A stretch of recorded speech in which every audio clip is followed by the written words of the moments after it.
Boom. There's our camera, a little wave. I'll go, hi everyone.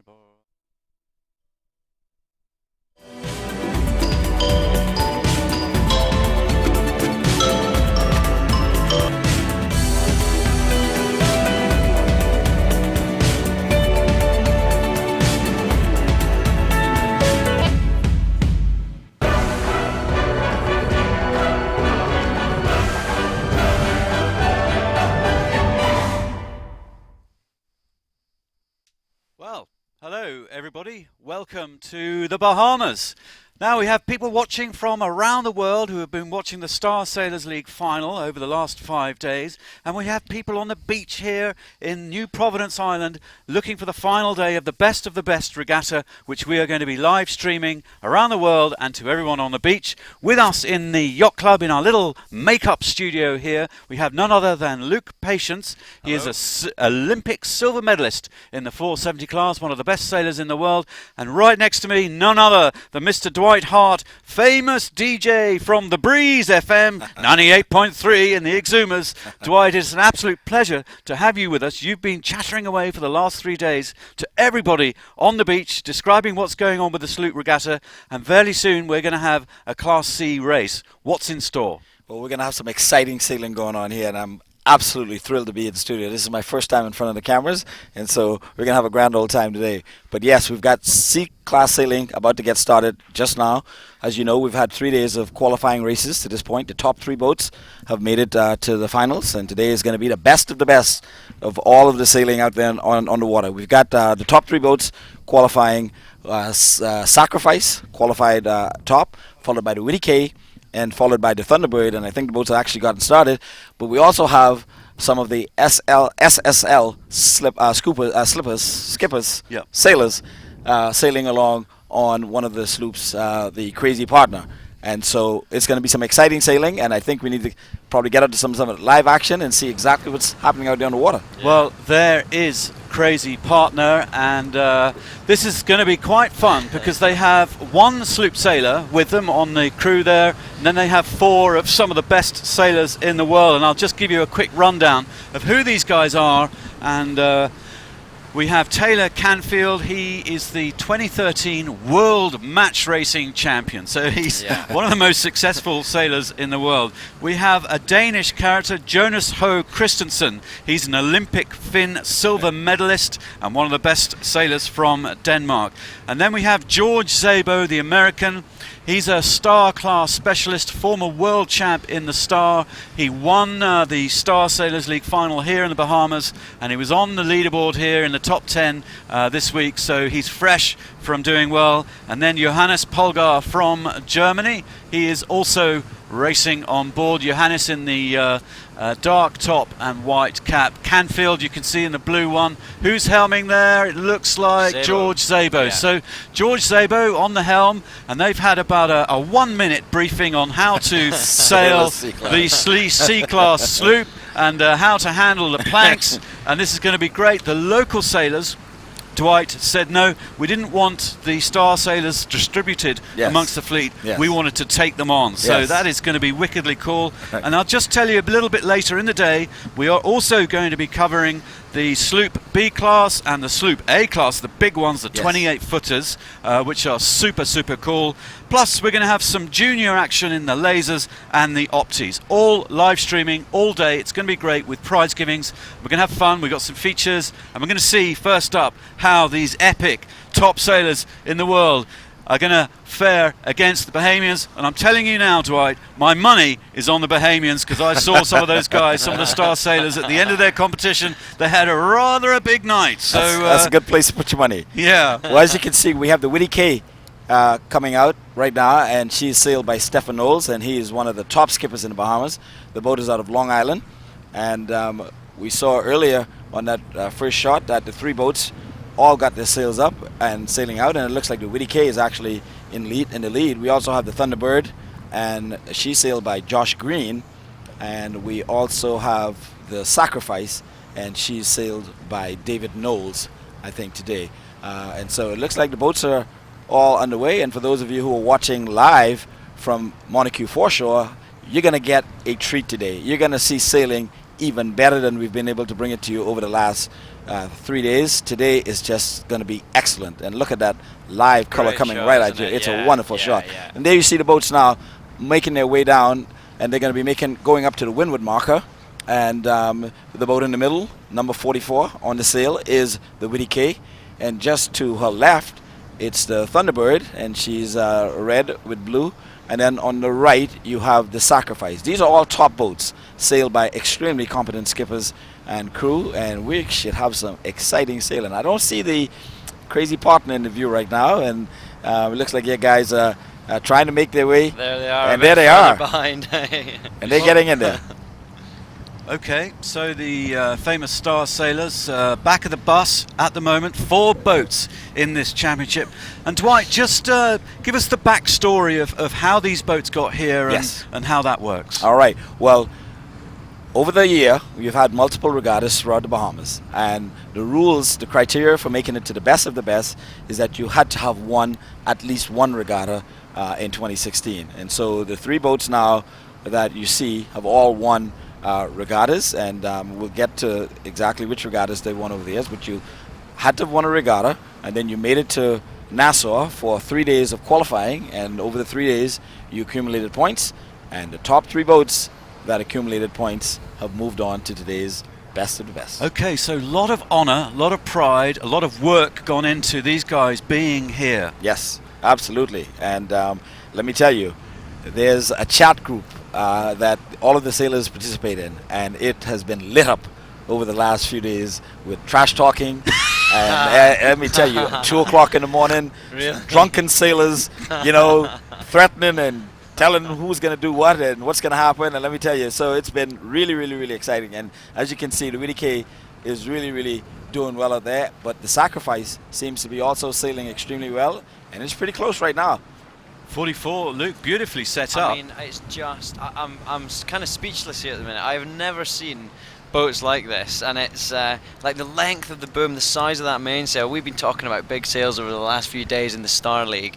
These are of another level, Well, and the guys that are doing this, it's just, it's making me think this is real sailing, and it's the kind of things where it all started, and I've seen nothing like it in my life. It's wonderful. This is sailing from its original form. Yeah, exactly. Well, these were originally fishing boats. These are all modelled on working fishing boats. Yes, these boats, as you see right now, the design, particularly from the smaller ones, were used for transportation, personal transportation. In some cases, my grandfather, for example, used a boat like this to sail to meet his wife. So he had to sail from one area of the island around to the other area, because back in those days nobody had cars and anything, and so sailboats were the way to go. And then they were used for fishing. Most of the islands in the Bahamas, you had the occupants, they fished and farmed, and so they went in these boats for fishing. And the largest sloops were actually transportation boats, and so they would have transported cargo between the islands. And there's your crew. Well, there's Jonas Ho Christensen, the Dane, on the end of the plank there, big guy. So they've put the heaviest crewman out to sea. Ballast, that's for the some ballast. leverage, good leverage. Taylor Canfield just inside of him in the blue shirt. I think that's Corey Freeman, top journo in the world. Corey's on board as well on the other plank. There are 2 planks there, and they're it's fairly basic, I have to say, because they just have these kind of staple loops inside that they can run the planks in up and and out. down. Yes, absolutely. Out on the water, hopefully, we have our expert on sloops, the famous journalist, Mr. Loué Habib. Loué, you've been doing your research. You're a great knowledge on sloop racing. What can you tell us, Loué? Well, a little hint of sarcasm in your voice, Digby. But Sorry. I'll tell you what, I have raced sloops. I've raced them down in Grenada. They have Carriacou sloops down there. I've raced on Savvy in Grenada and in Antigua. And there's a fantastic tradition for these boats all through the Caribbean. And not only were these fishing boats, these boats carried goods between all the islands. They told of stories from the families spread around the islands about births, marriages, about whether someone has survived a hurricane, etc. So when you saw one of these boats coming to your island, it wasn't just bringing goods, Digby, it was bringing news. So this is a real part of Bahamian tradition here, and it's fantastic to see it evolve into these great racing boats. And I've got to say, I saw a few of those Star Sailors leagues over refreshing last night as well, and I wouldn't put any money on Crazy Partners today, but we'll see how it goes on. But back to you in the studio, Digby. I hope they splash some rum on the tiller on the way out. Well, Louis, right now they're bailing furiously as they go, and that's part of the fun. Water coming over the decks. We've got George Szabo, Johannes Polgar bailing away. He won't have done this for a little while. And there's the crew, our Star Sailors, hammering around the track. George Szabo, I tell you, George is a class act. That guy really knows how to sail fast. He is no slouch, and he did incredibly well at this regatta, the Star Sailors Regatta last year. Yo-yo, pulling in the main sheet there, Luke. I mean, just laughing away here. These guys are spending most of the time looking at each other, wondering who's doing what. And, you know, they are so well learned in this sport, and yet you put them out their comfort zone, and it's a good thing for them. And Yo-yo there just bailing half the ocean out of the boat at the minute, and it's giving me the giggles. Here we go. I think we're in for a this could be good. Attack. This is will be their first interesting tack, to I watch. think. Yes. Yeah. And there they go. There's the boards coming in. And get to the other side as quickly as possible. There they go. It's just epic. This Corey is just getting epic. stuck under the sail. That was not a bad tack, that. Not in too my bad. opinion. Yeah, Yeah. right. They didn't sink. No, they didn't. Okay, well, we have 2 laps of the course. It's Yes. a big triangular course. big triangular so course. these guys have got a little bit of time to catch up. Yes, absolutely. You can never count a boat out this early in the race. We've seen some amazing things happen out there in the water, and you know, as they get comfortable with the boat, I'm sure you're going to see them moving just a little bit more efficiently. Yeah. And you know, your guys are skilled; they know about wind and all that kind of stuff. And once they get it figured out, they're going to make their way around the course pretty good. You know, we're seeing now the Willie K, as we said, you know, she's been dominant in C-class sailing ever since she's been built. Number 44, the blue boat, and she's again showing exactly the kind of speed that she has out there in the water, and she loves breeze. And so, you know, you have some of the boats that sail a little bit better in lighter breeze, some of them sail much better in heavier breeze. Willie K, I think, has the advantage in today's sailing, and she certainly looks that way. And you know, some of the local guys I see up there on the screen, I can see some of my mates from Exuma. Jeffrey McKenzie sitting there in a striped shirt. Hey, Jeffrey, And big Cl- wave. There he is. Hello, hello. Big And there- shout out to Jeffrey McKenzie. And- Thumbs up, enjoying the day. And we These got- guys are absorbed in what's going on. Yeah, we got our top cop from Exuma, Clayton McKenzie, in the black shirt. He's there with the shades on. And it looks like I'm not going to mess with him ever. we've got Captain Eddie Knowles standing over there with the white cap on, and Jesse also with all that beard. Yeah. Jesse, nice. you need to get a haircut, man. Go and get that beard trimmed. Oh, great fun. And those guys are all enjoying the sailing right now. Well, these guys are looking so smooth compared to when we just saw our Star Sailors there at the And minute. there's the Thunderbird. Yeah. And that boat is owned by one of the most controversial figures in all of sailing in the Bahamas, Reverend Philip McPhee. And there he is in the pink cap there, trying to get his guys to get going just a little bit faster.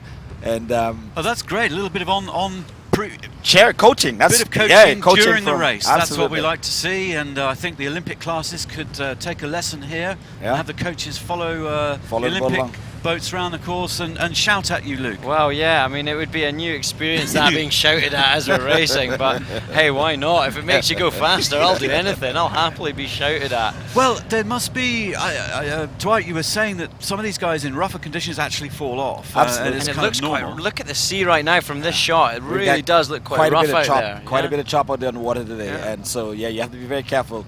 Obviously, you know, you're sitting out there on a wet board, Yeah. and the potential to fall off is there. And what's the rule? If one of your crew slips off the plank in a maneuver or anything, what happens? You have to pick him up. You cannot leave him. Right. You will be penalized if you leave one of your crew members. There's sharks out there, right? Yeah, they're sharks. But you have to, and so the procedure is you hoist your sail down which allows the boat to slow down a bit. Okay. And the guy, hopefully he can swim. Yep. And he'll swim you down. Okay, that's cool. But they have committee boats who are out there also, and if needed, they'll assist him in getting back on board. Nice. But there we see the Witty K now, and again, you know, she is definitely putting on a show and showing the speed that she's got there. And like I said, Stefan Knowles, he's an engineer by trade, and really knows sailing. One of the younger skippers. He is the only skipper who's actually sailing in all 3 classes, C, B, and A. He didn't make it to the finals in A, but he did in C and B, and that looks like the owner of the boat, Jason Knowles. Here we go. And they've gone around the buoy. Yeah. And, That's some serious bailing. Yeah, going on as well. yeah. Now, all these boats also have pumps, battery-operated pumps inside, but with the kind of wave action out there today, those pumps are not going to keep up with the water fast enough. You can really see a lot of the ocean coming in over the front of the boat, and just as they're bearing away there, it's really very low freeboard. And every wave seems to be coming in as well. So it's yes, and there's the sacrifice now going around, and so we can now safely say the positions of the boats at this point. And we've got Witty K leading, Sacrifice in second, and the Thunderbird is going to go around in 3rd place, and hopefully the Crazy Partner will get there before it's all over and done with. So now we're on a quick point of sail, Luke. They're coming off the breeze. The sail is fully out like a massive parachute. And now we're seeing some barreling downwind. Yeah, and I think, you know, from you know, more modern boats, the boom is never that big, and so the bottom part of the sail is never that size. And you know, I can only imagine, you know, for the skippers there sat at the back, it's going to feel really heavy. And probably pretty tricky actually to say. I mean, look how far out the boom is compared to the width of the boat. Yeah, some really skillful balancing going on by the crew on the other side. It's really cool to see, because it's rocking around. I imagine not much keel on this sort of thing. Yeah. No, not at all. As a matter of fact, you know, they try to make the keel, you know, as low as possible so they can fly along even quicker. But it looks like we've got Colin Cartwright, who is on the tiller. We just got to get a quick bird's eye view of who's. I know there's Colin. We've got David Knowles, and that's David Knowles. And Colin Cartwright is sitting down low. He's the owner of the boat, and there's his son. Not sure of his name. Oh, sweet. And then he's got Kendrick Knowles, who is the ballast on the boat. Yeah. And he looks like he's carrying Ian Knowles, and these guys are all family, either brothers or uncles and nephews and so forth. And in Colin's case, he's got his young son. And it looks like Sacrifice from this picture here has maybe caught up a little bit. I mean, they're nicely inside there, and they pushed forwards and made up some ground. This is good Maybe tactics. they prefer the downwinds here in this condition. Yes. Now, the only difference is, obviously, as you can see, there's some distance width-wise, and so it depends on where the buoy is down on the windward, on the downwind leg, because the Sacrifice may still have to come a bit to the west in order to get to. But there's your guys. There's our boys. Still going upwind here. They're still going upwind. They're obviously just learning a heap with every meter that passes, I imagine. It looks like their sail is either come attached just a little bit, it does look like so that. it's not properly. They're still going upwind. Of course. They haven't gone round. No, that they've not gone round yet. Now they've made attack. Don't lose that board, Taylor. Keep a hold of that, mate. Get out of the way. Yeah, under they go. Look, Yo-Yo's got a little laugh on his face there. All Brilliant. right. That's so good to see. And the Crazy Partner is owned by another famous skipper in the Bahamas, Captain Lundy Robinson, and so he's gladly, graciously given his boat. Oh, that's really sweet. For these guys to sail around on, and I would want to certainly say thank you to Captain Lundy. Yeah. He would have come 4th overall in this best of the best.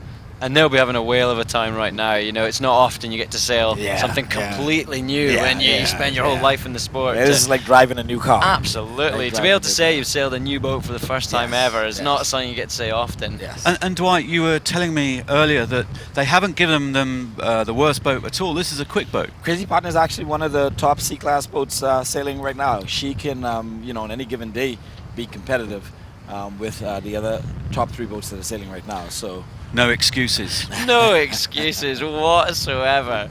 Look at them. There's Taylor there. They're obviously there's a lot of laughing going on there and that, but I imagine they're saying, "Will you come and do it then?" Yeah, you can do it. I think that's exactly what he said. Exactly.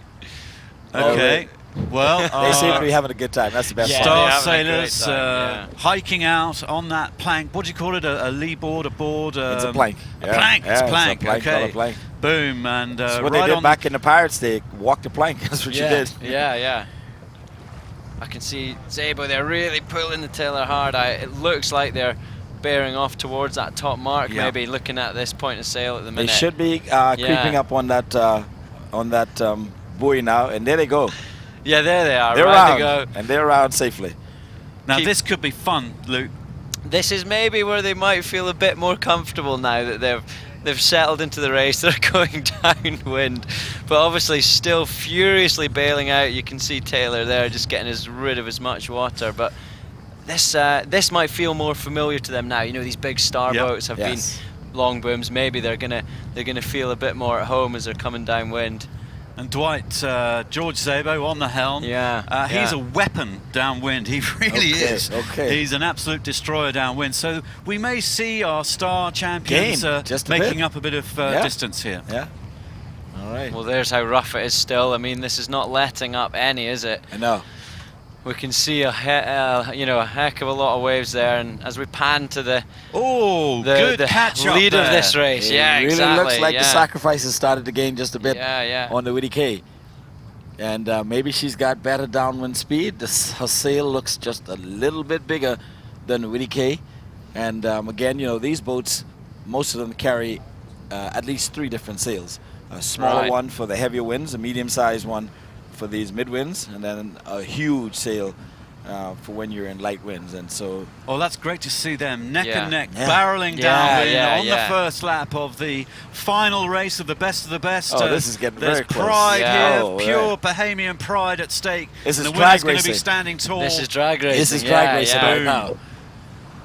There from the other angle, looking behind the boats as they head Oh, down look towards at that the bottom boom. mark. Huge movement in Yes, these massive yeah. rigs. I imagine you don't want that boom to touch the water at all when it just heels a bit too far. Yeah, because you want to keep it out of there. keep that out of the water. It's such a big lever that. There we go. There's the Oh, sacrifice, just just dipping leaning some over water, a bit yeah. too much. And there's looks, from our point of view, quite a bit of tidal stream from right Yes. to left, swooping Yes. them out. And that's exactly why you have to be very, very careful, and you need to know just quite a bit about those tides, because if you tack too soon, you'll end up under the bridge before you realize that you're Yeah. way off the course. And so Right. it's important that these guys figured all of that. And there we have a view from the Montague foreshore where you've got Hey guys, some more hello. folks there taking in some of the sailing. Hands in the air, enjoying Yeah, themselves. Yeah, there's some happy campers out there. yeah. Well, it's a festival here, Dwight, a festival of sailing. You've had 4 days of your best of the best regatta, and you've got music and little barbecue stands and everything. It's Yes. just great atmosphere on that beach. Good family atmosphere, and it's a good place where people, folks can come out, bring the kids, and particularly for sailors and fans of sailing, what they've got set up on the Montague foreshore. This is the first time it's ever been done, where you've got the large jumbotrons there, bleacher style seating and all that. So it's like an arena for people who are coming out. And I've been talking to people along the last couple of days, and everybody's excited that they've been able to see sailing up close, because if you're not on a boat, you really don't get to see all this action up Yeah. close at all. And so this is bringing sailing, to a brand new feeling for everybody, and we hope going forward that we're going to be able to do some more of this kind of Well, stuff. we hope so too. And Yeah. there is Sacrifice chasing Whitty K Yes. for the lead. It's a drag race down to the bottom mark. They're going to have 2 laps of this big triangular course. So Look at another lap to Sacrifice go. moving. And a big drag race. And now these guys now trying for a bit of America's Cup tactics behind to blanket some breeze Yes, in that's front of them. exactly what they're doing. They're going to try to block some of that wind and kill the wind coming into the other 2 boats, and hopefully allow them to make up some ground. But I can tell you, you've got 2 fast boats out front there, and I'm not Yeah. sure that the Thunderbird has the kind of firepower in order to catch up. But we're going to have to see. Right. It's never over until the end. It's never. I mean, and this does not look easy to sail. And just watching the swing in the mast, and Just look at that. every time they bear off like that down to lure and the boom goes in, I'm waiting for something, something to happen. There's Sacrifice that's just right. in the yeah. background doing it again. So, but she seems to have been going fast and has caught right Yeah. up on Whitty K. There you go. I And mean, look getting- at that. getting Even the closer inside track. again. Yeah. Yeah, That's she's getting interesting inside track. tactically. Well, always you want to be on inside on these downwinds. It means you can control the And next as you move. can see, there's the marker. There's the mark just coming ahead out. of Whitty K, Yeah. isn't it? Yeah. So. Whoa, they're going to have to put a jibe in, I think, or are they Are starboard they rounding round? starboard? No, they went round port. They did it the the top windward one. mark. They went round to port. It They may looks be from going this around angle like starboard. they're going around Starboard, starboard. yeah, I think so. Yeah, Yeah. they are. Yeah. They absolutely are. And so it looks like the Whitty K is definitely going to go around again in first Yeah. place, but Sacrifice is right there. So they're going to haul these massive mainsails, the only Yeah. sail in here at the minute. And Oh, look at that, lovely and look at that, rounding. look at that lovely, quick tack. lovely. Inside trying to get rounding the was inside. really sweet. That was really nice. And now we've yeah. really got a drag race going on now. This Yeah, is going to yeah. be a sweet sprint now to the homeward marker. And they're going to come right up to the Montague foreshore, and everybody's going to be able to see. And look at that cleared out water, as you can see, straight down to the keels of those boats. Hey, Sacrifice has done that before, haven't they? That They looks have. so slick. They have. I tell you what, we're going to get a laugh when we see the Star Sailors trying to attempt something that good. Well, Sacrifice have the weather gauge, Luke, They now do. on Whitty K, and tactically that's an advantage. Yeah, and also, you know, down that whole run, we saw them inside. I know they went round starboard rounding in the end, but they were smartly placed. And I tell you what they've done here is ask the question of Whitty K. They're saying, if we can do that, what are you going to do about it? So as Dwight said, they're going to drag race out to the left here, and we'll see a bit of a boat speed race, I imagine. Well, Louis Habib out there on the water. We've been watching the front two boats really engaging each other. There's really nothing in it. What can you tell us from the water, Louis? Well, you know, all I'm going to say is that Sacrifice, you know, it's a simple world, but we've got two boats living in another world at the moment, Digby. We've got Whitty K and Sacrifice way out in front. And let's face it, Thunderbirds are go as well. But right at the back here, we have George Szabo having his backside fully handed to him on this racecourse. And I really can't see a way back. They've just stuffed the boat right in the water at the back. I don't know if you're going to switch onto it. Here you go. Okay, there we go. There we go. Oh, What is going That on? isn't quick. That isn't quick. That isn't quick at all. I think they just caught a couple of Dorada. Yeah, the fishing's looking good out there for the boys. Yeah, that isn't quick. I don't know particularly what angular sail you'd call that. I'd call it a shrimping. I think that's called shrimping. Yeah. Oh, man. It's, the police boat is moving in to make sure they've got enough rum so that they can get back on board. And there's some fans on shore. Hey Dwight, what particular maneuver do you call that? We call that a shrimping. What do you call it? I call it underwater. They're underwater. They're in the drink right now. Oh, Well, that's unfortunate. that Well, those guys. that was when they head downwind. I thought they might get into a bit of trouble, and boom, there's too much water over the sides of the boat, and down they go with that big sail. Well, I mean, they have literally sunk, haven't they? I mean, I don't think any of them expected when they woke up this morning that they would be on a boat that's sinking in the middle of the Bahamas. They'll need to get someone to pump it out. Yeah, sorry, I'm back on, am I? Yeah, you're still with us, Louis. Okay, well, I'm sorry, my ribs are hurting so hard I can hardly speak at the moment. But there's no way they're going to bail out that boat. I mean, the bucket's probably gone anyway. They're going to need someone to help them out. But let's just savor this moment. Right, in that boat right now, you have the match racing world champion, a silver medalist who's been to 4 Olympics, a star world champion, and a star European champion. And they are going to need some towels. They are definitely going to need some towels. And I hope you're enjoying this on the beach. Well, if you'd like to, we've got a drone shot, and they're sort of That's hanging just a onto the one- planks for survival. Yeah, you know? yeah. It looks like we're a in shipwreck scenario here, Luke. It's like a scene from Titanic. I mean, I can the see entire Rose there boat. holding on to That's Jack. fantastic. Yeah, I mean, that's- there's Taylor. He's done. He's failed. He's swimming back to the coach boat. Taylor's going for safety, taking his shirt off. So I hope the boat's okay. I mean, hopefully this is this Yeah, normal, this, Dwight? yeah. Is this You something get we this see? happen all the time. So these boats are prepared for that. Okay. They loaded down with lead, so someone's gonna have to go down Yeah. and scoop the lead pieces out, Yeah. and then the boat will pop back up to the top. that's why you've got a tear. You've I got know. tears coming down your face. It's wonderful. And Okay. they'll tow the boat to shore, and she should be okay. I think this might be the highlight of my year. Honestly, I never thought in 2016 I would see this many Star Sailors No. sinking somewhere in the Caribbean. So For me, that's it. I'm a happy man today. Yeah. Oh, that's great. I love the way they're just hanging onto the plank. You know, the ship's gone down. For dear life. The flotsam and jetsam. Exactly. We're in survival mode now, chaps. What do you do? I mean, the bailer's not going to help them now. You know, that bucket that was being used earlier. So that's over and done with. Hey, this just shows though the skill that goes into sailing these boats. I mean, these guys have come out today. Given it a good go sailors, you know. and sunk, you know, and we saw how beautifully Sacrifice rounded that bottom mark, and I mean it's showing how tricky it is, and it is. Hey, the depth of history that's in these classes, and how long these guys have been sailing them. Yes, so yes. Newfound respect. It here gives right you now. it gives you a real great appreciation for what they do, and particularly, you know, we've got some junior sailors that sail these boats also, and you know, those kids learn over the years how to handle them and exactly what they need to do and when you need to move and all that kind of stuff, and that's all a part of it. Like I tell you know, I've done this once in my life, and the same thing you just saw there happened on my very first time, and I haven't been back on a boat since. Okay, right. Not that I didn't want to, nobody allowed me to. Right, okay. So we're back down to 3 boats now in the final of the best in the Bahamian Sloop C class.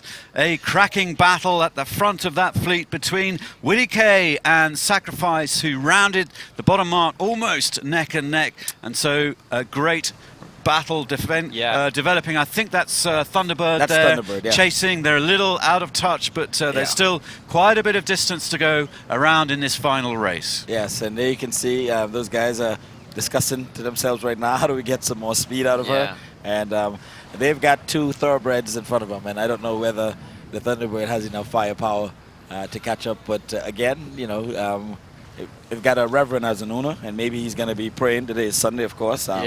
You know, maybe he should have gone to church, and maybe things would have been different. I'm sure he will be. I'm sure he will be. The Reverend McPhee, who's really fully involved in the sloop movement here on New Providence Island. Around the Bahamas. He's actually the official government consultant for sailing, and so he's involved in just about all of the regattas that happen throughout the Bahamas every year, and he gives advice to the minister involved and all of the government officials about what they should or shouldn't do as far as the rules. You know, he's not going to be too happy of a camper. But again, you know, his boat has made it to the top 3, so he has. He's on the podium. He's on the podium. He's on the podium. Well, there's the race in that background there. It looks from our angle like an extended lead. Yeah, it does look like that, doesn't it? It does look like Willie Kay has managed to push away, and the breeze is actually slightly lightened up under the shore here. Perhaps that suits them, I don't know, but they've from a real close mark rounding, it's extended slightly for them now. Yeah, and as you can see, they're making their way upwards to the, I think they're still headed towards the windward mark. Yeah, right? I think up you're to right. the top mark. Oh, big gust. About to put a pretty crucial tack in. There's not much runway left. Here they go. Here we go. Pulling the boards out, moving the boards across the boat. Nice crew work. Really, really slickly done under the boom. And there comes the Sacrifice right on the tail. And we'll see. We'll compare their crew work, their tack. Just about to turn that little corner. Big fella out on the. Here they go. Yes, on the end of the boom. Kendrick Dole's with all that ballast. Oh, wow! Nice. The roll tack. That was nice. And they're over to the other side and safely around. Okay, dodging the pillars. Yeah, they're maneuvering right between. It must be quite shallow in there. Very shallow. Whoa! We got some tracking going on 3D. now.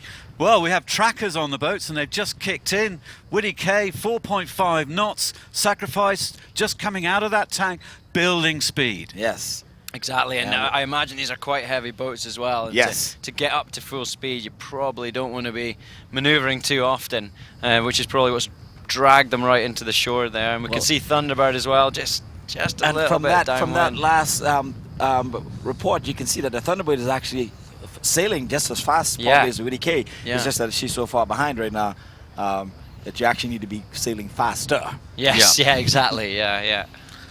Okay, well, if you're watching on the beach, you won't have seen Virtual Eye before. This 3D amazing tracking system, they've used it on the America's Cup, they used it in the Volvo Round the World race. It really does help to understand what is going on the race course, because we'll see the mark and we'll see how fast they're going. We can put speeds on, we can put velocity-made goods for the sailing anoraks out there, and they're evenly matched just about as far as speed. Sacrifice Sacrifice right now just showing 5.2, so sailing a little bit, but as you can see, the Witty K, and I guess every time you get a good gust of wind, your speed picks up just a little bit. Yeah. But they're just, not much difference in speed No, there. there's not. No. But Witty K maintaining 5.2.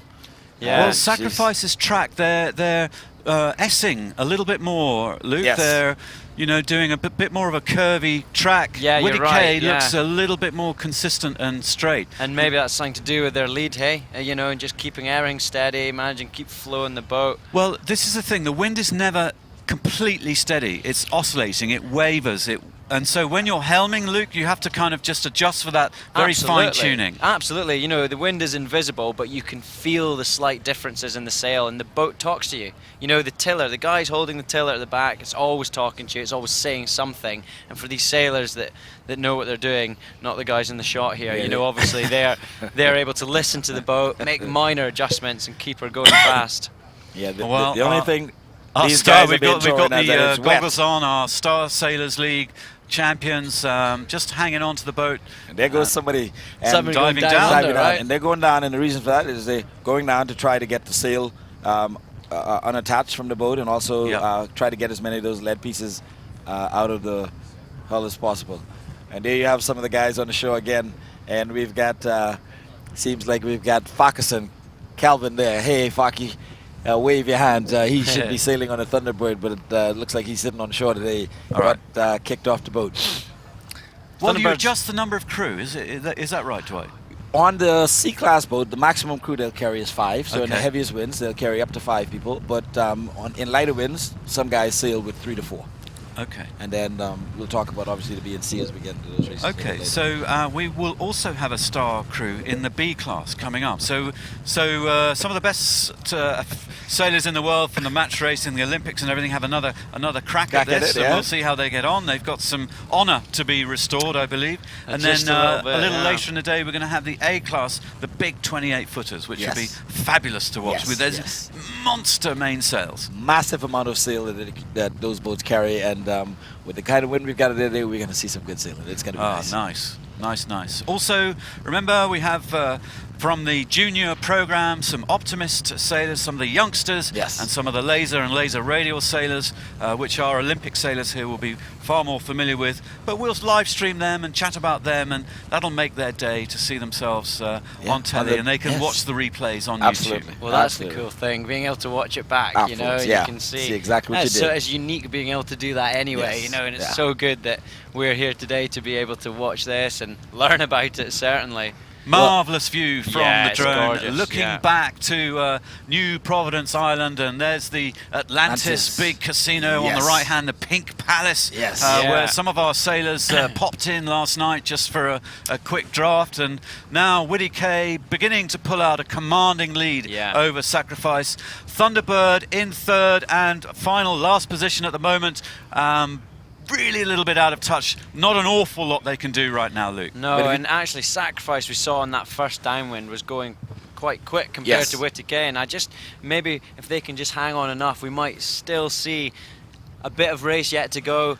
Give Witty K a run for their money, maybe Yeah. pull up some distance on that downwind if they had as successful a downwind as they did before. But Yes, and of course, you can always have, some small mistake happen, especially on one of the turns, and allow, for a boat to catch up. Yeah. The Thunderbird, as we saw from the bird's eye track, took a different course coming up, coming back up to that downwind marker. She kind of is trying to take a shortcut, as you Yeah. can see. I don't know whether it's going to pay off because they've got quite a distance to go, and as you can see, the Witty K has now made a tack, and she's heading back. Well, what I'm noticing from that track, if we just keep with that for a second, Thunderbird, if you look at the very top of the screen, sailed a little off the wind. They weren't More to the pointing west, yeah. as high as Sacrifice and Witty K, so that could be a huge factor, Luke. yeah, and ultimately, if you're not able to sail the boat as close as you can to the wind, then you're going to be losing distance in that plane. And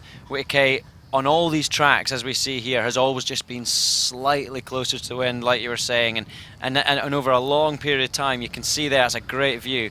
Over a long period of time, it just opens up, and that's where you get your gain. You know, the distance is amount to quite a lot, but they're small in the moment. You know, it's small changes that make a big difference over a long time. Well, that's Virtual Eye helping us with some strategic analysis, and I think they'll enjoy watching that a little bit later and maybe work on their upwind performance a little bit. Yeah. Here they are rounding that top mark again. Around a marker. And as you can see, Stefan Knowles holding on tightly to that tiller and also to that main sheet. And we've got Jason with him. That looked nice and smooth to me. Beautiful. Yes. Very under control. Yes. Lots of communication going on in that boat still. I mean, absolutely. Again, as we've seen earlier, these boats are not easy to sail. And the margin for error is looking pretty small between sinking and actually finishing. So absolutely. These guys are probably not letting up on any concentration at any point in this race. Not at all. If you do, you're going to make a mistake and you'll be out of it. Yeah. Well, here comes the sacrifice. Come on, sacrifice. Let's see if you can pull up on this final leg. Just coming round the mark now. And just look at Kendrick out there with all that ballast hanging out. And there they go. And there's the sun popping up from the hull. He's having a great day. He's having a great day. And they've gone around successfully. And that's our track. If you look to the left, near the front of the boat, just above the bow, is our tracker dangling away, and that's giving the signal via a mobile phone network back to the studio, and the amazing analytics going on here in the club for Virtual Eye. Excellent technology. Yeah, it's great, isn't it? Hey, who would have thought a sloop would be having this kind of model? You know, when the sloops were first designed all those years ago, and here we are today. We've got virtual trackers, virtual eyes. You know, it's you know, the traditional and the new mixed into one thing. It's really cool. What this does, obviously, again, for the guys who are watching on shore, and then for these guys, when they start talking about whose boat is faster, you can then go back to this and see at exactly what point along the race course which boat got to the top speed, and that helps with that bragging rights later on. And as you can see, you know, they're popping up now right around 6 knots. Sacrifice seems to be bouncing back and forth. Whitty K is maintaining a good speed, but Sacrifice seems to be making some good speed. Here they are. Obviously, Virtual Eye going down there, and yet again they're on a slightly lower track compared to Whitty K. You know, that's what we saw in that first Downwind. Well, they're doing it again. Look, there's a great shot of them just inside. So it already looks like they've made up a little bit of distance back. Will they have enough time? I don't think so. This race is going to be over in the next couple of minutes, and we don't think they're going to make it. And there's the Thunderbird still trying to get away up to that marker. Taking a much wider course. She's got a nice paint job. Absolutely. She's got the paint job. She's got the prettiest paint job out there on the water. Yeah. Well done to the guys doing that. And there we see the guys out there on that pry. Yeah. Trying to keep that boat stable. Yeah. It's really nice to see. It really, really is nice to see. It's so unusual from what we normally look at. Yeah. And they're sticking themselves way out there. Yeah, and we've got Josh Green on the tiller. Yeah.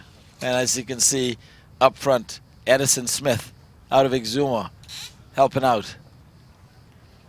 And the Whitty K, these guys are now just cruising. This is cruise control right now. Yeah, you think they've gone cruise control. off the gas a little bit, right? Okay. Yeah, they're just going to sit there and just soak it all in. Yeah. I suppose at this point there's no heroics needed. No, just don't sink. Keep that boat afloat. Oh, wow. You know, there's the boom just catching in the water. It just seems to be something that's happening to these guys downwind a few times on these bigger waves. That boom catches. It's going to be hard to keep it out of the water of how long it is. Yeah. So, sorry to cut in. Lue is still out on the water. Lue, we're seeing a fairly commanding performance by Whitty K over Sacrifice with Thunderbird in third. Over to you, Lue. Yeah, it's just, you know, it's absolutely fantastic racing, you know, to see these traditional rigs and what have you. I mean, once we stop laughing about the SSL sailors, you know, this is a really big deal for these guys. This is their big final. They've won all these competitions all over the Bahamas to get here. And, you know, it's the same level of pride to win this as it is to win the SSL finals. So, you know, fantastic to see Whitty K doing a good job there. It's a nice atmosphere out here, Digby. I have to say, we could do with a barbecue and a beer like you've got on the beach, but at the moment we're just sticking to the water, and maybe that's what George Zabo and his team should have done last night. But we're having fun. We just got. We're obviously going to keep coverage going, and I understand we've got more junior sailing to come, which we're going to have Robert Dunkley, the coach and director of the Bahama National Sailing School. He's gonna come and help us out with some of the characters involved, and I believe that starts in a short while. Yeah. Yeah, so basically saying they can put them in sequence whenever you like, Digby. You can just let the committee boat know that, and it'll happen, or you can tell us on the boat, and you can tell us on the boat here. Robert Dunkley will put them into sequence. So if you want to run whatever you're going to run, and whenever you want to get the racing running, just come back to the Fleur boat here, Digby. Back to you in the studio. Thanks, Louis, and thanks, Robert. So if you're watching, the end of the Sloop C race is in sight. Whitty Kay, commanding lead over Sacrifice. We'll stay with it just for a few more minutes because anything can happen on this downwind leg. But then in a few minutes, we'll have the Junior Laser Fleet heading out for their race. Very different style of racing from the Sloops. You go into a very modern boat, and the Olympic class for both the single-handed men and single-handed women. And we've had the podium from the Rio Olympic Games, the laser Olympic podium, the gold medalist, the silver medalist and the bronze medalist all competing in the stars. They've actually all got on a plane. They've all flown tonight, right now. They're heading for Melbourne in Australia for another Olympic class regatta, the final of their World Cup during the year. And so unfortunately they whizzed off. Nick Thompson is still around. He was 6th in Rio, and we'll see if he appears a bit later. But back to our Sloop C, and Dwight here. You're seeing some of your buddies on the beach and having a lovely day, a lovely Sunday, a little wave, and good to see you guys. Good to see the Bahamians enjoying this. Yeah, we can see Solomon Robinson there, and he's one of the crew members who's going to be sailing on the Lady Muriel in the A class just a little bit later on this afternoon, and along with some of the other mates hanging out. Everybody's enjoying some of the sailing. Some serious looks on their faces, checking out the conditions. Miller. We missed him, Brooks Miller there in the blue cap, and he's the skipper of the Tidal Wave, which has been the most dominant A-class boat, particularly for this regatta. She's got 2 first places and a 2nd place already, and so she qualified as the top boat going into the best of the best. And you know, this entire broadcast today, particularly, it's the first time that we've been able to bring these kind of resources together. You have the local Movi group headed by Burton Wallace and his crew, who's teamed up with the SSL crew, and using all these resources to bring you not only boats, the camera angles from shore. We're getting camera angles from boats live on the water, and we're also getting that bird's eye graphic come up there, and the drone footage and the drone footage and everything else. Cool. And so we hope that this is going to be the beginning of broadcasting regattas in the Bahamas for some time to come. Well, we just had a little wave there from the guys on Whitty Kay. They're obviously enjoying themselves. Like you said, the foot is on maybe off the gas a bit now. Do you think they can taste the victory already? Taste it. Yeah, they can taste it. They know that nobody's going to catch them at this point. And we're going to be hearing the cannon go off in just a few minutes. This one's going to be over and done with. Yeah. And you're going to see the guys throw their hands up, and they're going to head to shore, and it's going to be beer, and more beer. Brilliant. Excellent. Well, it was close for a while, that race then. I mean, if nothing changes here, look, our virtual eye is showing over 100 meters now distance. We saw that beautiful rounding from Sacrifice earlier in the race, but Whitty Kay obviously just has the jets, the speed behind them, and just pulled away bit by bit through the second part of this race. So it was close for a while, but it's now looking pretty convincing. Yeah, it's gonna be a dominating finish, and we're gonna probably see the same thing in the B class. We've got one boat out that's just got superior speed, and the others are going to have to fight just to stay for 2nd place, but we'll see. Now tell me, who was the favourite going into this final race? Was it Whitty Kay? It was. And do you think the guys in Sacrifice will be disappointed?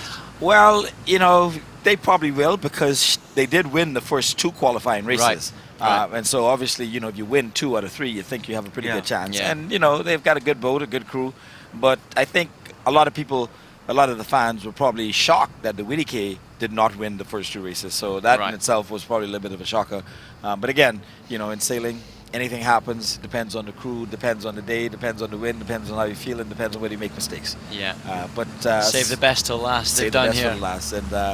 And Stefan has been itching to do something like this, and he's going to be extremely happy when this race is over. And just to let you know, this is the next top quality star crew going out there to do duel in the B class, and there they are looking it out. There's some big names there. We'll talk about them in a moment. Some big but boys here, as well. down towards the finish line, I'm guessing, Dwight, of the C class. Here it is, Whitty K. Fantastic. I think that must be the finish line with the red buoy. Between the red buoy and the black boat, I think, is a committee boat, so you need to cross between those two. And once you get... Well, they made that's that your look imaginary easy. line. Yeah, they did. They made that look easy. They've done this before. Happy boys coming through that finish line. There they go, arms in the air. It's over. Well done, guys. Glory to Whitty K and crew. Stefan Knowles, skipper, Jason Knowles, owner, and the rest of the crew. They're making their way around. Straight to work. There they are, arms in the air. They're used to this position. It's something that they're very familiar with. Yeah. And I think they would have been extremely disappointed if they hadn't come across in first place. But again, all of the sailors doing well. Sacrifice.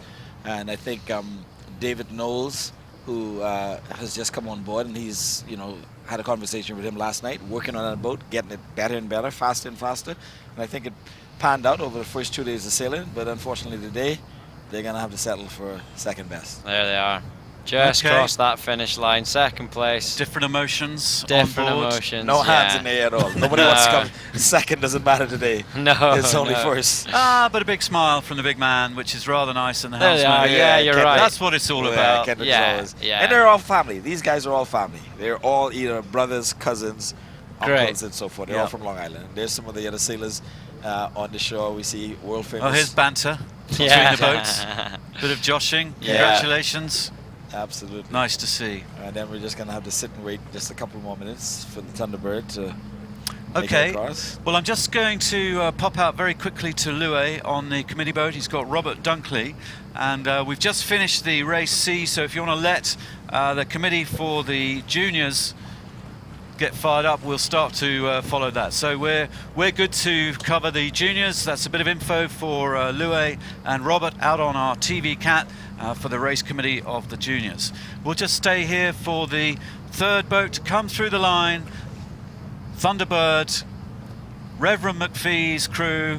The wicked paint job. Wicked paint job. The wicked paint like job. it. Absolutely.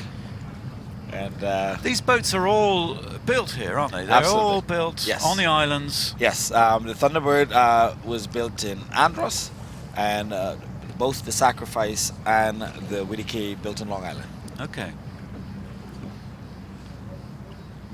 Hopefully not too disappointed from the boys here. It doesn't look easy out there, and like you said, we've got the best of the best here. So yes. Well, you know, even though this is like making it to the Super Bowl. Yeah. Nobody wants to lose the Super Bowl. No. It's either win or nothing. Even though you made it to the very end. Yeah. Second place does not make anybody feel good. Everybody wants to win, and but of course it can only be one winner. And Stefan Knowles and his crew on the Whitty K prove once again that they've got both the boat speed and the talent on board to pull off the victory. A few smiles still though on there, isn't there? There's still a few smiles. Yeah. Here we see Edison Smith in the front with the shades, and Josh Green on the tiller. Along with the other crew members. And they still beat the other boys who are kind of swimming home right now. They'll be talking about that for a long time, I think. I think I will too. I'll be laughing about it for a long time. There goes the Thunderbird. Here they are, just approaching that finish line now. Well, it looks like the breeze has died slightly. It has earlier, hasn't it? We've just got a slightly lighter breeze for this next race. I wonder if that'll calm the ocean down slightly, because as we saw, these guys were really struggling to keep that water out in the early part of the race. Well done, lads. Yes, absolutely. Well done. Well, that's the end of their 4-day Best of the Best Championship, and the C classes can now de-rig, sails come down, put to anchor, head ashore and enjoy one of the local beers, your Sands and your Calic and all the rest of it. Absolutely. Why not? And you know, once this is all over and done with, I'm going to see if I can catch up with them and join in. And there's some of the lads on the shore enjoying. Here's our committee boat. So A little quick catch up of our These guys have sunken boat. they've We been can in the water see quite a bit. some recovery. They've got Red Adair, he's flown in and they're rebuoyancing the boat. There's a full-on recovery operation going on. Is that Yo-Yo still in the water as well? I think Hopefully it our might be. guys are That's in there nice. helping. Yes, Yes, there's I think Jonas they are. there. Yeah, yeah. Okay, good stuff. So, Well, hopefully they'll get that up okay. Yeah, once she gets quite it. a mission, actually. I was just thinking there, I mean, if they have been in the water that whole time, That's I mean, long it's time. a That's long to time, be in the water, yeah. yeah, absolutely. Well, that'll sober him up. That'll sober In them a up. I hurry. mean, it just, I couldn't have hoped for a better outcome to this race. Honestly, if you could write what you wanted to happen, right at the top of the list would have been the lads sinking. You know, and we have it. And it's, Yeah, this is really yeah. interesting. Well, as you said, this is normal, hey? Yeah, it's well, normal. or you've been here before, yeah, Dwight, yourself. I've definitely been there before. Yeah, So- I can only imagine if I was out there today, I would be in a very similar situation. The guys are stripping down. Yeah. And to get back Contemplating jumping back in, yeah. Just checking. Yep, he's gone. Lovely dive. 10 out of 10 dive that. All right, well, we'll leave them to carry on with their rescue operation, and that was a very entertaining race, good fun. Just to let you know, there's plenty more racing coming up today. We've Yep. got the Laser Juniors, then we've got the Sloop B class, where the SSL sailors, some of the best Star Sailors League sailors from the Olympics and around the world, they'll be having another crack at it. I think it's a different crew, bigger crew, so we'll see if those guys can take some lessons from their colleagues. Yeah. Then we're going to have some Optimist racing at about 1 o'clock, and then around 2 p.m. local time, Sloop C. So we've got more racing, and the Sloops A coming up. Sorry, Sloop A. I Sloop beg your A, pardon, they yeah. slipped it round. Yeah. So it looks like we're going to finish with the big one, the big finale, which will be Yes. quite a good Yes. end of day Yes. scenario there. But fairly soon we'll have the Laser Juniors. And we caught up with Robert Dunkley, who runs the junior program here from Nassau Yacht Club. It's open to all, and they're really trying to encourage as many youngsters from all walks of life to come down here and learn sailing, because really it is your most precious natural resource, I Yes, think, in absolutely. the Bahamas, Yes. the water, Yes. and wonderful to celebrate, and very important to get youngsters into the sport.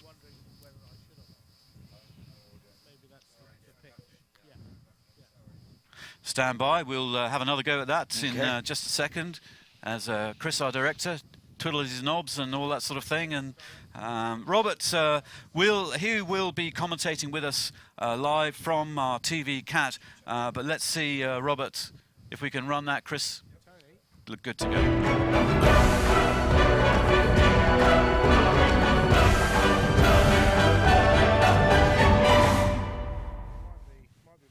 Yeah, the junior sailing program at the Nassau Yacht Club started in 2004. And when it first started off, we probably had a handful of kids. And today we go through over 200 kids a year. In our year-round program, which is where these kids are participating, we have 47 youngsters involved with that program. And then when we add in our summer sailing camp, and the greater community really gets involved with that, we have over 102, 105 kids. The kids' ages are 8 to 17. The kids start off in the Optis, and that's where the majority of the kids are. We have 30 Optis here, and for this term, we used 25 of them.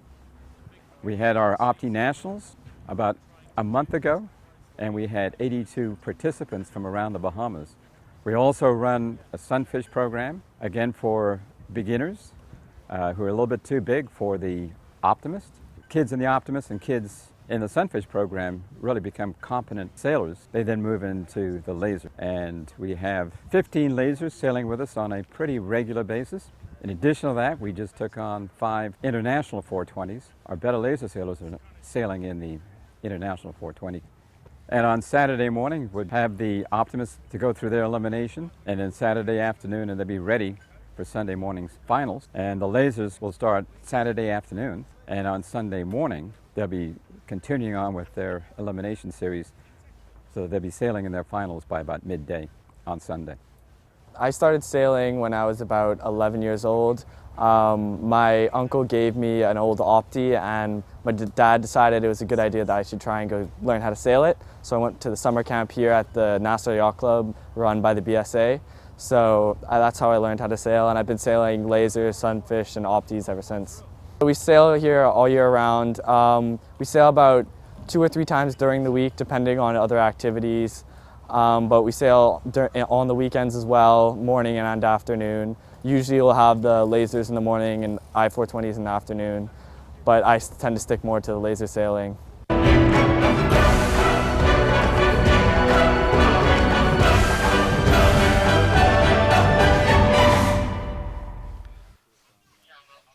Well, we're going to be seeing some of those youngsters racing in just a few minutes. Meanwhile, our live shot of the sunken C-class boat, helmed and crewed by the Star Sailors League superstars who have just been racing here over the last 5 days. We'll have another crew racing in the B-class this afternoon, which will be great to see if they can do a better job. But right now, here's another little feature for one of the things that is very unique to the Bahamas. Down in the Exumas, there's a little beach where each day a bunch of pigs go swimming. Check this out.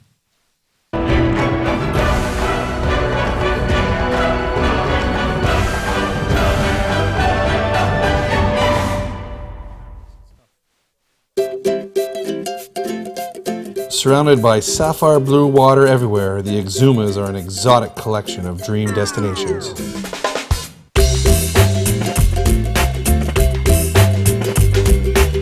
Big Major Key is the home of the world-famous swimming pigs.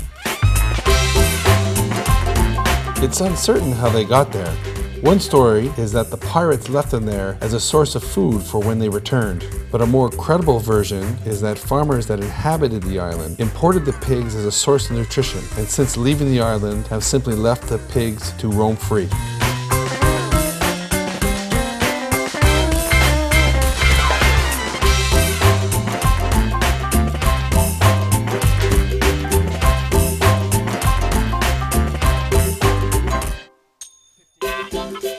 What we know for sure is that whenever a boat arrives, they swim out and expect to be fed, a practice that has been going on for years.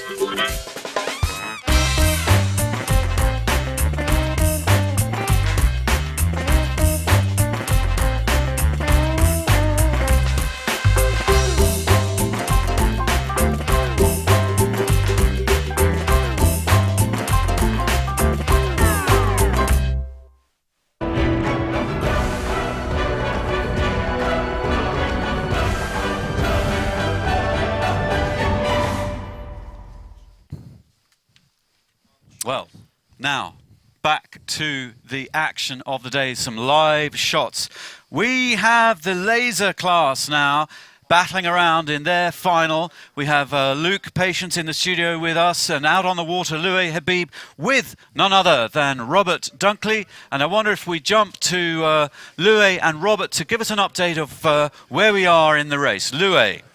Yes, hi there, diggers. Yeah, the laser final of the best has just started. They're about halfway up the first beat and heading towards that top mark. And as you say, I've got Robert Dunkley here, the coach and director of the Bahamas National Sailing School. And Robert, can you tell us with your eyes from here who's in the front? Can you see from here? Right now, it's very difficult to say, but I'll tell you who's out there.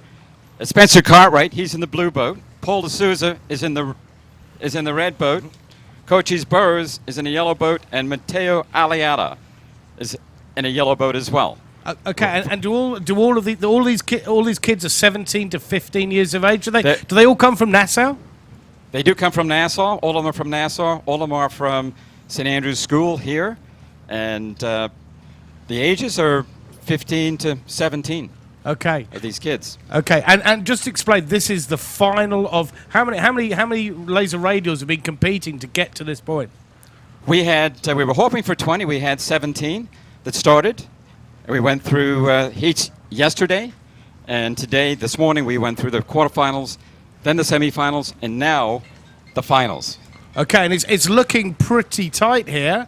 And at the moment, if that guy's laying the mark, I'm not sure who that is out front there. Can you tell? Yeah, from the blue boat is Spencer Cartwright, and he's our number 1 sailor in our ranking this past year. And Paul D'Souza is right behind him. He's in the number 2 position in our rankings, but Paul has actually won a number of major events, and it's going to be very interesting in this, because the 2 races this morning, those 2 guys were so close. Okay. And Paul does have a little bit of extra speed or talent sailing off the wind, and that's where, if Spencer's ahead, he's going to have to really watch out for Paul there. Okay. Well, they're approaching the top mark now. You've probably got it in shot. Back to you in the studio, Digby.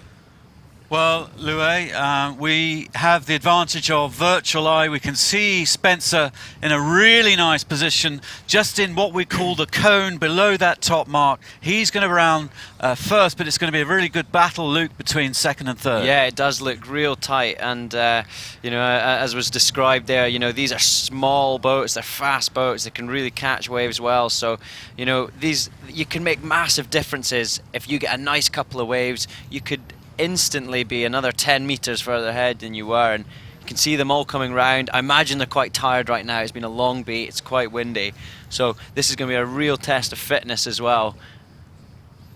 Okay, the fleet going through. I think we have 10 boats in this race. The youngsters, all from New Providence Island around the Bahamas. How many? 4 boats. Oh, 4, I beg your pardon. The top 4. And it's all tight as well. I mean, they've come around kind of nose to tail here, so we'll maybe see any place changing, keep it going down this first run. And there's the virtual eye, another great indication of where everyone's at. Look how evenly spread it is. And Louis, we could ask you and Robert, what course are they racing? Are they doing a straightforward windward-leeward course? They are doing a windward-leeward course with the start in the middle, and the finish will be in the middle, and they're doing 2 laps. Okay, so we're in lap number 1, 7 minutes after the start. Spencer Cartwright pulling out a nice little lead over Paul D'Souza. Cochise Burrows in third, and Matteo Aliata in fourth at the moment. Cochise, she's got a chance here, Luke. She can blanket some wind over the guys in front and try and put them in trouble. Yeah, I think so. But I'm just watching Matteo on this picture right now. He's really up now, causing a problem from what you've just said. We'll maybe see Matteo actually taking the wind of Cochise, and now she's moving her track a lot. You can see how much these tracks are winding left to right, left to right. That's because the waves are small. It's because the boats are small and they can really get in. And you're surfing it. It's like a surfboard. It accelerates the boat. And these guys have obviously been out here a lot practicing. And look at the amount of movement going on each boat. Obviously, with them being slightly smaller than the sloops we've seen earlier today, they can throw it around a lot easier. It's very physical, it's very exciting. I've done this myself. It's really enjoyable to be in these conditions. Okay, the boats are heading downwind. So when we say it's a windward-leeward course, it's basically straightforward, right up into the wind, down, up, down, finish in the middle. So fairly straightforward, fairly simple to understand. Lovely to see some of the youngsters taking interest and watching this final here. And some lovely crew technique going on. Just seeing that, yeah.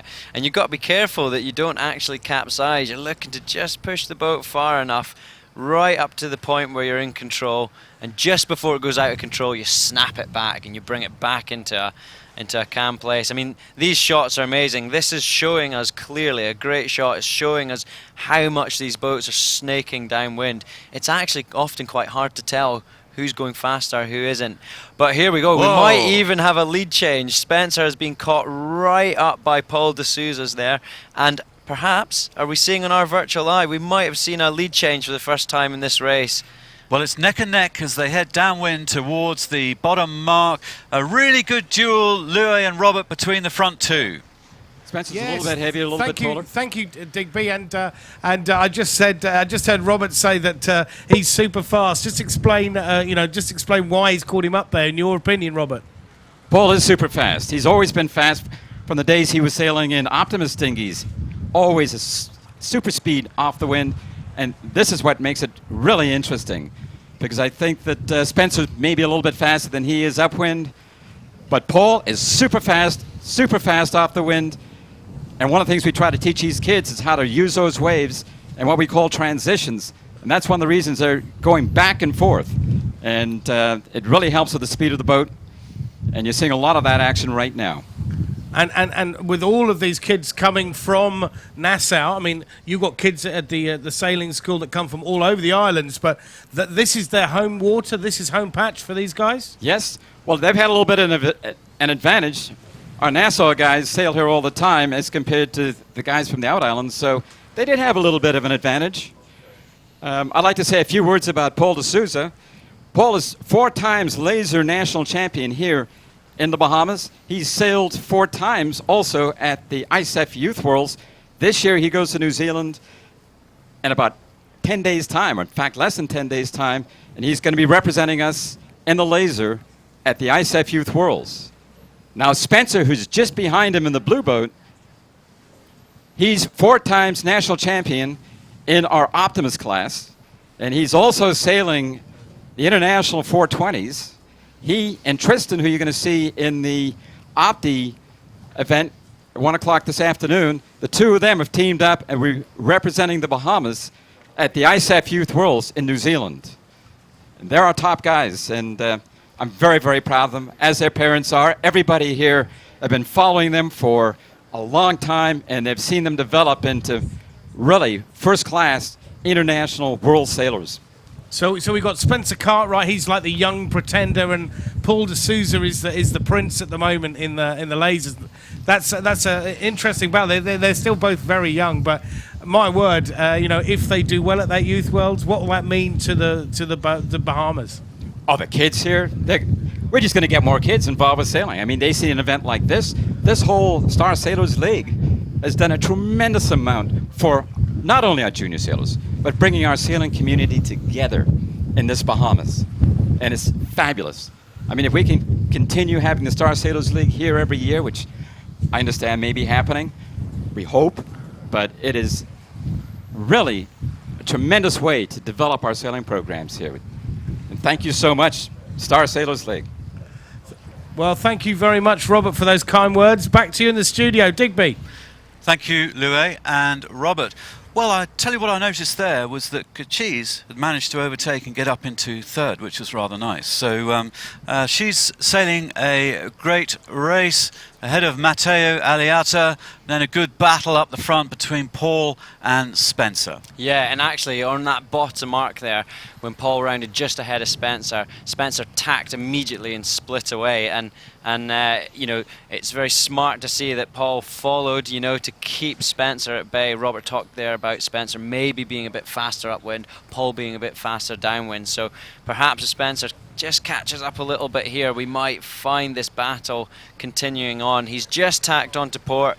They're closing up on each other now, and there's only 18 meters in it. That's on our virtual eye here, which is quite close. We talked about a couple of waves could make all the difference, and do you know what? I was just thinking there downwind that some of these guys are 15 years old. I remember the sheer elation of being in control of a small boat, in big waves, and how euphoric it feels when you catch these waves. And I mean, I would love to be out there. They're having a hoot of a time right now, but 4 boat finals, they're looking for glory, and right now Paul de Souza is in the hot seat and in control and doing a really nice job of it, just loosely covering Spencer, never letting him get too far away. Oh, that's good to hear. We did a little questionnaire with the youngsters.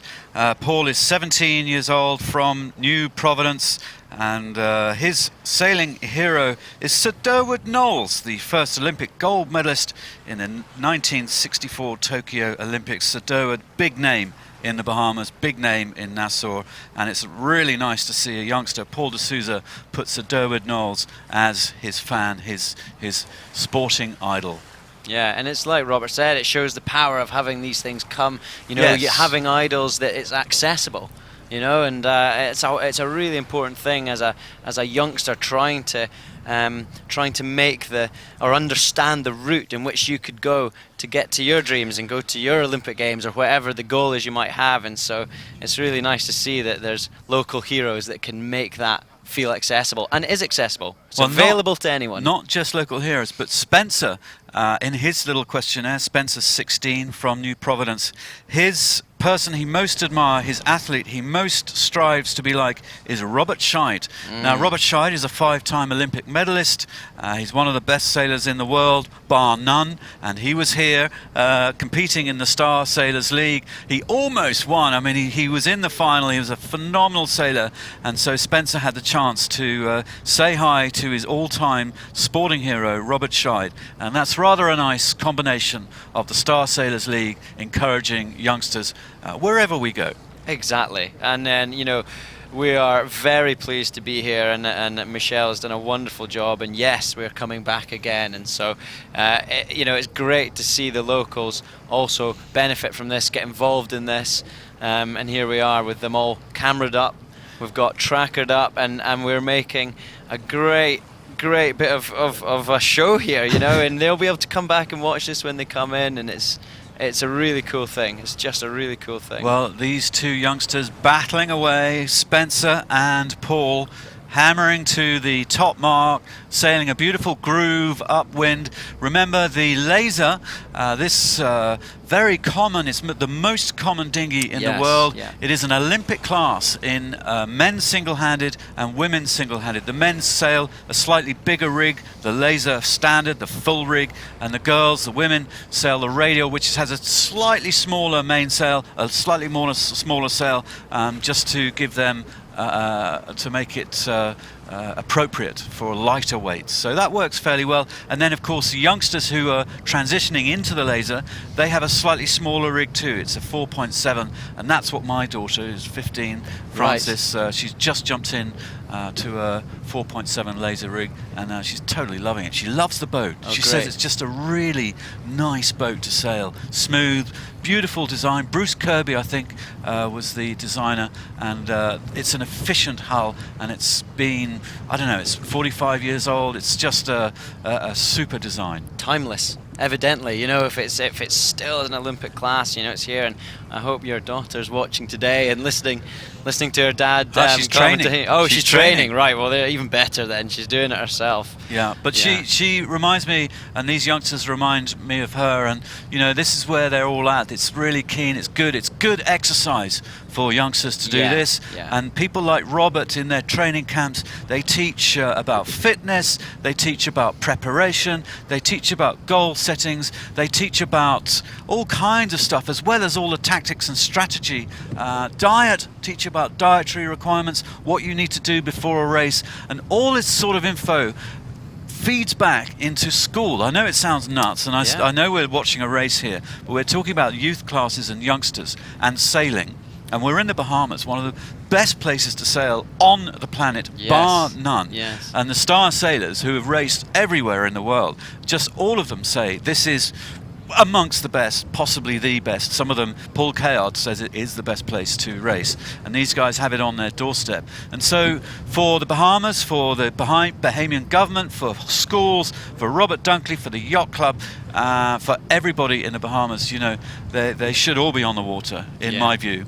Well, I grew up in the frozen north in Scotland, and I tell you, it was a different view to what we have today. I'd be snapping my main sheet around my knee because it was covered in ice. So I had to get it loose so it would go around the blocks, and it's not something they need to worry about here, thankfully. I would have given my left arm to come and sail in these waters as a kid. They're very, very, very fortunate to have it so good. Well, I can't wave the flag for just sailing as a sport and a healthy activity for young and old, from 8 to 80, and you can fall in love and meet beautiful girls along the way, which is what I did. Anyway, Paul de Souza heading around, hitting the ley line to the top mark. Paul has managed to hold Spencer off. He has. Paul is controlling this race at the moment. Spencer in second place, Kachis in third, and Matteo with a bit of work to do. Back out to Louis and Robert on our chase boat, on our TV cat. You're nearest to the action on the water. Over to you, Louis. Yes, indeed, and Paul D'Souza rounding the top mark there. Tell us what you teach these kids, Robert. Well, the way in which you saw them coming upwind, once Paul got ahead of Spencer at the leeward mark, there was no way he was going to let him go. He stayed on top of him, in other words, on his windward side, almost directly windward of him, and kept Spencer down from him from the mark. So Paul did a great job of covering, staying between Spencer and this windward mark. Okay, and it's a much shorter leg now, Robert. Do you think that Spencer Cartwright's going to catch him? Oh, it's a longer leg. I beg your pardon. No, it's the same downwind leg. Okay. All right, they're going to go down around the leeward mark and then finish upwind. Spencer Cartwright, you reckon he's quick downwind though, hey? But Spencer's going to have a challenge here because Paul is actually faster than Spencer off the wind. And, we're also looking at Cochise Burrows. He's sitting in third place, but I'd like to say a few words about Cochise as well. You know, he's been knocking on the door here, these two top guys, for over a year, and this year he has improved tremendously in his sailing. Sailing these lasers, he's won a number of individual races, but I don't think he's actually won any of the major events as yet. Paul seems to still dominate in the major events that we have. Spencer is often second, and then Cochise a very close third. But what happens here is these guys over the last 2 years, working together, sailing together, practicing together, they really push each other. We do not have a lot of sailors in the Bahamas, but these guys working together have put them in the position where they can go and sail internationally. All three of these have sailed in World Championship events, both in the Optis and also in the lasers. That's an interesting point. One of the greatest coaches Great Britain has ever had is Jim Saltonstall, and he calls all his kids ferrets. And he says, I asked him, I said, Jim, why do you call everybody ferrets? And he says, because they wriggle around and a few of them climb to the top, but they're pushing each other up. And that's the point you're making. By racing together, they're all improving. Is that what you're saying, Robert? Absolutely. These kids here really push each other. And just to talk about our base of junior sailing, in our school we have 47 kids in our what we call our year-round program. And then in our summer camp, we went through 102 this past year, as we did a year before. And we get the government schools. We go in and campaign in the government schools to bring these kids out and get them into sailing. And it's been working. So our base has been growing. That's fantastic. I mean, Amman Sail, I know, a long way away from here, and I know Digby knows well about them. I remember the first few years they had like 80, 90 kids. They've now got 900 kids. Wow. There. It's a bigger population, but, sailing is not just about sport. You've got a fantastic piece up at the Nassau Yacht Club, a quote from Elvstrom. Just explain what that quote says on the wall up there and what it's all about. Absolutely. The wording is, if you win but lose the respect of your competitors, you've won nothing. Paul Elvstrom, we had him in a clinic. I'm aging myself now, back in the 70s when I lived in Canada. And he told us about his experience at one of the Olympic Games. He felt he didn't like the boom that he had. He sailed way away from the group, and somehow it broke. And he came back in, and what he told us was that for the next year or so, that troubled him so much mentally that he almost had a nervous breakdown. And when he came to coach us in Canada, he brought that up. And he said, listen to what I have to say. If you win but lose the respect of your competitors, you have won nothing. It's all about sportsmanship. Without good sportsmanship and you do things that you know are incorrect, your conscience is going to bother you. But it's one of the things that we do teach. We teach good sportsmanship as well as sailing, but these kids have to work together. They all help each other, putting their boats in the water, bringing them out, whether they're white, whether they're black, whether they're rich, whether they're poor. And it is really a wonderful way to bring this community together. Digby, one of life's lessons there. Back to you in the studio. Well, Robert, lovely. Well, it is Sunday, and that was a bit of a sermon there from Robert Dunkley. Yeah. And I like it. I like it a lot. Paul Elvstrom, one of the legends of sailing, one of the most successful Olympic sailors of all time, and he is officially called the Great Dane. Yes. So nice story from Robert as the boats head around that bottom mark. Well, do you know, actually, Spencer I've been watching over in the virtual eye a few times. He's caught up a few meters back on Paul down that run. Is it enough? I'm not sure. We're at the closing stages of this race, but he's certainly not giving up yet. You can see yet again he's tacked off around that bottom mark, and he's trying to split from Paul, trying to create some options for himself. Okay. So smart sailing going on for these young guys. I must apologise to Cochise, who will be watching this later on YouTube. I've never heard of the name Cochise. It must be a Bahamian type of name, but I thought it was a girl's name, but it's a boy. And Cochise's hero, here we go. He's obviously a bit of a football fan as well, because his hero is Cristiano Ronaldo. So fair enough, you know, football, the biggest sport in the world. Yeah. What can you say? Yeah, well, and he's a bit of a superstar, isn't he? And extremely talented at the game. So a worthy man to have as one of your idols. Well, do you know what? We've got Paul and Spencer here in a real tacking duel. I mean, this is like watching an America's Cup race right now. They are there we go again. Spencer straight back in. Attacking. Paul's looking back behind. He's going to be probably rolling back in. These guys are having a wonderful, wonderful battle.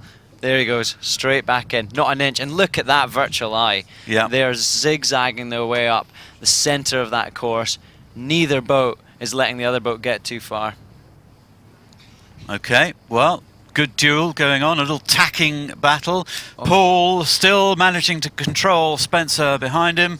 Cochise taking a very different route, doing far fewer tacks and probably going faster. Yeah, and you can see in the tracking there of Cochise, there was a spin done. You see that circle there on the bottom right of our virtual eye? There was maybe an infringement. Yep. Perhaps he hit the mark and had to do a penalty turn. However, still firmly holding on to third place while the battle for first and second continues at the top of our screen. Spencer and Paul giving us a good old show here, actually. Yep. Nice to see. Yeah. They are meters away from the finish line of their final of the best regatta. You can see that finish line between the orange buoy and the orange flag on the committee boat. And here we go for the gun and the glory. Wonderful. Smart sailing. Can I say as well, quite mature sailing. I mean, he did a lovely job, Paul, up that second beat, of just controlling Spencer nicely. Here he is, he's done it again. You know, holding your nerve in something like that is not all that easy. And it's really nice to see some smart sailing. And there he is, turning round. They had a little chat just as they crossed the finish line. Taps his tiller on the ground. He's happy with that. And a little chat between the two. Probably great race. They're saying, well, that's a cracking duel. And good stuff in this final, the best of best for the laser classes as the third and fourth approach the line. Cochise borrows with Matteo Aliata behind, hammering away. Yeah. And that was a good race between the top two. Yeah, really 7 good race. seconds between less than a boat length. It's not a lot over a long race. It's a half-hour race, you know, and it's just nice to see a bit of sportsmanship at the end there. You know, we all go out and fight and do our thing, and it's nice to see them acknowledge that as they cross the finish line. Well, there's Cochise just crossed now, breathing out. It's probably been quite a physical race. These are tough conditions. These are small boats, and you really have to work hard. And Matteo finally just coming through. Okay, so quick recap, quick summary from Loué, who is with Robert, and Robert Dunkley is the man who is teaching these guys and driving the development of youth sailing in Nassau. Let's have a chat to Robert. Just sum that up for us, would you, Robert? Robert, just sum that up for us, Tiggy's asking in the studio. Sure, be delighted to do that. You know, the outcome ended up being what we would have thought. Paul has, you know, most major events that we have, Paul wins, Spencer's second, Cochise is third. But I also want to compliment Cochise. He must have touched the leeward mark, and as a result, he had to do his turns. That's sportsmanship. As you notice, there's no judges, no jury out there. These kids learn the rules, and they go by the rules, which is so, so important. Mateo, this is the first time I've seen Mateo sail as well as he has. I mean, this weekend, we would have probably put Mateo in around 7th or 8th, and he worked his way up and ended up 4th in the semifinals and sailed in this event. So proud of him. And his parents have got to be incredibly proud of him as well. He did a great job. All of our kids, this, I think, is a great example of what our sailing program's about. Thank you very much. Robert, thank you very much. And the laser sailors are now heading back towards the Nassau Yacht Club. I'm sure they're going to be greeted by their family and their friends.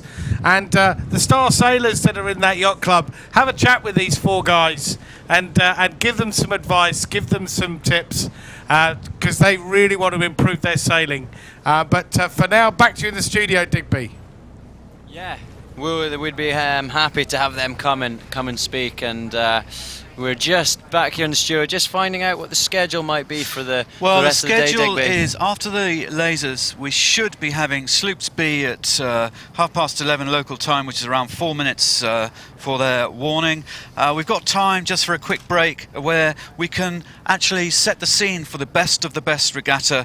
Cindy Gay is going to talk about the best of the best regatta and what we're seeing today.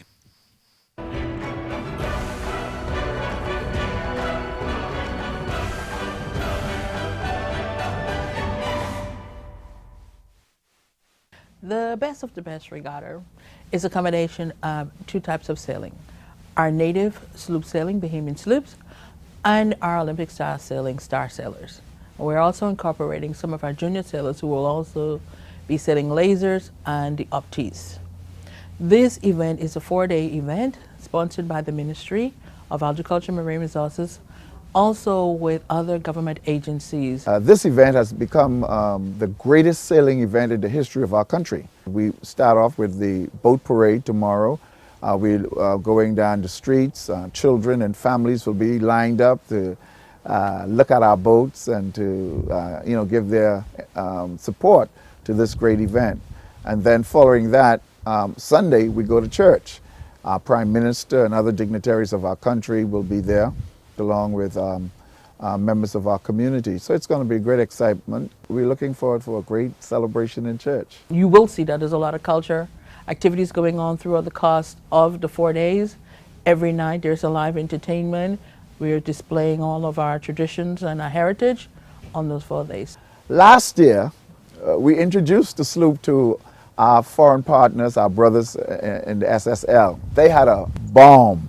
And so this year we have empowered them with more opportunities to showcase their talents to the world, because on Sunday during the best of the best, it will be streamed live to the entire world. So the entire world will see if they are able to beat the Bahamians on their own boats. These boats were used for transporting on persons and things from island to island. And on off seasons, the sailors then use it for recreation. So that's how the sport of sloop sailing came in. On their off days from fishing and sponging, they took it and said, okay, let's race from Andros to Eleuthera or Exuma. And that is how sloop sailing began. We wish to encourage all persons, all Bahamians and foreigners alike, to come out and to see what we have to offer. This will be Bahamians at their best. You will see our culture, which is sailing, our food, our heritage, and our tradition. The government of the Bahamas is truly excited to have you in our country. You bring so much to our country by your presence, by just giving to us the opportunity to display our talents to you, and for us to witness your talent in a professional way, which adds so much to the great celebration of the best of the best.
The 4th edition of the Star Sailors League Finals brings 25 teams from 17 countries to compete in the waters off Nassau to battle it out over 5 days of racing. Yes, they've tacked away to the right-hand side. A living legend, for sure. A living legend, yeah. Exactly.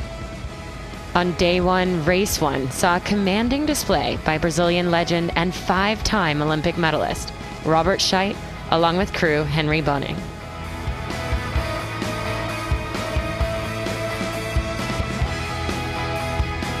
As the teams got used to the light wind conditions, it was quite a tight battle between Americans Mendelblatt and Fati, the Italian team of Negri Lambertini, and the Brazilians, ultimately holding tight for the win. A win for Robert Scheidt and Henry Björning. As the breeze and waves built for race 2, 2 Brazilian teams and the French drag raced up the course.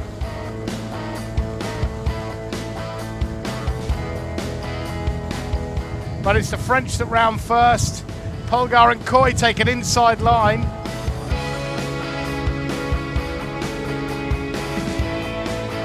In fact, Xavier and Pierre Alexis have overtaken George and Bruno into first place, and that was slick sailing.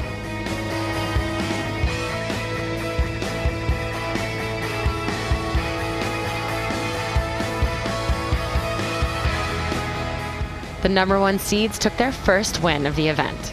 So I'm quite happy now because the speed is there. We see that we are competing with the good guys. We are not in front, but we are there. So day 1 is good. But it was ultimately the Italians with a 3rd.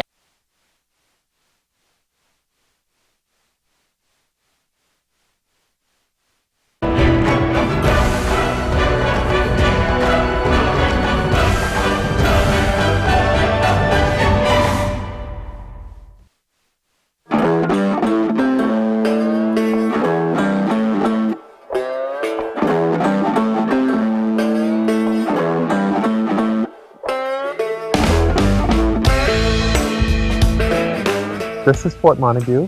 It's the oldest standing fort left in the Bahamas, but it was the 2nd fort built. So the first fort was Fort Nassau, which is on the site of where the British colonial Hilton stands.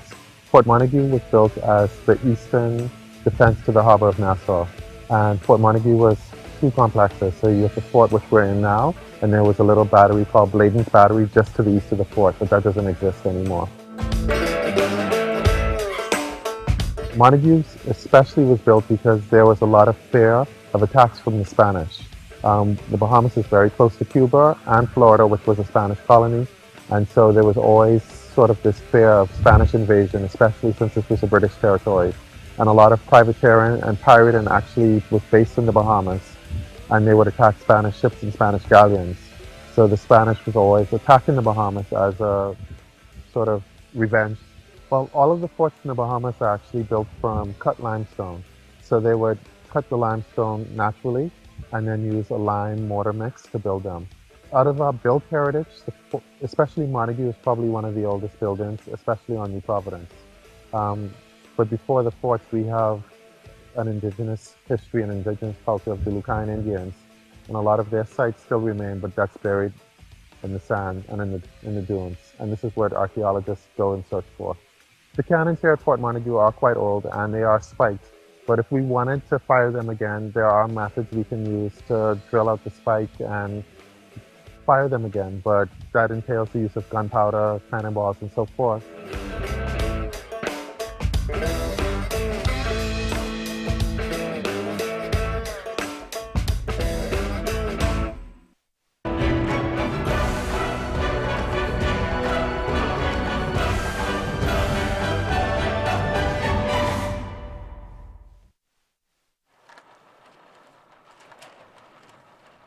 We are down at the dock with Stevie Mitchell, Star World Champion, and 2-time Laser Champion Nick Thompson. Stevie, you're an old vet in this boat, but it is Nick's first time and first day ever sailing the Star. What are you expecting of him? He'll be just fine. He's a great sailor in the Laser. He'll pick it up very, very quickly. One of the reasons why us older vets get to come in the boat is that we do the mechanics of the boat. So I can hopefully do all the mechanics. Nick can weave his magic with the tiller extension and hopefully we'll be okay. we'll find out in a couple of hours' time. And Nick, what are you hoping for your first time star sailing? Yeah, I think the first step is just to get off the dock. That would be quite nice. And then if we can not lose our rig on the first day, I'll be pretty happy. But yeah, I mean, I'm so fortunate to have Stevie to sail with. You know, I think he's already taught me so much, and I'm really looking forward to it. All right, we'll let you guys get out there. Hopefully we'll get to listen in to Stevie coaching Nick through it. Thank you. We'll see you out there. You can say that just inside the telltales is fine. Okay. Use that as a depowering tool as well. As your height of your boom off the back of the deck. Closed. Okay. Oh, that's sweet. Feels nice. Like heel angle, obviously that's a little too flat. Yeah. Little shifty here.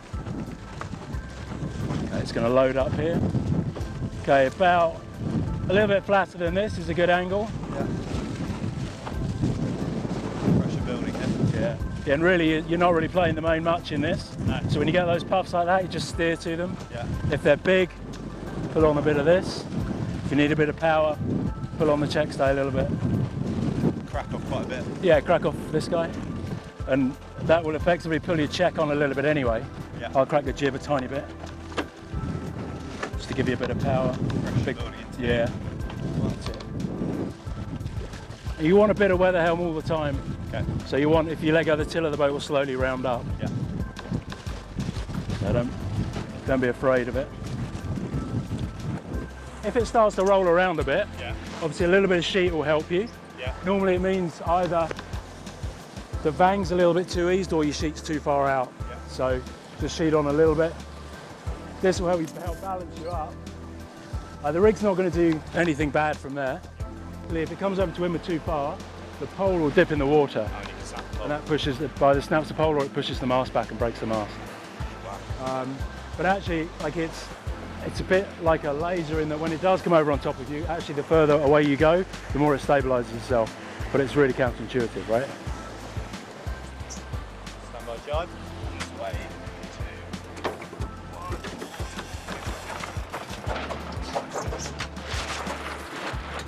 Nice, good one. Turn the corner. Yep, fine. Just push it across and go up.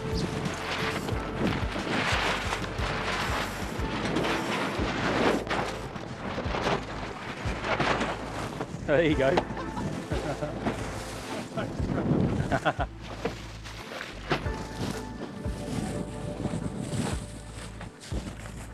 When you get flat spots, use that to get your height. When you get the waves, your priority is just getting through the wave as clean as you can. Just load it up a tiny bit more. That's it, and then go a bit of check. Get till that stops flapping. That's it. If it's ever flapping like that, that's bad. Wear more check, and if you need to, put a bit more backstay on to depower. A little bit in those puffs to flatten the boat. Yeah. Then get ready to pull it away again. That's it. Lovely. Just what you want. Yeah, perfect. Day one, star sailing, how was it? Yeah, fantastic. Really good day out. It was really nice to get out there and straight into some racing with all the other guys. We had a little bit on, certainly at the lure marks, but yeah, we got there pretty quickly. Pretty happy. How would you rate him as a star skipper? Great. I mean, first day in the boat, yeah, we did some manoeuvres. We didn't do any big disasters, and we got into racing some boats, and it was good. Like we had any disasters. I know, It's a exactly. big Right? disaster. We had pretty reasonable speed, and yeah, we were racing rather than just trying to sail the boat around the course. What is the hardest part? Probably the lure mark rounding, to be honest. It's just so much main sheet to bring in, and it's pretty loaded. It's, I mean, there's it's a big main, if you hadn't noticed. So I certainly didn't until I got out there. But yeah, that's probably the hardest bit, but it's good fun. Awesome. All right, thanks you guys. Good luck out there this week. Thank you. Very much. Well, that was how some of the newcomers to the Star Sailors League got on training to sail this amazing boat, and we've had that competition the past 5 days. We've had the Star Sailors League Championship in Nassau, the Bahamas, because this is the best place to sail in the world. We are now prepping up for the Class B Best of the Best finale. Hopefully we'll have 4 boats on the racetrack. They are getting ready now. They're at anchor And we are we think 10 minutes to a start. And I have Luke Patience, Olympic silver medalist, in the studio with me, plus none other than the Bahamas' top DJ, Mr. Dwight Hart, 98.3 The Breeze. And Dwight, you've been chattering away to everybody on the shoreline over these past 3 in this wonderful sailing festival. And now I think we're in for a little bit of a treat here. Yeah, the B-class boats, obviously you got a bigger boat. The boat's 23 feet. And you got more crew members. They can carry up to 9, especially in these heavy winds. And so a little bit more excitement. Class B, not as competitive as the Class C, because we probably don't have the top 3 boats in this particular regatta. These are obviously all boats that won regattas. Yeah. We think that there are a couple of boats that probably would have made it just a little bit more competitive. But again, you see, we've got Ansness, who is in this regatta, and she sailed pretty well yesterday. The new Susan Chase, which is the most dominant B-class boat for the most part. Beautiful looking boat, that Ansness. Yes, I beautiful love that colour scheme. Yeah. That is great. We're just visually, we're just seeing pride, yes, attention yes, to detail, yes. real care in that boat setup. Yes. And so in this race we've got the Susan Chase along with Ansness, which we see on the screens, and also Queen Drusilla. So those are the top 3 boats that made it, and then we've got some SSL crew members sailing on the Barbarian, and they're getting ready to get started right now, and I think we're going to get going in about... Boom! There they go. are. Well, now, that's good news. Just to let you know, a little bit earlier, if you've just joined us, some of the Star Sailors League champions went out into a race on a C class, and they sank, which was a little bit of drama for the crowds and spectators. So now, for all expectations, the world of sailing, the Olympic class sailing movement has a lot of expectations on these guys here. And I'm just trying to pick out, Luke, who we've got on this boat. We'll try and pick out some individuals. It was really pretty much who turned up in the morning. These guys had a big night out. They finished their championship yesterday. Yes. We had the podium, we had the medalists, and they were all out celebrating hard last night, but there's big smiles on board. The one I can identify with a red hat, a dog I think he's got on it, is Fritjof Kleen, former world champion, 2014 world champ in the star class. Big guy, huge guy, big character. Big character. He's one of the most extrovert characters in this whole game, and loved by all. And I think I see Sergio Lambertenghi on board as well. Diego Negri, I think he's there. Xavier Rohart in the white glasses, the white sunglasses towards the bow of the boat. Xavier is a bronze medalist, and here he is, one of the founders of the Star Sailors League. And these Frenchmen were on the podium yesterday, having done so well in the Star Sailors League final in the Bahamas. And who else can you see? Well, is that diggers, Tyler? we've got furthest at the back of the boat there with his back to us is none other than our most recent winner of the SSL League finals. That's Brian Fatty, crew member to Mendelblatt, right at the back of the boat there. He's also, even shortly with the black after, cap on, Brian. Black cap on, light grey top at the back of the boat there with his back to us. So he's fresh from his victory and he's straight back in, learning a new skill on a sloop. Looks like Brian might even be helming, which would Quite be possibly. rather good. He's great. a full-time crewman, and maybe they've chucked the helm to him. We will see in a moment. And I also think in the white cap, I think that's Tyler Bjorn. Tyler was a star Olympic representative for Canada, and he's been commentating with us over the past few days, and another expert sailor. And they are not alone. I think they're going to have some help by some of the sloop sailors, or at least one of them, Dwight. Yes, we see a couple of the guys getting well, it looks to me I'm having the ship right now. Okay. It looks to me like they're probably going, right, I don't want to be on this boat. If the last punch sank, then get me off here ASAP. So didn't work out too well last time, so okay, scrap that. The SSL sailors are on their own. No, I think they're probably just going to go get some additional guys and bring them back. They're not going to let them sail by themselves. Yeah. Well, I wonder what the discussion going on right now is. I'd love to be a fly What do we on do? the mast of this boat and understanding what they're talking about. There's some huge characters on that boat, and it'll be interesting to see who takes takes the helm, you know, and steers the ship round. Well, there are two full-time helmsmen, two natural helmsmen, talking to each other there. Xavier and I think Diego. Their job is to be a helmsman. Xavier is an Olympic coach now for the French team. Sergio from Italy, he helms Sergio Lambertenghi, the big guy on the right of that boat there. And Tyler's a crew, Frida is a crew, and Brian is a crew. So a nice mix-up here on board the B-class sloop. Our guys are on Barbarian, or is it called, is that right, Barbarian, Dwight? Yeah, the boat is from Auckland, so you can see the name of the island painted on the stern. What's the island called? Auckland's.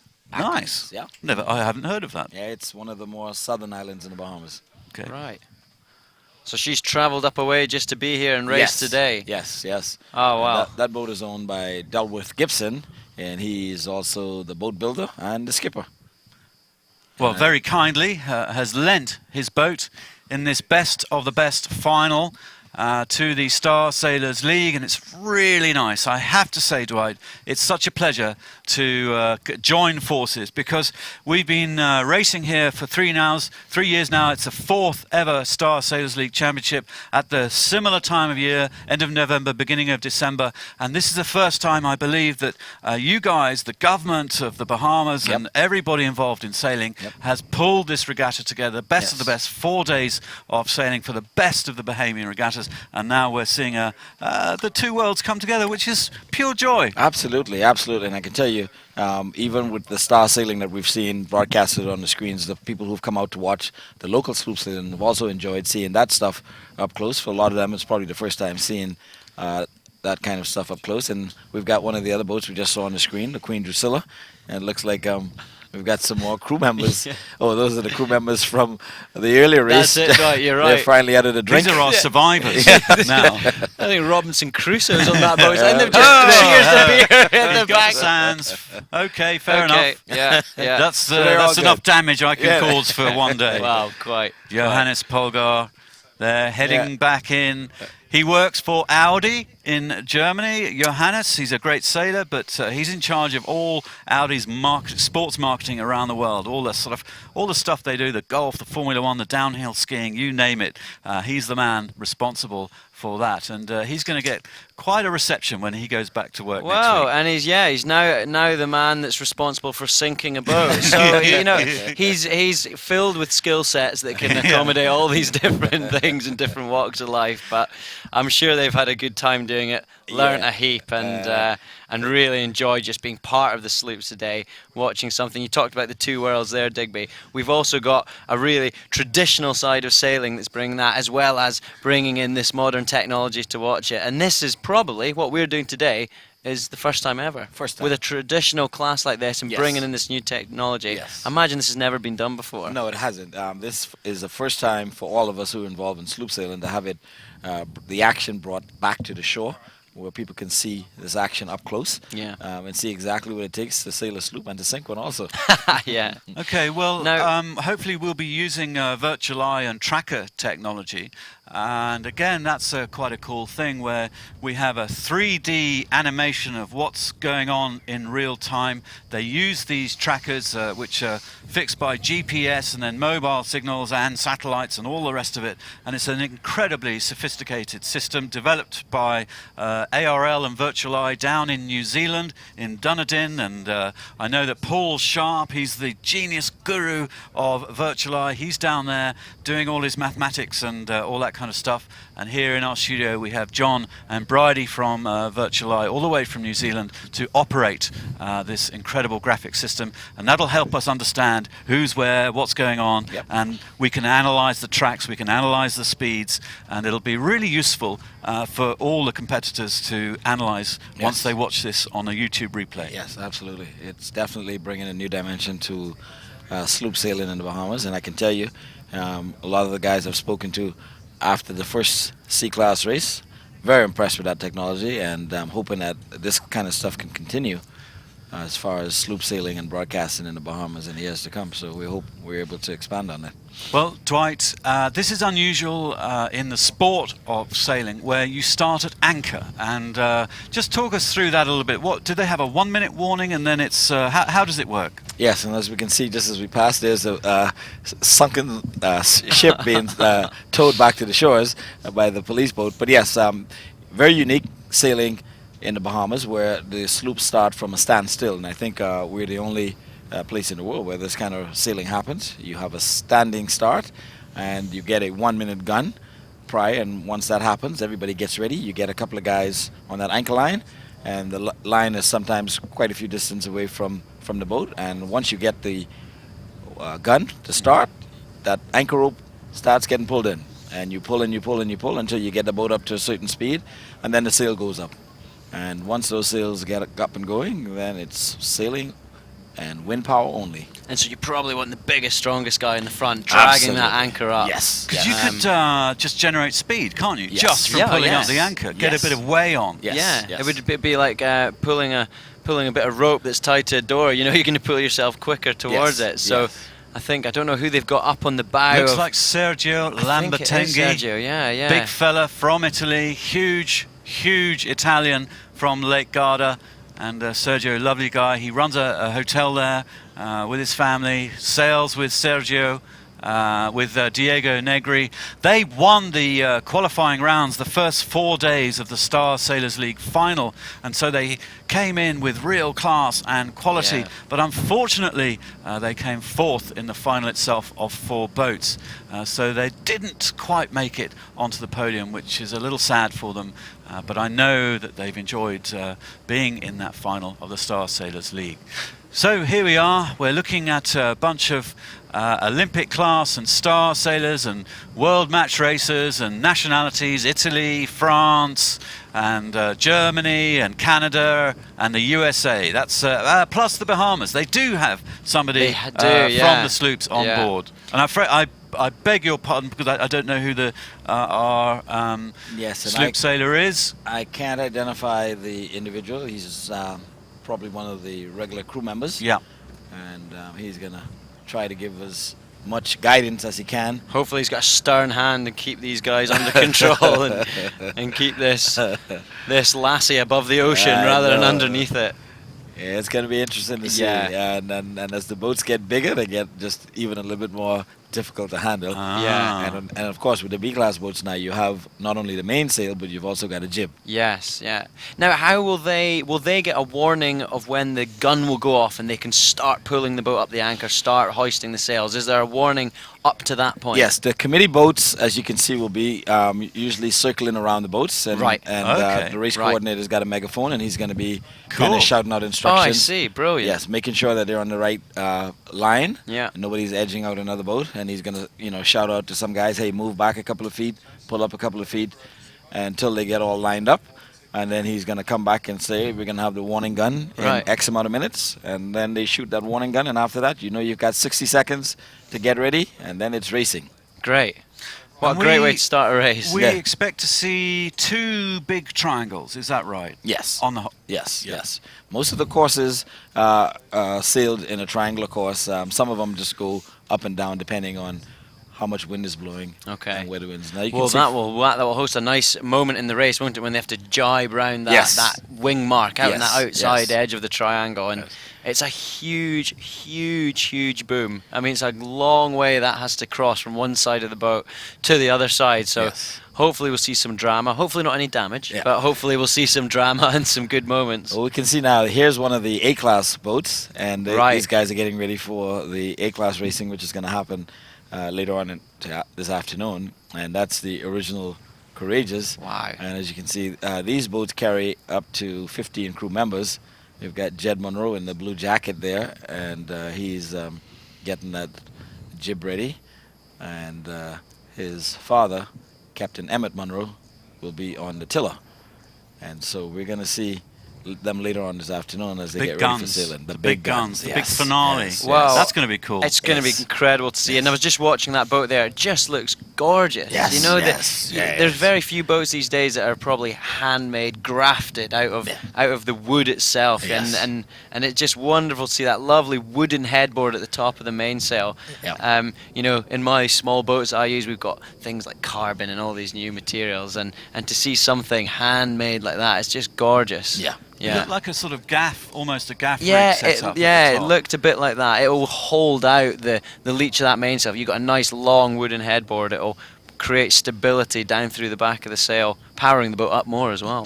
Not that it needs it. These are the booms are so cotton long anyway. sails. I mean, really, only classic boats use cotton sails. Yeah, and I was reading back to earlier. It's Egyptian cotton is Yes. apparently the rules it's going, and that's not something I expected to read, and that's a great thing. And That's what your sheets are made of. Well, your that's posh what I thought. Hotel sheets. Well, yeah, exactly. I mean, I certainly don't have Egyptian cotton on my bed, let alone my boat. So.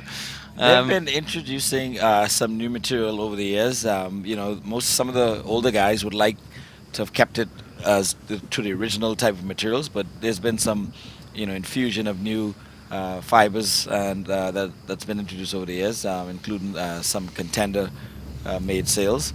And so we see some variation in some of the sails, and we may see, for example, I know the Courageous has got itself some of the very recently introduced material. We may see that on her boat today. Oh, so now this is interesting. This is a B class. Yes. And they are manoeuvring towards the start line where they'll drop their anchor. Yes. So we're not far off the start of this B class, just dropping their mainsail and they're under sail, just moving up to the start line position where they will drop the anchor. And look at those big boards, the planks out there. They're longer than the C class. Yes, much longer. And you can get a couple more guys out there. So Dwight, who are these guys here now? We've got Queen Drusilla, and Mason's Bay. Yep, she's Stefano Kemp. This is in my little notes here. Stefano Kemp is his name. He is one of the younger sailors, up and coming young guys, and you can see him there in the cap, sitting, holding on to the tiller. Okay. And they're maybe just doing a practice here, getting there. Making sure that the boat's going to be ready for when that gun goes off.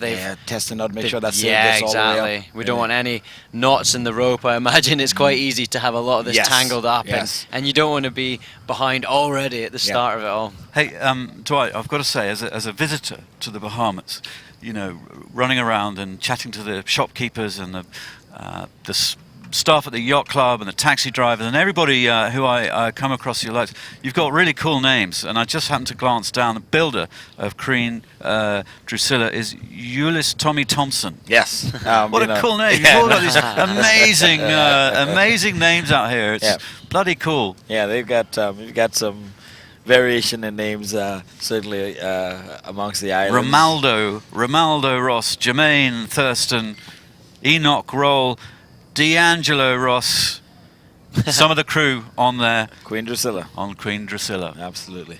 Now, looks like some of the teams are at anchor. Yeah. On the start line, getting ready. Here we go. 4 boats in the best of the best final of Class B. Yeah, and we can see there the Susan Chase, and she's the white boat with number 4. And like I said earlier, one of the more dominant boats in B class.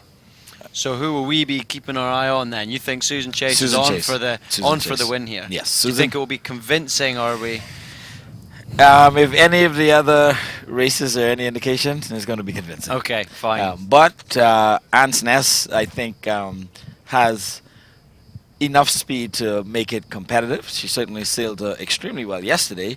The first 2 races, Susan Chase jumped out to a big lead very early on, and I think, in the first race, for example, the distance between first and fourth was like almost 15 minutes. Right. So, so a huge difference. Huge okay. difference, yeah.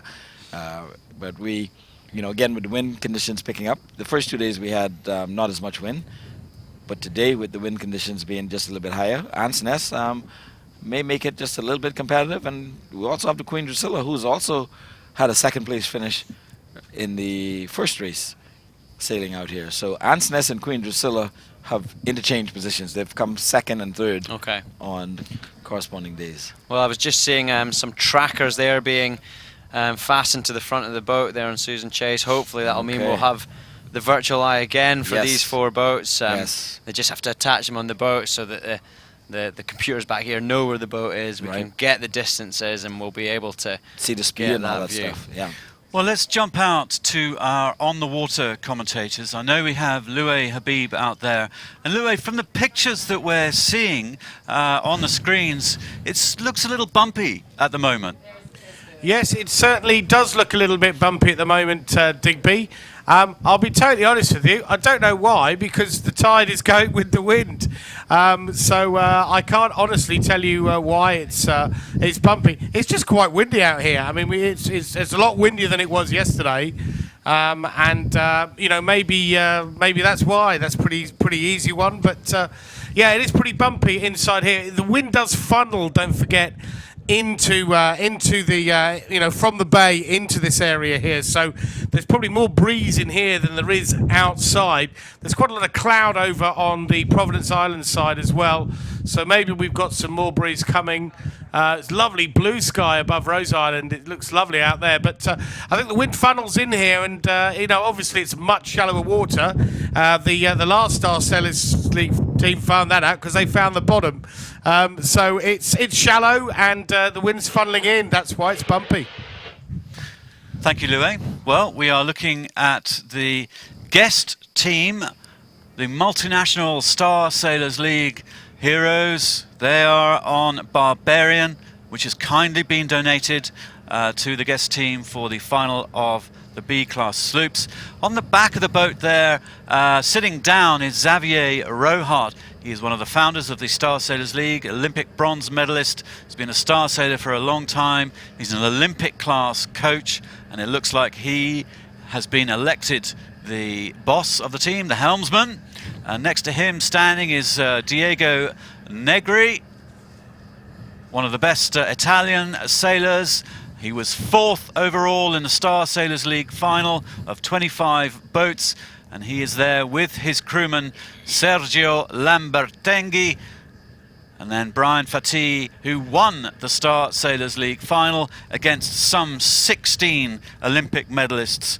A former world champion on the match racing tour, 2 guys who had won the fully crewed round the world race, the Whitbread, now the Volvo Ocean race. 2 skippers who'd won that, which is one of the pinnacles of sailing. The Olympics, the Volvo Ocean race, and maybe, what do you think, Vendée, a few other of these huge ones, but there are kind of 3 or 4 peaks, Everest peaks, and the Olympics and the round the world are 2 of them. So, boom, we're off, Dwight. They're pulling for all they've got, and they've got the big man on our boat. It's Fritjof Clean in the red cap, and away they go. All right.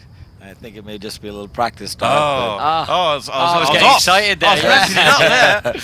Well, we were practicing too then. Great. Yeah. And there you see at the front of the boat going up with the jib. That's Delwood Gibson, and he is the owner, the builder, and the skipper. Nice. Okay. And so he just may be showing them a few pointers at this point, because as you can see, the tide is definitely taking them. Yeah. And opposite from where they need to be going, but they get some wind under the sails in a little bit. I'm just looking at that rudder off the back of the boat. It's a big, big old rudder. They've got Xavier from France there, the Frenchman holding that. I mean, I imagine he'll be pointed towards the wind right now, and pulling pretty hard on the rudder. It does not look like it would be a lightweight thing to be doing. So they're having a little practice. Yes. They're working out who needs to do what and when. Frida was good though. Yeah, he was leaning was like, into it. I mean, that guy's a big guy. Yeah. All right. And he's the noisiest fellow you'll ever meet. Just a big heart, big character, good fun, and great to have around, and great company. So he'll be winding everybody up like you wouldn't believe. Yeah.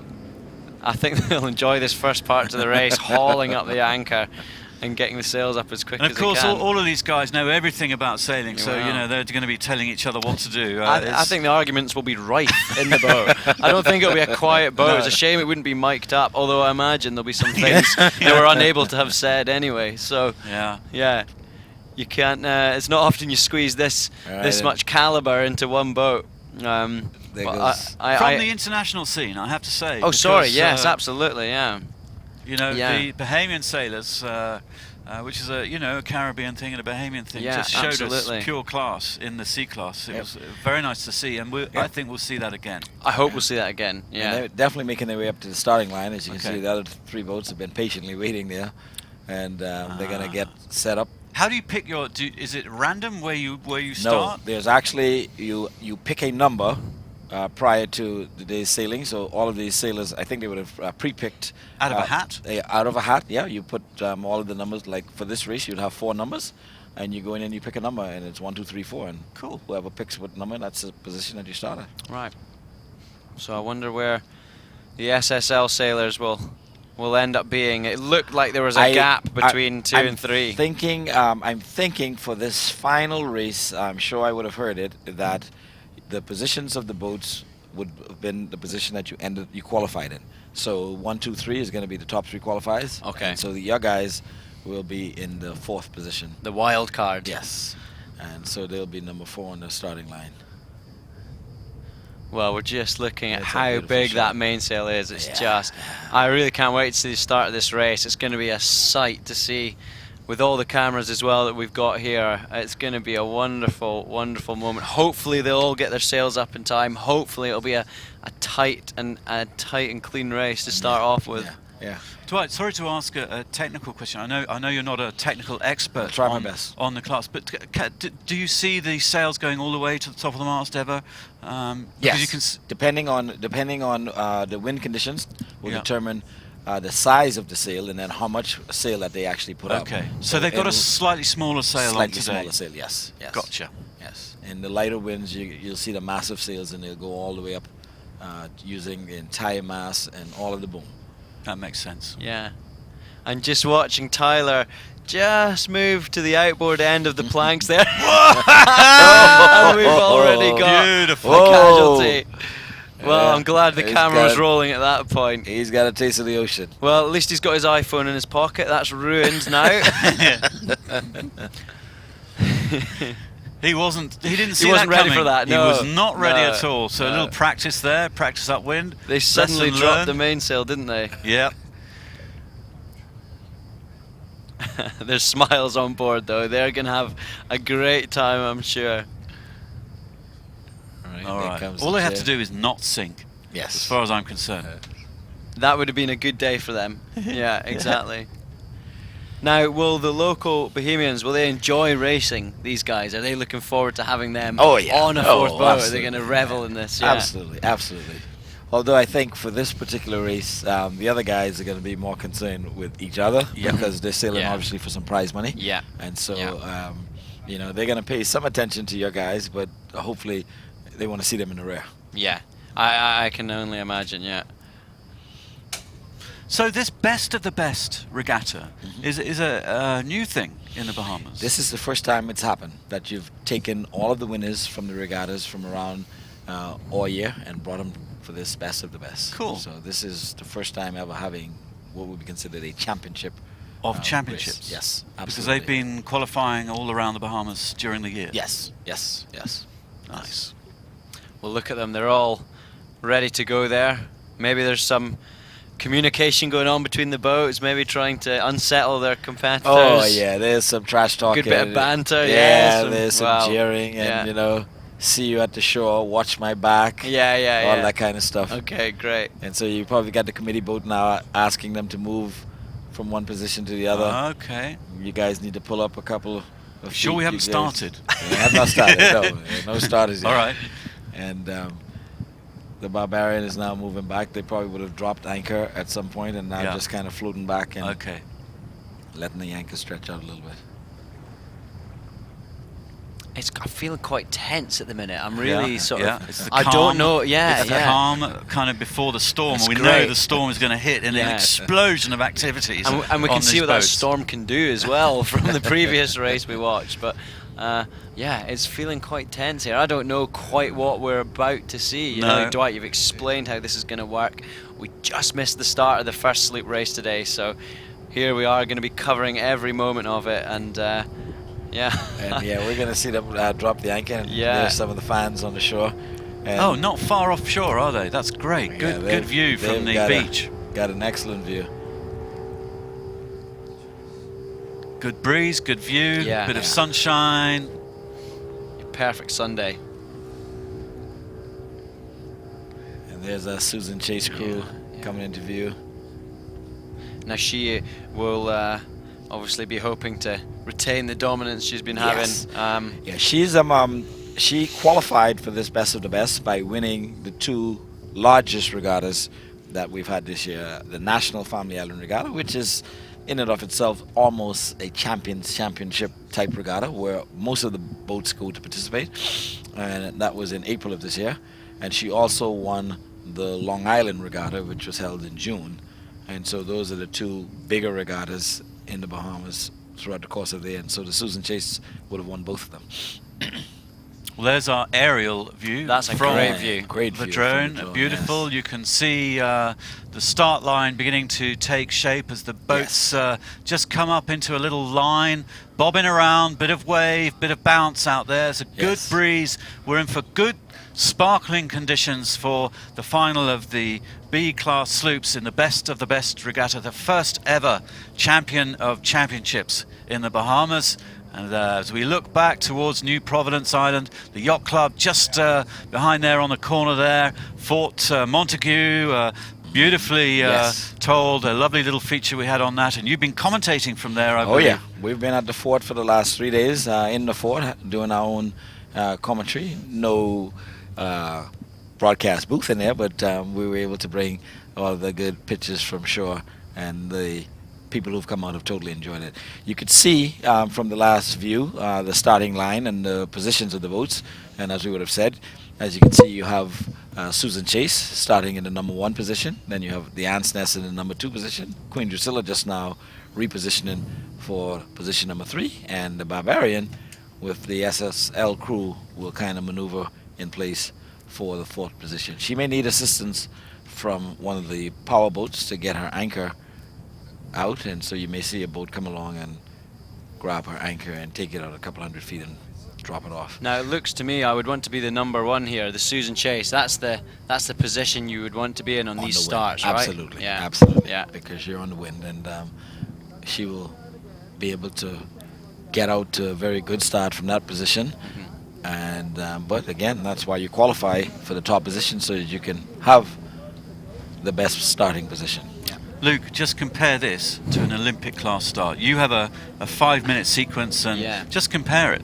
Well, so obviously the Olympic starts that we do, we're given a sounding horn at 5 minutes to go. That gives us a warning that our race will be starting when the clock hits 0. So for that 5 minutes, we are trying to jostle for position. We've got 30, 35 boats, all going to start together. So we are moving around the ocean. We're trying to claim your territory, I suppose, on one part of the line. You've chosen to start there because maybe there's some more wind on the course, maybe there's a feature, you're looking for less tide, more tide, any of these tactical things, and we're trying to read that in that 5 minutes too.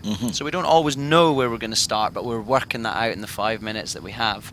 And so it's like a moving game of chess that whole time, and it's quite hard to get right. And obviously we're not anchored in a stop position when the boats can never quite stop, so we're trying to time our run to the start line and hit it exactly as the gun goes. Of course, if we go too early and we cross the line 1 second after, 2 seconds after, we're disqualified, we're pulled out, and we can't do the race. I was going to ask that question. Yeah. You know, is there a penalty for crossing the line before time? Yeah, done, out. Now, there used to be other penalties where you can come back and exonerate yourself and then restart the race. That's no longer the case in Olympics. They've come for the cutthroat method, and if you're over, you are out. Yeah, so you have to be very cautious. So for me, Digby, this is a wildly different setup to start a race, and I think they may have given them the 1 minute warning already. Right, okay. We're going to see sailing get started in short order because brilliant. It looks like everybody's now on the anchor lines. So ready to haul those anchors in. Great aerial view from our little drone. Look at the front guys on every boat, just crouched and poised, ready to They've lift got up that they've got anchor. about 4 of them on each boat, ready to pull on. Yeah. And there they go. We've got to start. We've got to start. Breach off, pulling at the front of the Barbarian there. So in fact, you've got 3 Star Sailors crewmen hauling up, and boom, they've done it. Fantastic. They've done it. Up goes the mainsail. Fantastic.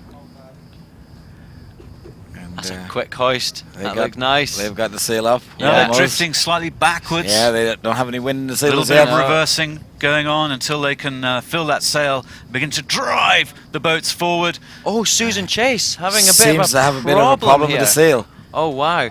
And the Ant's Nest has definitely gotten out. Queen Yeah. Drusilla's gotten out. And the crew and the Barbarian, they've actually gotten out also. They're Susan getting Chase moving. has had some issue with the sail. She's Yeah. still having issues. Yeah. And they're going to have to hurry up and try to make up some ground because you can't make a mistake. Wow. Hey, well, Dwight, that might make for a more exciting race for us, as you said. Absolutely. You know, they're looking at the If they're dominant the favourites with a bit of Yes. boat speed now, Yes, it's up they're to gonna them play catch to up. come and overtake. And as you Cool. can see from the graphics that they're underway. Yeah. And Queen Drusilla right now, Barbarian is actually carrying a lot of speed. A huge amount of speed yes, there. Yeah. Unbelievable. Yeah. 5.6, 5.5. Yeah. Now pointing up she's into the really, wind. really looks carrying some speed. Wonderful. Brilliant. Excellent shot. She's got a big blade painted onto the front of the boat. A scimitar. Or a cutlass. They're or, cutting yeah. through that water. Nice. Well, And good the crews start have for a very good our start. Olympic Excellent and Star start. Class champions in the final of the B class, best of the best. The There they are, guests, arms above this is their what they heads. do in the Yeah. Star. They put their arms behind their head for more leverage. And we've got one of the best crews there, 2 of the best ever Star crews. Fritjof Clean with Tyler Bjorn and Brian Fatih is out there on the other plank. And there they go, 4 crewmen giving their bulk. Their that boat leverage is and really a real generating some class speed. act on the helm. Xavier Rohart steering and doing a very nice job, just trying to feel his way upwind. With Virtual Eye, we can get an overall view of how they're doing. Still Susan fast. Chase going a completely different direction, Yes. heading to the right-hand side with a nice bit of speed, over 6 knots. Right now, it's Ant's Nest, I would say, Luke. Well, it looks it at the minute. Yeah, they've taken a lovely start. They took advantage of Susan Chase having that poor one, and they've just launched themselves out into the left here. But it's interesting to see, still the fastest boat on the track right now is the new guys, the Barbarian. Doesn't mean that they're going the right way. You know, it doesn't mean yet that they're going to get around the course clean. But And that's an interesting stat to have because the Barbarian has actually come in last place in all 4 of the previous races. Right. So, Well, a lot of this is going to be about upwind sailing, sailing towards that weather mark, and that is extremely hard. And we saw in the last race, Widdy K just having a beautiful upwind track mode, and we'll see who can sail upwind the best, because once you get around that top mark, if you're in the lead, you know that is a massive advantage in this style of racing and Olympic class style of racing. Exactly. You know, you want to take that early lead. It's what Ant's Nest has done so far, and we just saw a picture of them just shortly before. It just looked clean and nice, and they were moving well. So, well, in that shot on our Virtual Eye, Barbarian bearing right away. It's really probably time for them to tack over.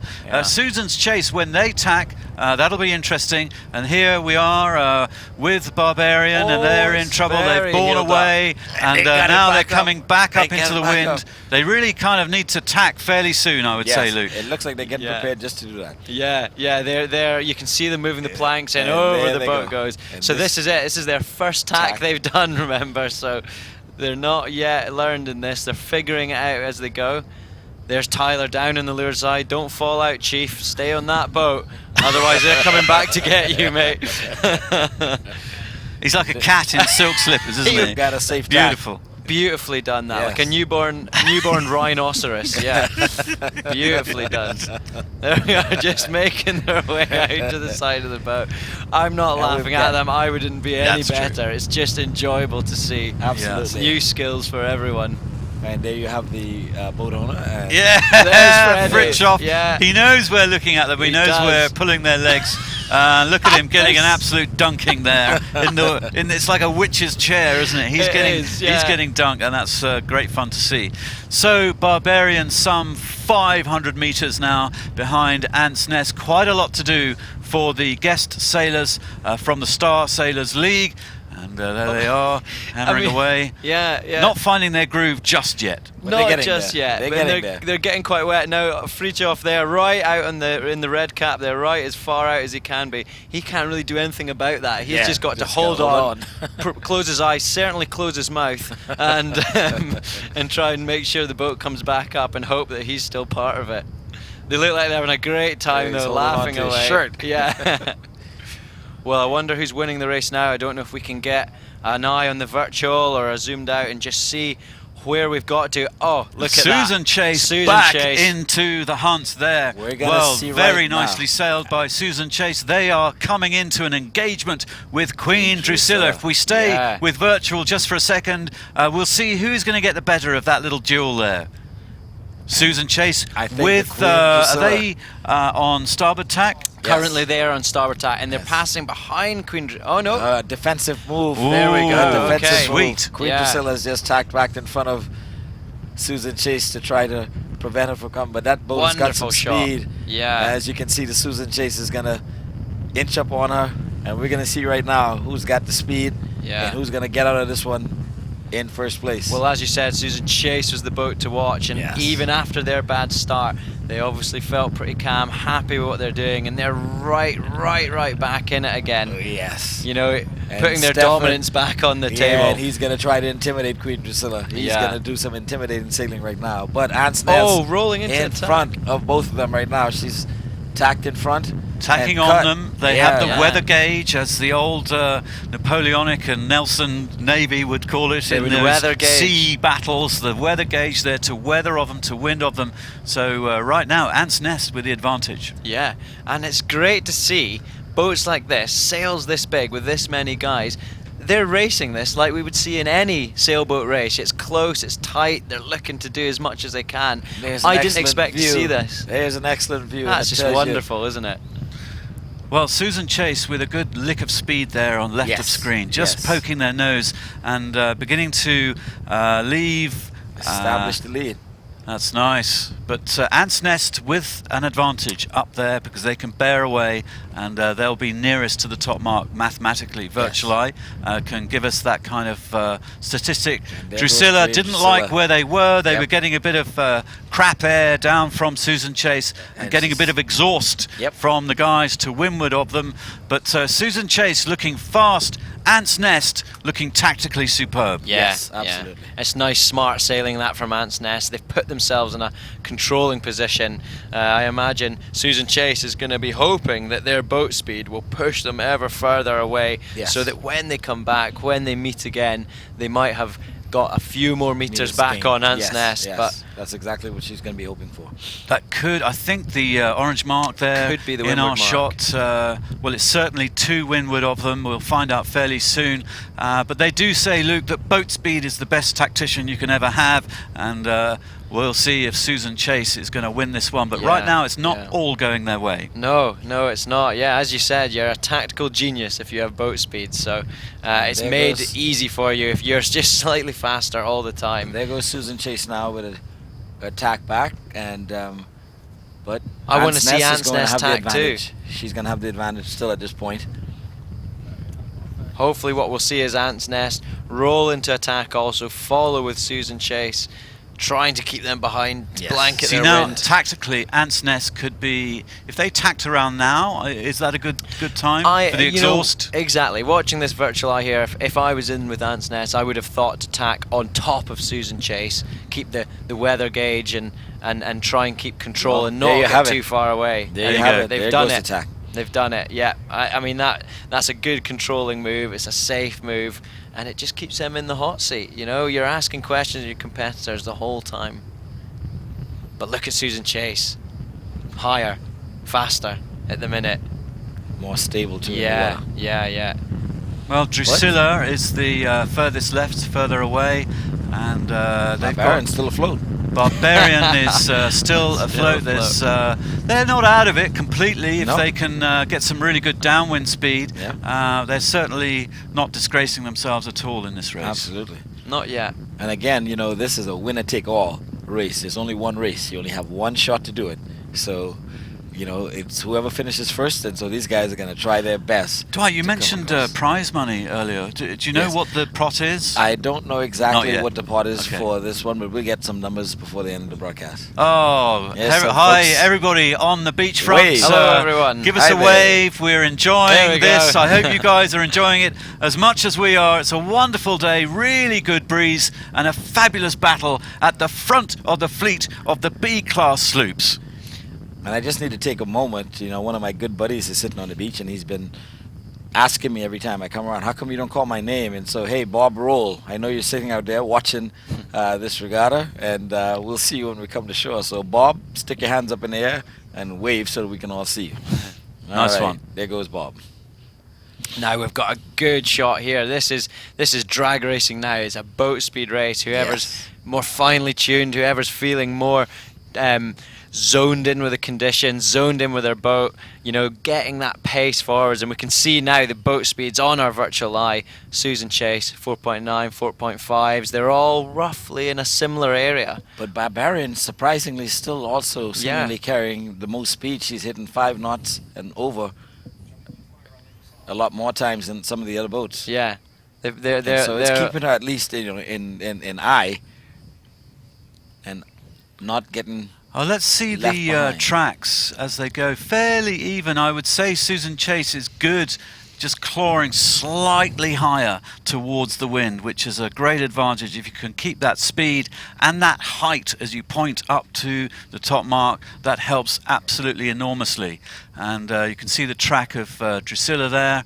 And is that yellow mark, perhaps? Is that the top one? I'm not quite sure. Forgive me. I think when we have the eagle eye view, the yellow mark is showing where the marker is, and it would be to the port side of where the boats are sailing. Now, as you can see, Ant's Nest is now tacked back once again. Yeah, that was an interesting thing to see that. Yep. That's them split away from the fleet again, back off on their own, doing their own thing. They've maybe seen something they like. Or perhaps Susan Chase forced them into it. You know, they were getting close.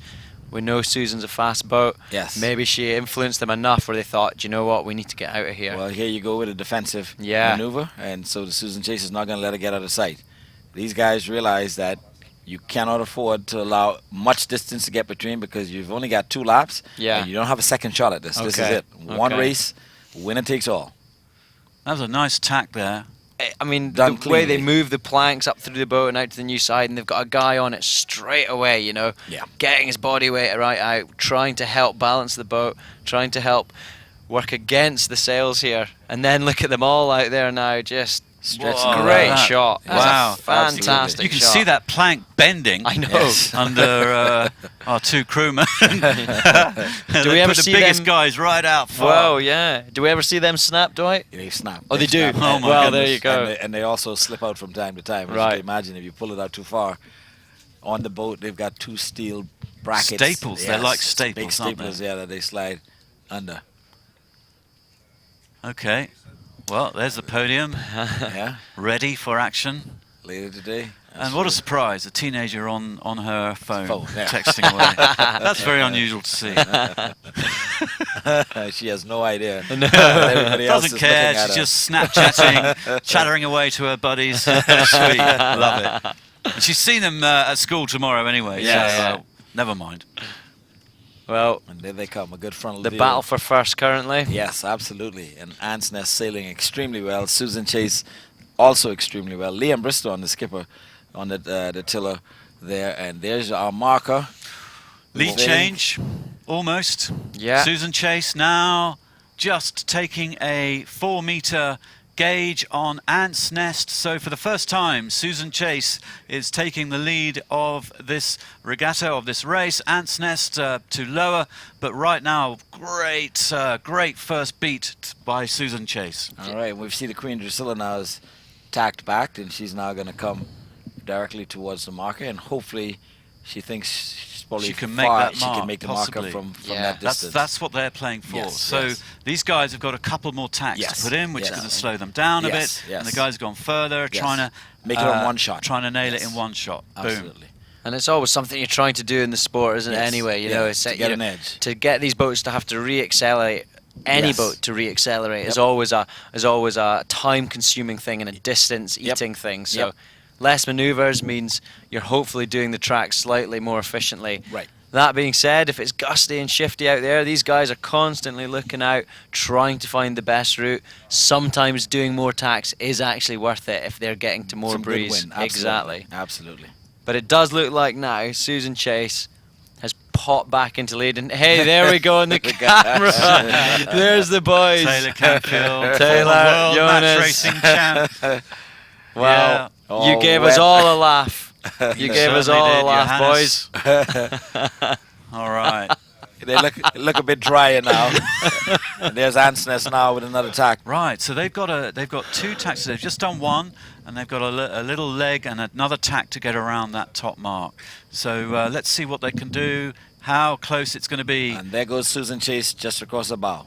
And so she has been cut by Susan Chase, and we anticipate that Susan Chase is going to attack back in a couple of seconds right now to cover the Ant's Nest. And It looks like she's singing along nicely yes, there. Yeah. absolutely. She's really moving. Beautiful sail Yeah. as well. It looks perfectly set. And she's got some good form in the water. Just look at that. Yeah. Not throwing up too much water over the deck, just keeping it all bouncing along the sides. Now I've noticed, Dwight, that these boats are slightly more decked out More on decked, top. There's yes. only Yes. there's only just a small Yes. gap there where it looks like the skipper's feet's inside. Yes, yes. Nice tack. And there's a nice tack. And they're around. Oh.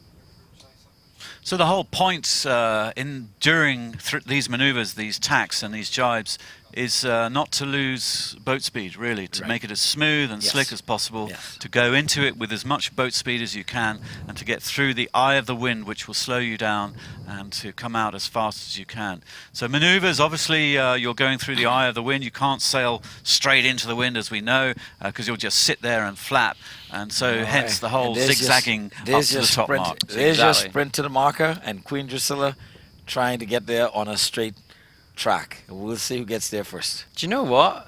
I think she's gained a bit of distance back I here, think along so. with Barbarian as Also, well. the Barbarian is really... Yeah. And look at the speed. She's really carrying the fastest speed so far in this regatta based on the track that we're seeing. Well, this is great. It's closed the race up nicely, especially with the battle that's been going on between Ant's Nest and Susan Chase.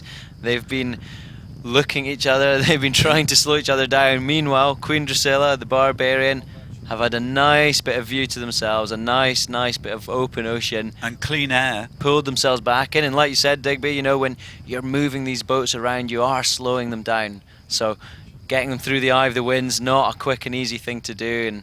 And clearly it's And showing. you can see from this view, you're going to see the Queen Drusilla's sail kind of just pop right out in front. There she is. And we're going to see right now whether she's gained enough.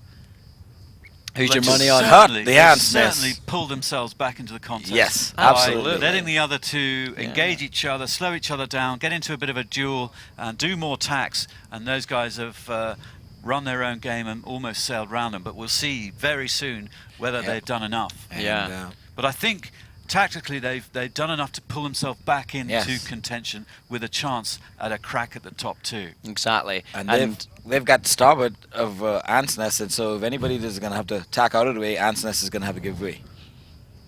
Well, we'll see if Ant's Nest has room and space to tack in front of Drusilla, or whether they have to cross behind. We will let's stay with this shot just for a moment. this is good. Quite fun, this engagement. And Just look at that. Here we go. Just There's the look at story. that. Oh, they're going behind. They're going to have to. Yeah. They're going to have to. They're going to have to. What? How close is that? Just look how close is that. No, my goodness, how close is that? Oh, my goodness. Well, that was a huge duck, almost a man overboard. That's what you call dare. I dare you. What a maneuver. That was. Oh my goodness. Well, he hung on done, well. Queen Drusilla, for to holding get out, back into it. coming out with a great tactic with rights of way And rights on of the way. starboard tack, and giving Ant's Nest some real trouble there, because if one of their crewmen had gone in, they'd have had to stop, pull their sails down, turn round, and pull the guy back on board, which would have lost them, I don't know, half a leg almost. Yes, absolutely. That would have been game over at that point if that had happened. So That's been a great thing Queen Drusilla has managed to put on Ant's Nest, and you can see on the tracker there how far they had to bear away, Yes, how far they had to absolutely. turn the boat to not be in a collision. I thought for a minute They were going to be we were dead going to on. be hitting each other, yeah. Okay, so there we see the entire course. Right. And we see the two boats, the light blue and the dark blue, engaging each other, and the green and dark red tracks having to do far less tacks upwind. Yeah. So Barbarian is not out of this game at the moment. They've come in to engage as well, but Queen Drusilla played that top leg, that first upwind yes. leg, really rather well. Absolutely, and so this race now has obviously changed the dimensions. We are going to be talking about two separate boats now when they come around this first mark. I think that the Queen Drusilla will definitely be in the conversation along with. I have to say, Luke, Ant's Nest, they took their time to duck. You know, Yeah. it was quite a late swerve, which I think took their crewmen by surprise on the plank. Big surprise. And I was watching, they had a guy right on the front of the boat, right in the bow, and he was looking over in front of the jib there, and he's obviously communicating back to the skipper saying, yes. I don't think we can cross, is probably what was eventually being said. Yes. Maybe just a little bit too late. Now, when you've got big sails like this on the boat, if you want to turn the boat quite aggressively, you have to let the sail out also. You can't just pull the tiller. So I saw the skipper pulling the tiller across to avoid, but the boat didn't move. Yeah. You know, you can't, it doesn't work like that. You have to do it with the sail also. And so frantically they were trying to let the sail out and just all a bit too late. So these things are about timing. These things are about timing and preempting it and doing it much earlier. Thankfully, they're still in the race though. No one's floating around in the sea right now. Well, there's the big picture. Looking down, Susan Chase now with the advantage, and they'll be leading this quite nicely, I think, around the top mark. Yeah. Ant's Nest probably in second spot, Drusilla in third, Barbarian in fourth spot. If we pull a bit wider, we'll see where that top mark is. We're not sure exactly virtually with Virtual Eye where the mark is, but we will see back on the water. Let's join our on-the-water commentator, Loué Habib. Loué, we're looking at Barbarian and our Star Sailors League characters working their way upwind. But Loué, just how far are the top boats away from the top mark? Can you see with your eyes? Yes, indeed, Digby. I'd say about 2 minutes from the top mark.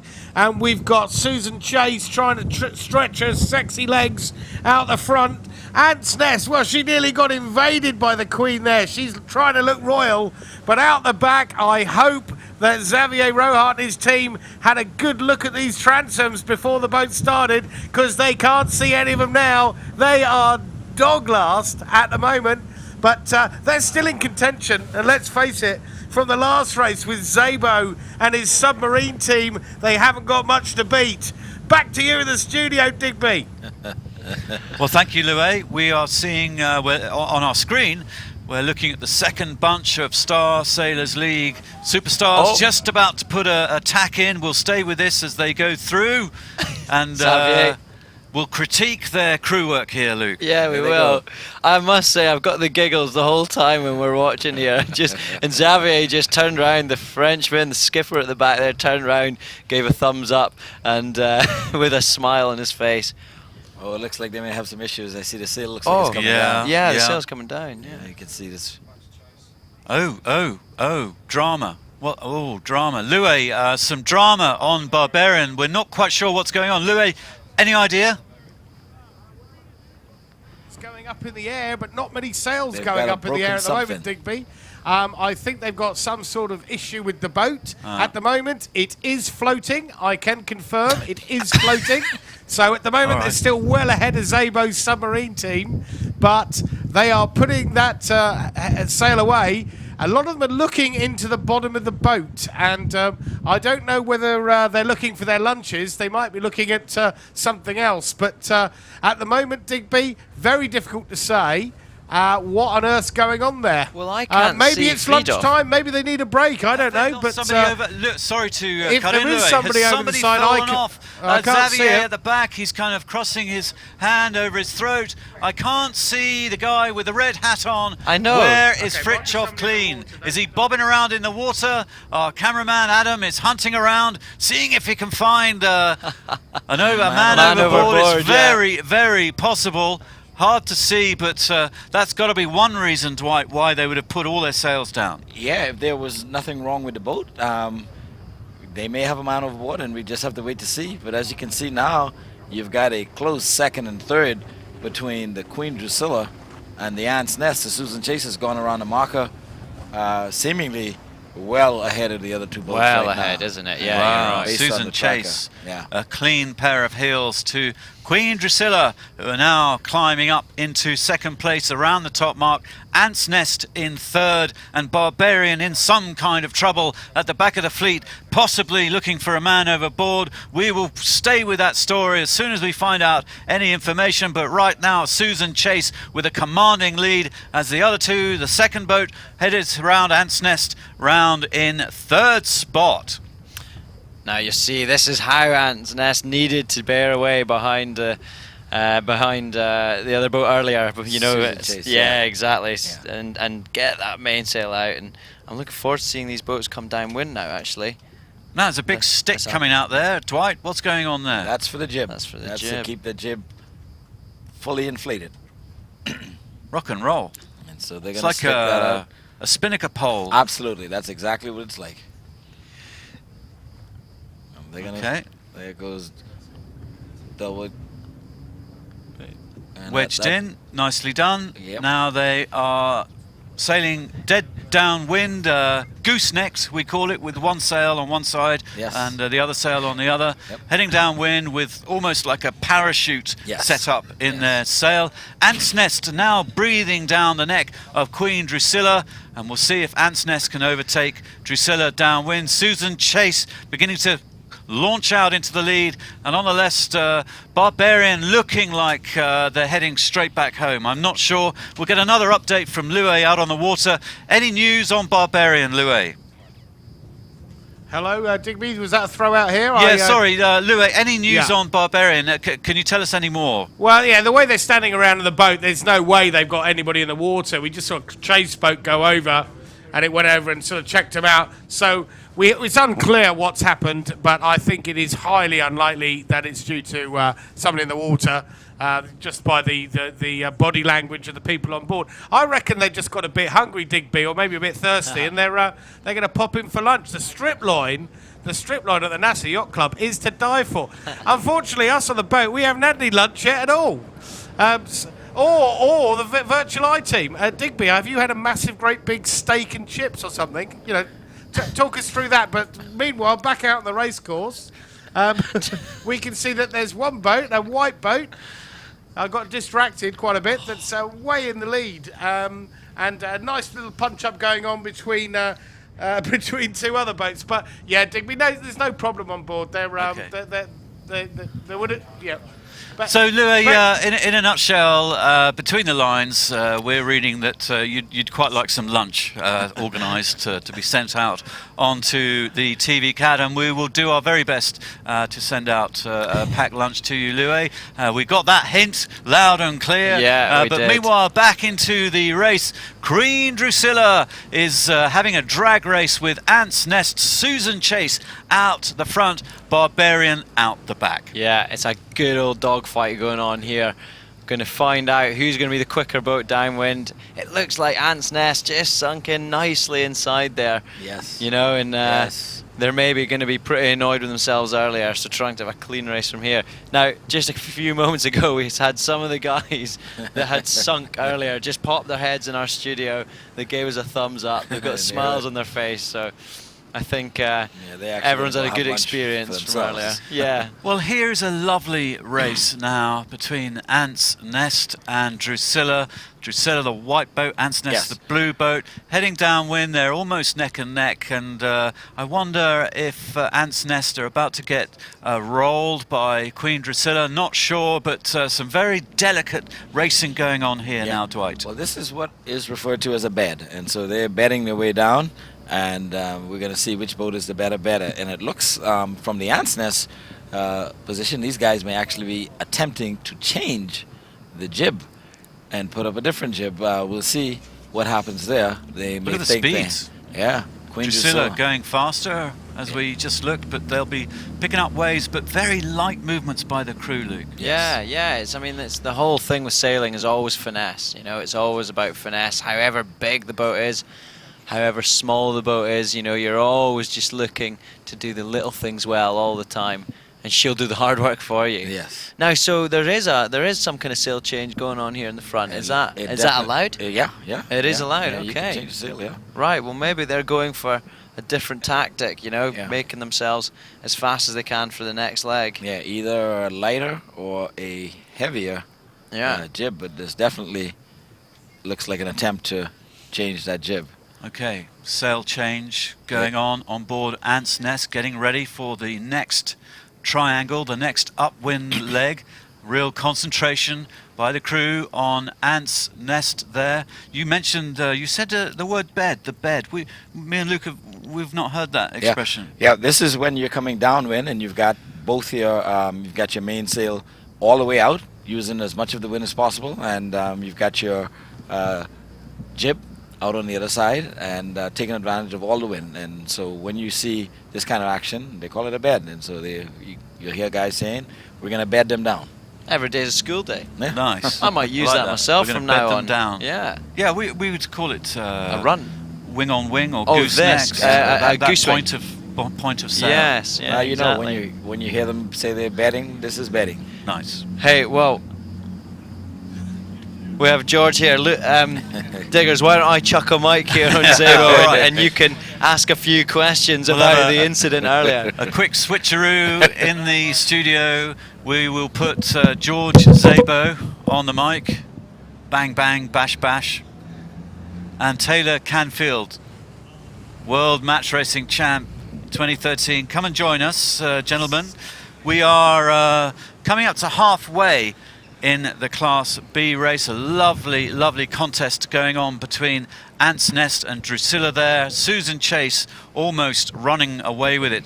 But as our viewers on the beach can carry on watching the screens and at home on Virtual Eye, just, George, tell us what on earth happened out there in your match for your sinking. Well, just huge respect for these guys that are selling these boats. They make it look pretty easy, but they're pretty tippy. As you see this boat rolling around right now, that's exactly how they sail.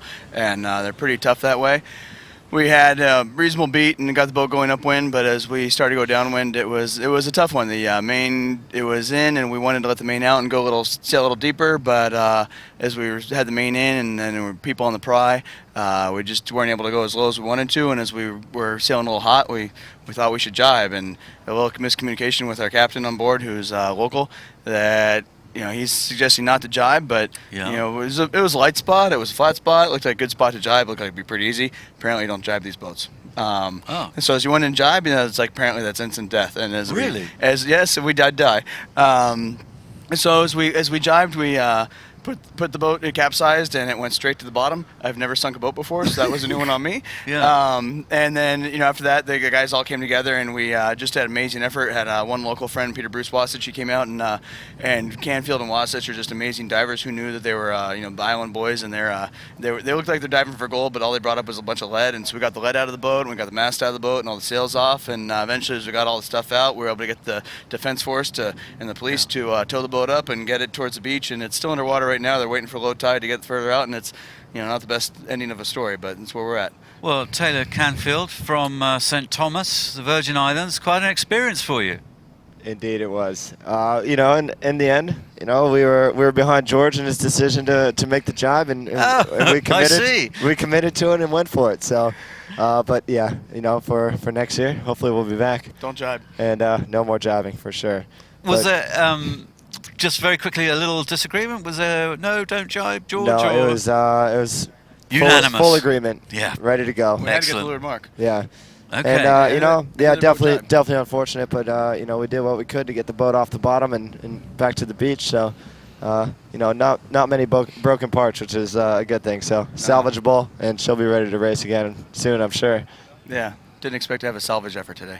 Okay, well, gentlemen, stay with us just for a moment, because in the B-class sloop final, Susan Chase out of the virtualized screen to the right, they've got a massive 300-meter lead over Ant's Nest and Queen Drusilla. Barbarian has pulled out of the race, and I think they're heading back into the harbour side, back to the beach. We're not quite sure. They dropped their sails. We thought maybe somebody had gone over, but they've pulled out of this race, and at least they haven't sunk, but it was before they got to the top mark and before they were going to come downwind. So they didn't even go downwind? They didn't do any downwind, which we were quite looking forward to. Yeah, well, we did see that one close duck. I don't know if they were involved in that, but it looked like there may have been a small collision and a very last-minute decision to duck on that first beat. That was Ant's Nest, okay.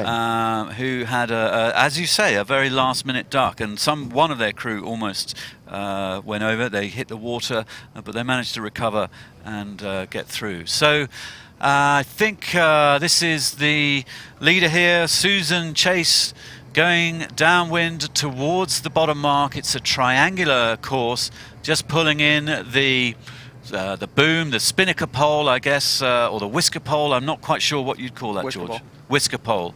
Okay, and they're setting up for another upwind. And they'll be rounding to starboard, which is quite unusual. Normally, sort of everything's round to port on these round the cans type races, but That's because you don't jibe. Yeah. Because of no jibing.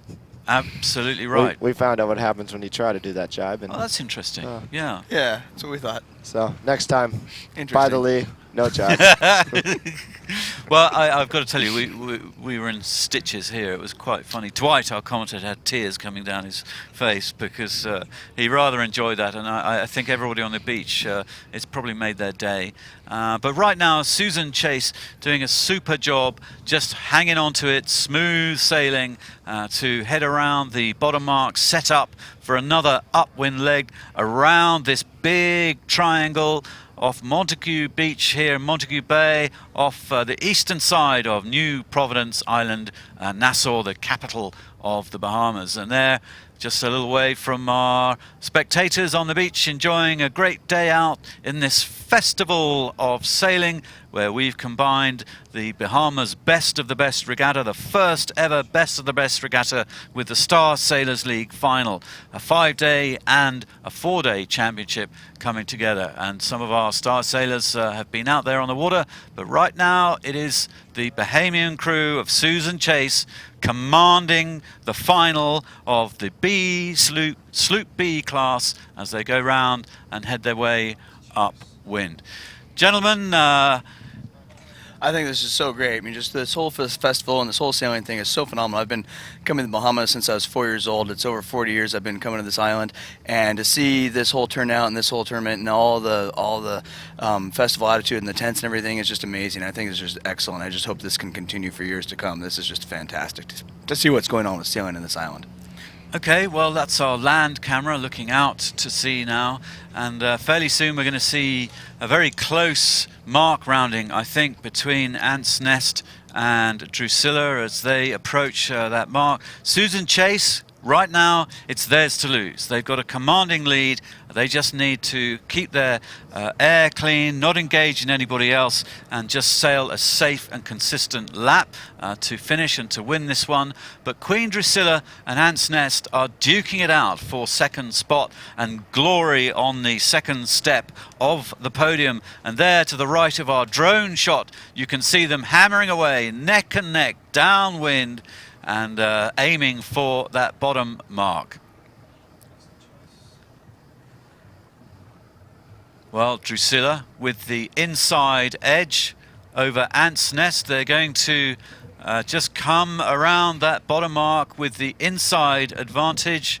Ant's Nest, the blue hull, are having to go around, but fair play to Drusilla. They were third out of the blocks, heading up the beat to the top mark, and they've clawed their way into it, and they're maintaining their battle with Ants Nest and maintaining their position, just coming around on the inside as the crew work their way out on the planks, on the boards. Very nice mark rounding by Drusilla. Ants Nest following around, an advantage to Drusilla. We have Dwight back in the studio with us. Dwight, beautiful to see. Great crew work. This is a real battle going on. Absolutely. This is sailing at its finest.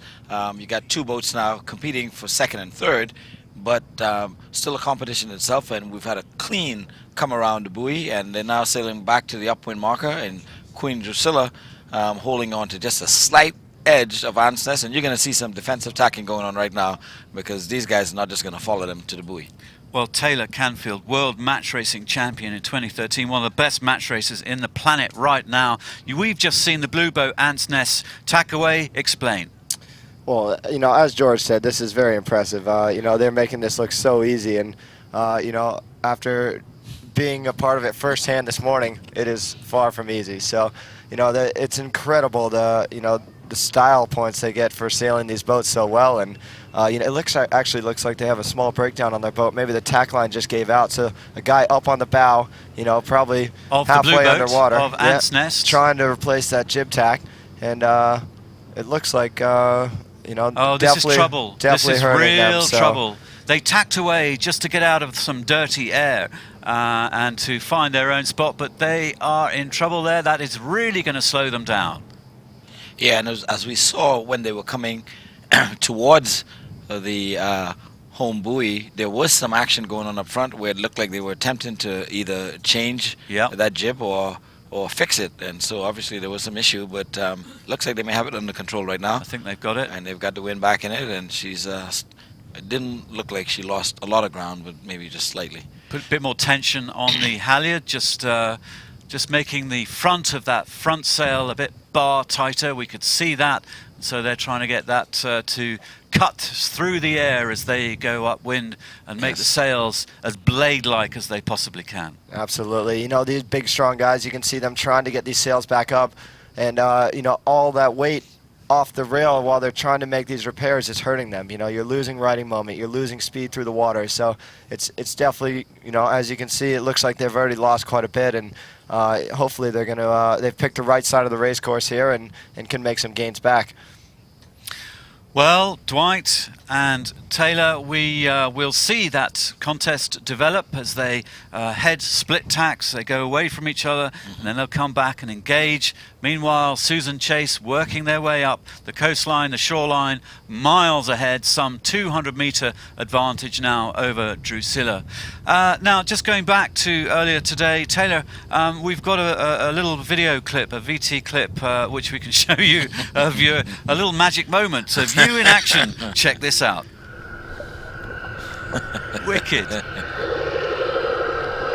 Well, yeah, absolutely. So, you know, the goal was to get the boat off the bottom. So, you know, getting all the lead out of the boat was the first goal, and you know, it wasn't easy for sure. Trying to spend as long as you can underwater and then bringing lead back up to the surface, you know, 15 feet underwater was definitely a challenge. But, you know, everyone put their head down and made it happen, and we got the rig out of the boat, and like I said, just tried to salvage as much as we can without breaking anything further. How much lead is down the bottom there? I think they said that there was about 1,500 pounds of melted lead in the keel. Yeah. And then, I don't know, we probably pulled an additional 20 bricks of lead out of the boat. So, you know, maybe at 50, 60 pounds apiece. Okay. So, you know, good workout. Yeah, absolutely. But, you know, two of us pushing off the bottom, trying to get to the surface, and then, you know, George and the rest of the guys sitting there on the surface with life jackets grabbing the lead from us. So we wouldn't sink back to the bottom with it. So it was a huge team effort, and, you know, got it done in the end. Okay.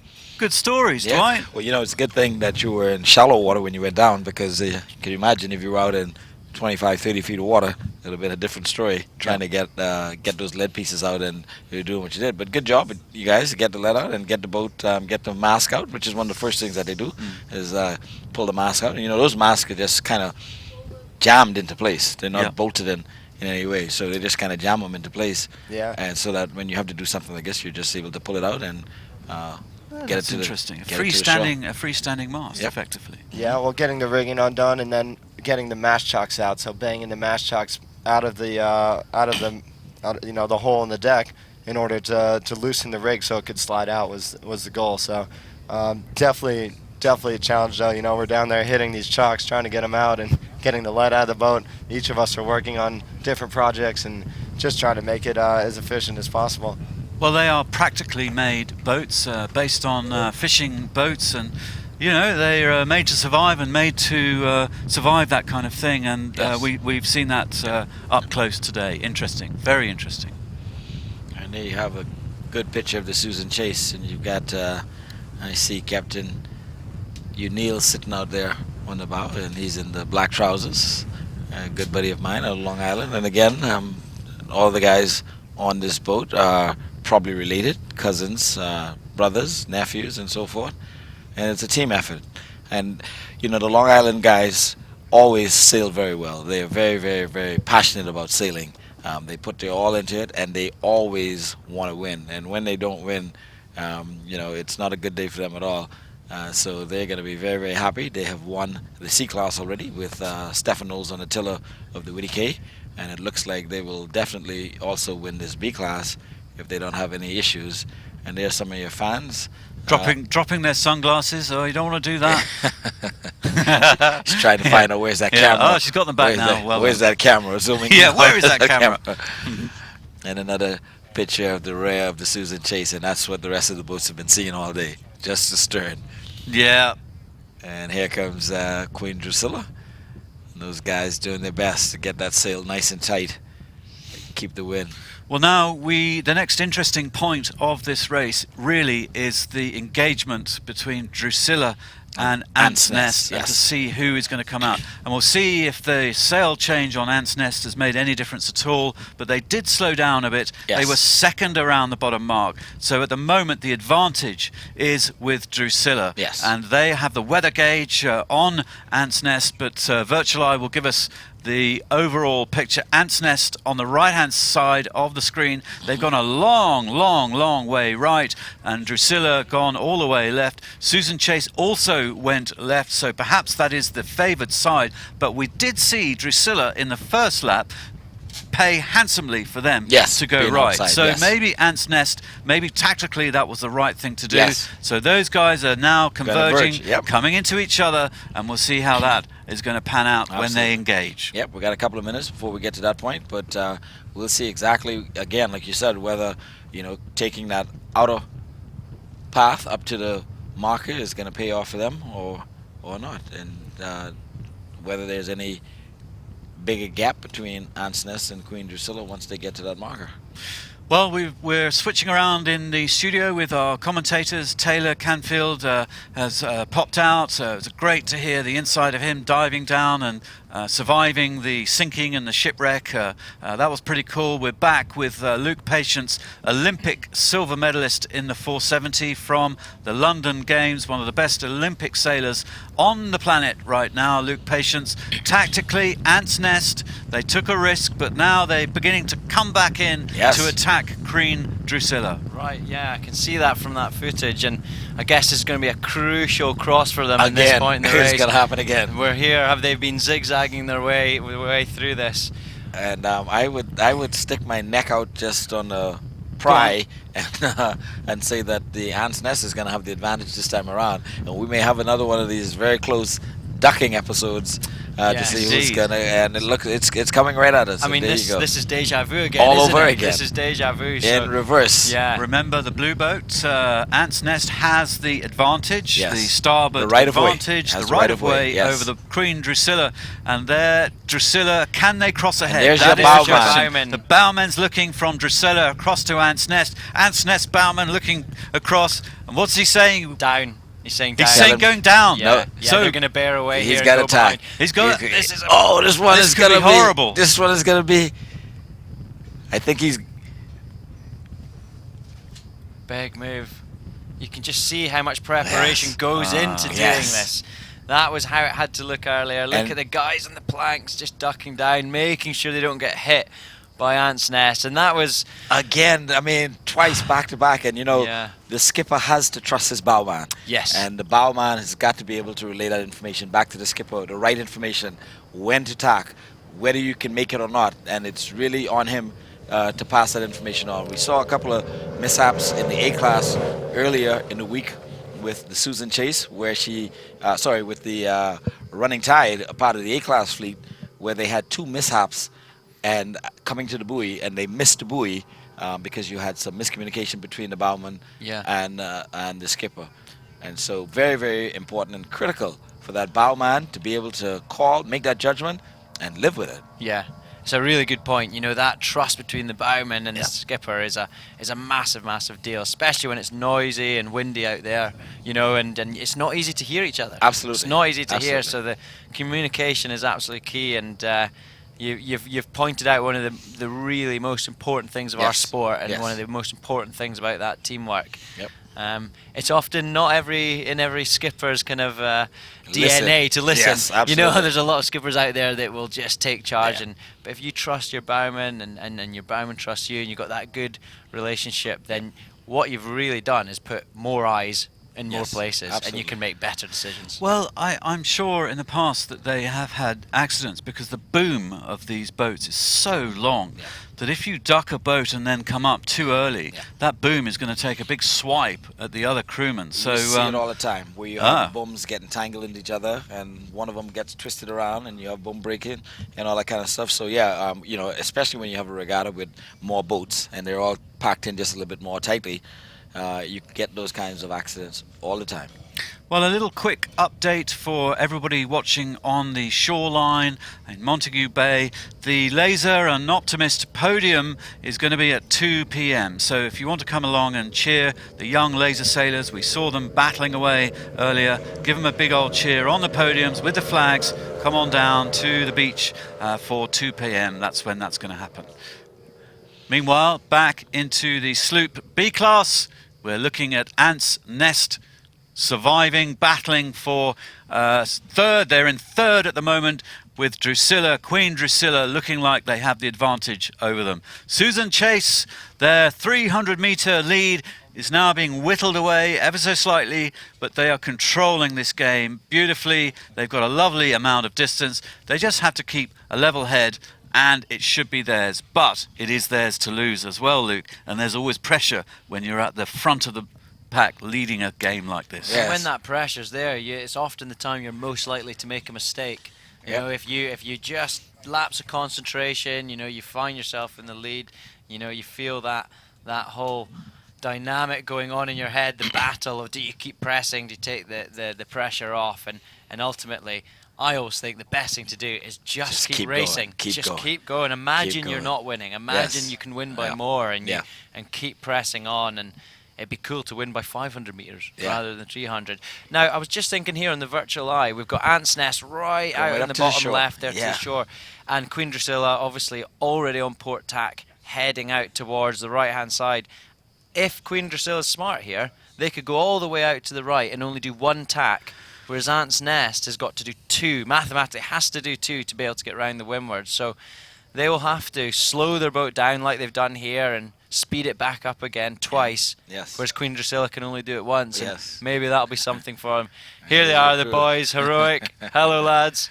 Walking back on the camera. We're gonna have to find out what happened. Well, we'll see them. We'll see them in the yacht club fairly soon, and we can find out there from Fritjof Clean on the left and Tyler Bjorn what exactly happened. He's smiling there. Yeah. Okay, we'll get that story in a moment as the big fellas from the Star class wade their way back towards smiles and all the faces. Club. Brian Fatigue, Brian, champion, and there's Xavier who was helming, and we'll find out just what happened. It's a pity they had to pull out. Shame, actually. They were doing all right. They had some good speed. It looked like they were doing okay, but obviously from those smiles, they enjoyed the experience. Yeah, absolutely. How could you not? Great boats. They've truly shown how technically hard they are to sail today. So well, let's virtually fly over New Providence Island. What's the island on the left called, Dwight? Do you know? We've got Athol Island. to the left. Okay. Well, actually, Athol is coming right up ahead, and Yeah. we've got Blue Lagoon Island, also where there's some beach activities, Cool. water sport activities. People go. And All right. There's a good view. That's a great view, isn't it? And now you Yeah. can see on the virtual eye there is a difference between Ant's Nest and Queen Drusilla here. It's 282 meters. Ant's Nest is behind Susan Chase, and Queen Drusilla is 326. So quite a But it difference looks like between them. Ant's isn't Nest there? may be on a better track. Yeah. going Virtual towards the eye, marker. if you're watching on the beach and not looking at a screen, we are looking virtually over the top of the fleet, and as they look up to the top mark, Susan Chase is on the right, Queen Drusilla is on the right, but Ant's Nest is far away on the left, and Ant's Nest have managed to claw some distance ahead of Queen Drusilla. So this left-hand tack is doing wonders for Ant's Nest, and it's very possible that there is less wave and resistance out there on the left underneath the little island yes. there. So we could ask Loué out on the water, Loué Habib, our on the water commentator, what can you see with your, I keep saying with your eyes, what else are you going to see with, Sorry about that. Loué, tell us, what is it feeling like on the track? Ant's Nest beginning to come into second place here. Yeah, it does look a little bit flatter, Digby, and on board we're feeling a lot more human. I've just had a tremendous Caesar salad with chicken. What are you eating there, Tony, our technician? He's got shrimp, egg, bacon. He's got everything in that salad. It's almost not touching the sides. Yeah, we're fed on board, Digby. Thanks very much for asking about us. It does look a bit smoother out here, but the breeze is up. We're just having a look at Ant's Nest in front of us, and they're definitely into good waves there. There's good bow wave coming off the boat, quite frankly, look, there you go. I think these boats are probably a bit cooler than the last lot. I'll be honest. They go to sea much better, I think, and it's just really cool to see these guys hanging out on the plank there. And can you imagine the conversation going on those two big crosses? They were probably having a good swearing match at each other. They've probably raced against each other a lot, and they were probably mentioning each other's families quite a bit when they passed, I should think, there, Digby. But a little bit smoother. Some fantastic lunch. All's very good. Hurrah! Back to you in the studio. Well, thank goodness that you've been finally fed some lunch, Loué, because you were not moaning very much earlier on. So that is the update from our TV cat and the lunch scenario.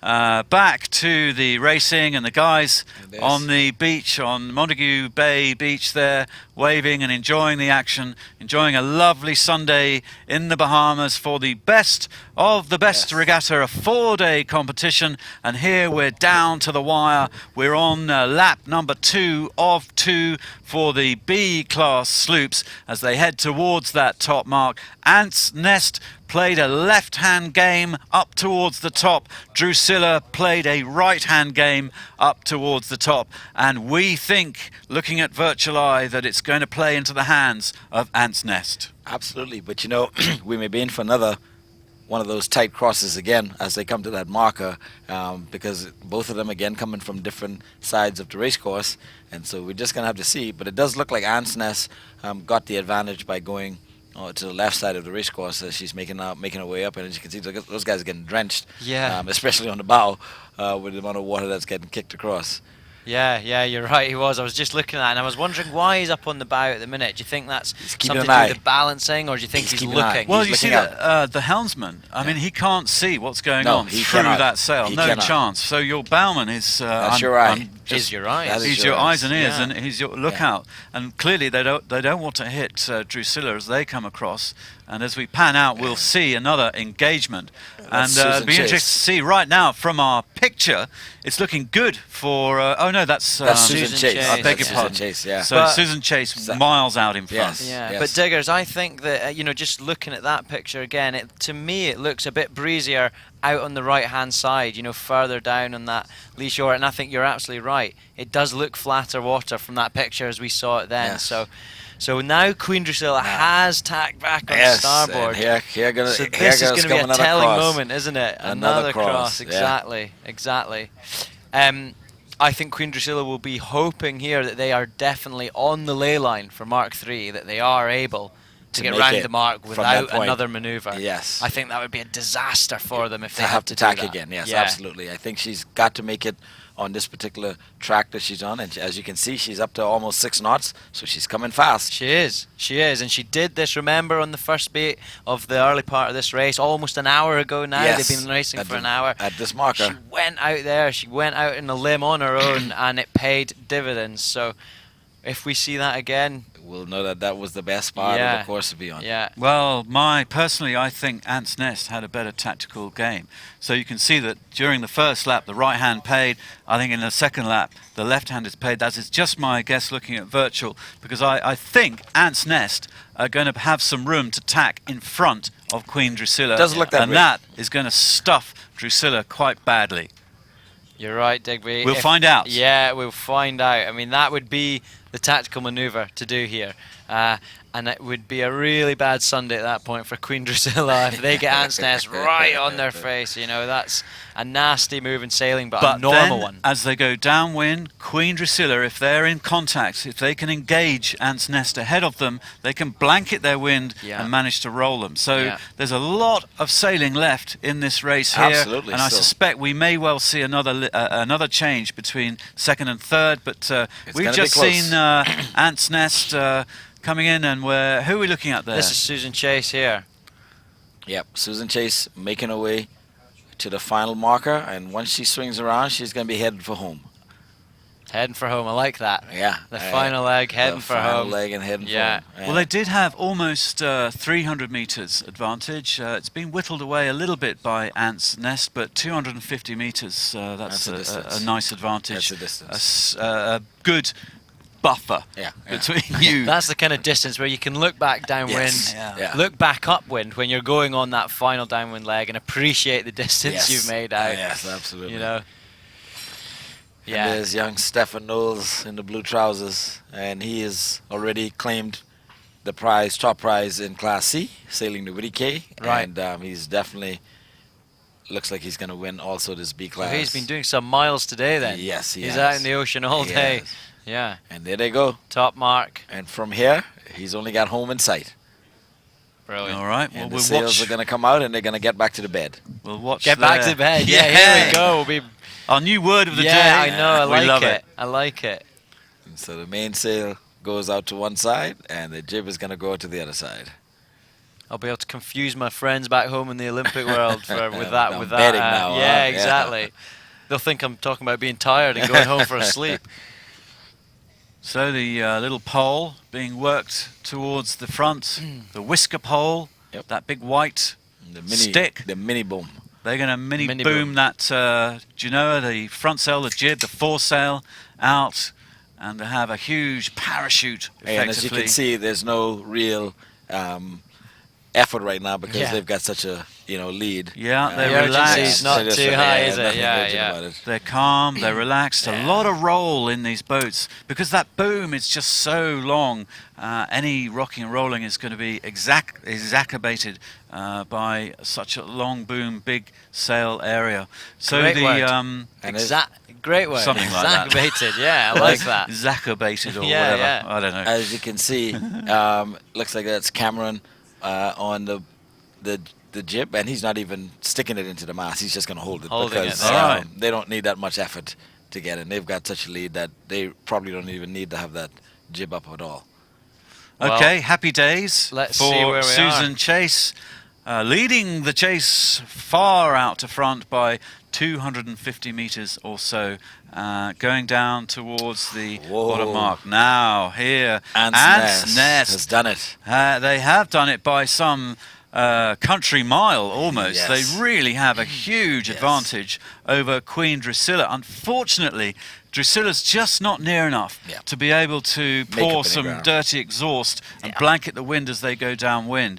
And I'm astonished, really, at the distance that Ant's Nest has managed to pull out of Drusilla. Yeah, I agree. I'm surprised to see that, how far, and also it looks like Queen Drusilla just has gone a wee bit too far, you know, and has overstood the ley line, you know, which what that means is they just have to sail extra distance to get back to that top mark, distance that they didn't necessarily need to do. So, yeah, a shame. And as you said, Digby, I don't think that's a distance small enough for them to be able to affect Ant's Nest here. So they'll be pretty pleased with that. They're going round now. I imagine they'll be happy to finally be able to relax a bit and not have to constantly be crossing and thinking about what to do next.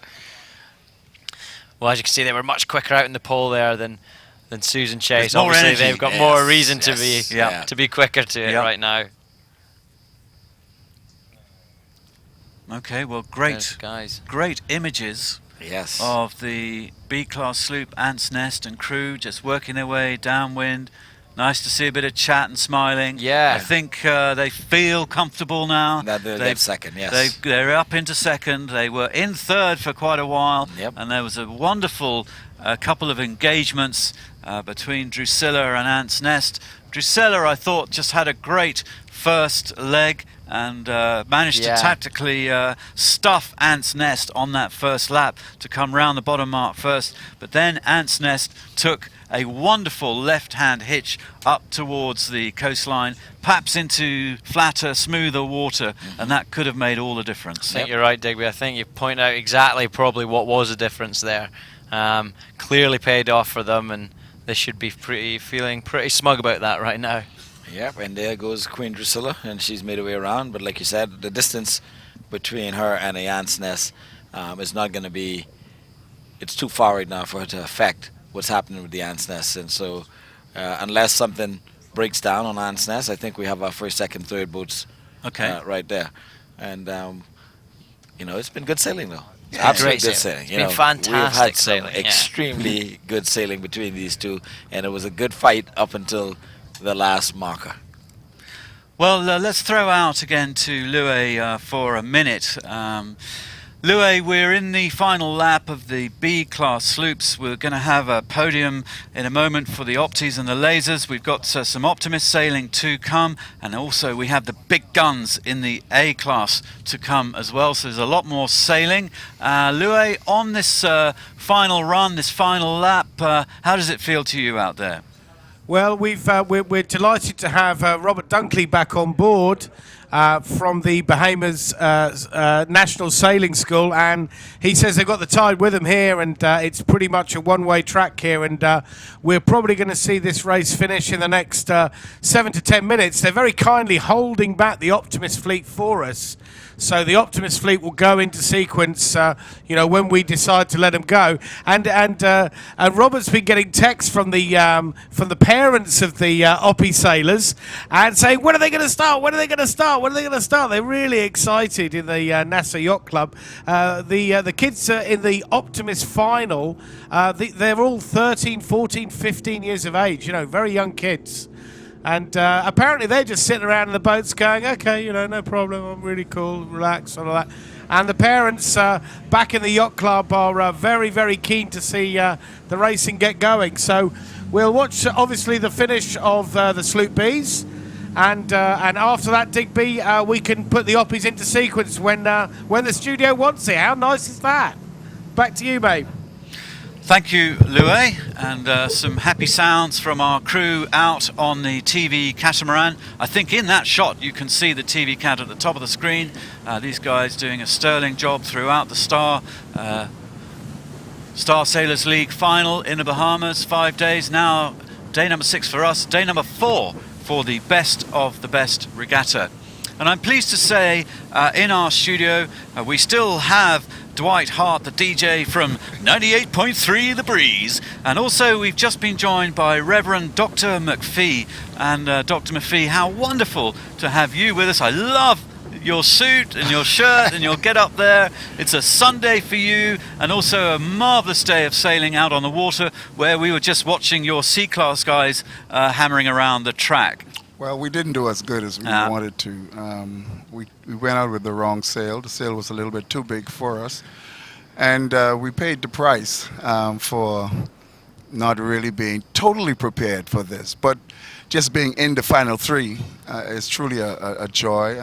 It's history making, and we're delighted that we shared in this great occasion. Well, you're on the podium, your team there, and I wonder if you could give us a little background, a little backstory to this best of the best regatta. I understand you're kind of almost central to making it all happen. How has it all come together? Well, it was an encounter with Michelle Nicholas, along with my minister, Honorable Alfred Gray, my permanent secretary, Renee Glinton, and my chief advisor, Cindy Gay. We had a meeting with them right here in this place, right after the event last year, when Michelle proposed, and we agreed that we would try our best to have a festival regatta in terms of the best, to bring a new philosophy and idea of what sailing can really be at its highest level. This has proven to the Bahamian public in a very positive way that sailing can go to this height, and now it's at this height, and we need to keep it at this height. We're delighted, though, that the Prime Minister of our country and the government of the Bahamas were very instrumental in allowing us to take this opportunity to present it to the Bahamas at this first class level. And then we were blessed by Michelle and the SSL and you for presenting a new philosophy, a new idea, a new technological perspective on how sailing ought to be when it's at its very best. And we were very thankful, because I was at church and I got calls. Man, we at home in our room and all over, and we just saying Dwight, and it's a marvelous thing. So what you have done, you have taken us to a new level, and we are certainly grateful to the SSL and to our country leadership, and we look forward for great things. Now, this will be certainly a landmark for future events in sailing. We're hoping that the government of the Bahamas will now see the real essence of taking sailing to this level. As you know, we have proposed to make this our national sport. We've been trying for years to do this. And finally, I believe this will propel us to the level where we will get the recognition from the Prime Minister and the government of the Bahamas to officially name sailing as our national sport. And that'll be a great celebration. Reverend McPhee, Dr. McPhee, that is big news. Big news. We heard it here first. Yes. So a movement to make sailing the national sport of the Bahamas.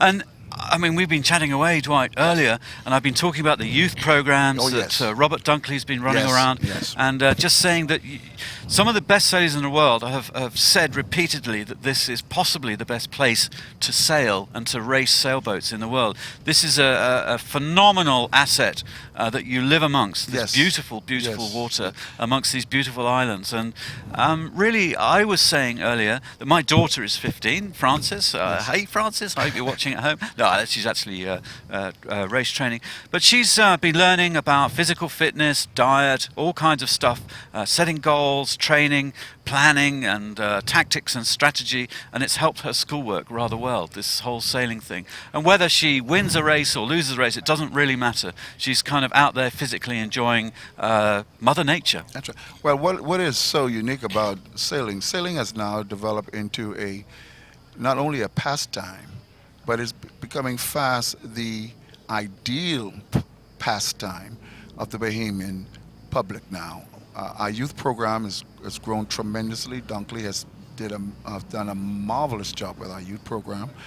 And then the regattas of our country, as you might not know, but we have over 23 regattas per year, which means we take it to every inhabited island in the Bahamas.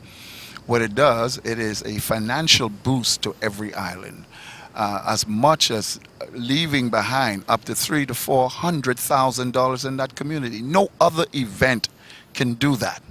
And so we're very pleased that we're able to do that. Not only that, we fill every hotel, we empty every gas station, we empty every food store.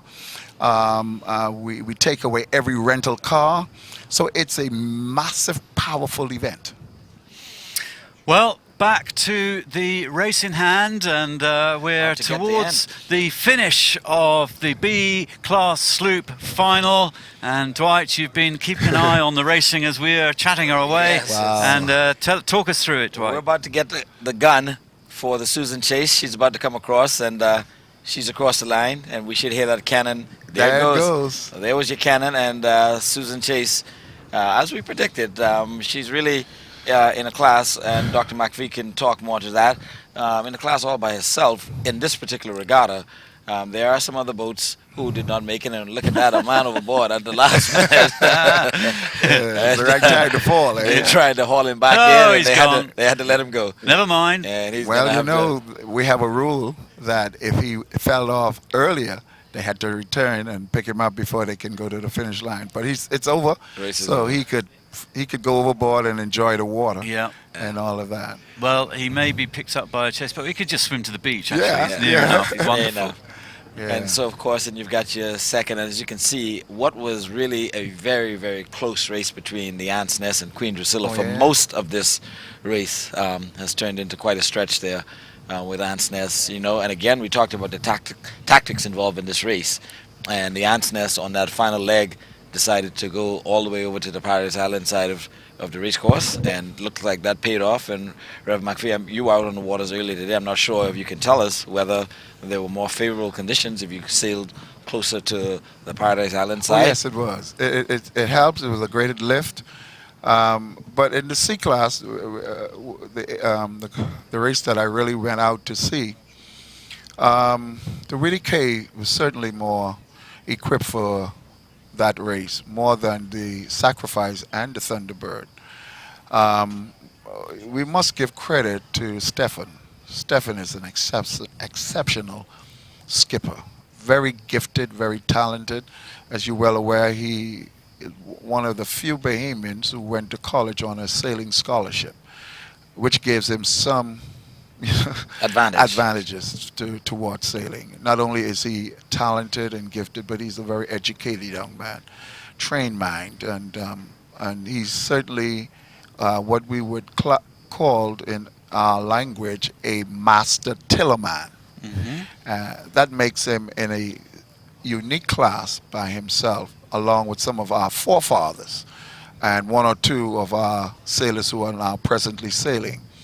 But he's now really developed a unique style of sailing as a man who has a light hand for the tiller.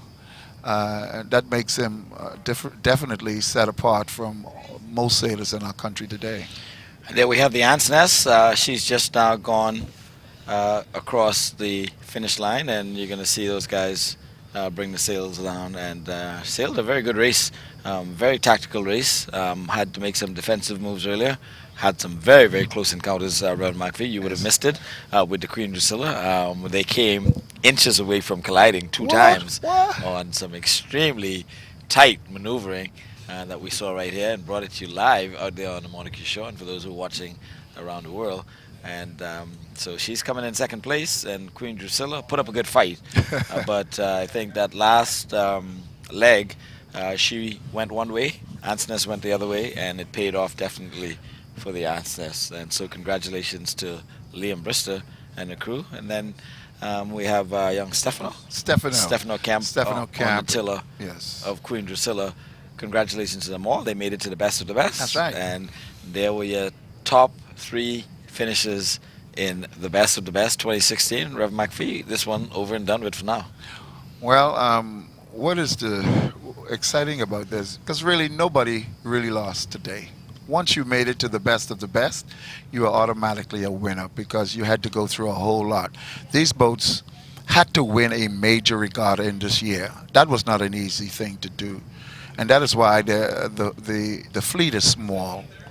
And but so if you got to the point of sailing for the best of the best, it means that you are automatically a champion.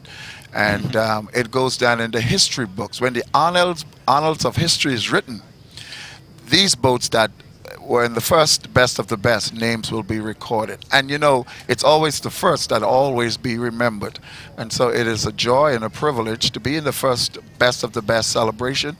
And we give God thanks for good weather. Maybe not the kind of weather we wanted, but it is still good weather in the Bahamas.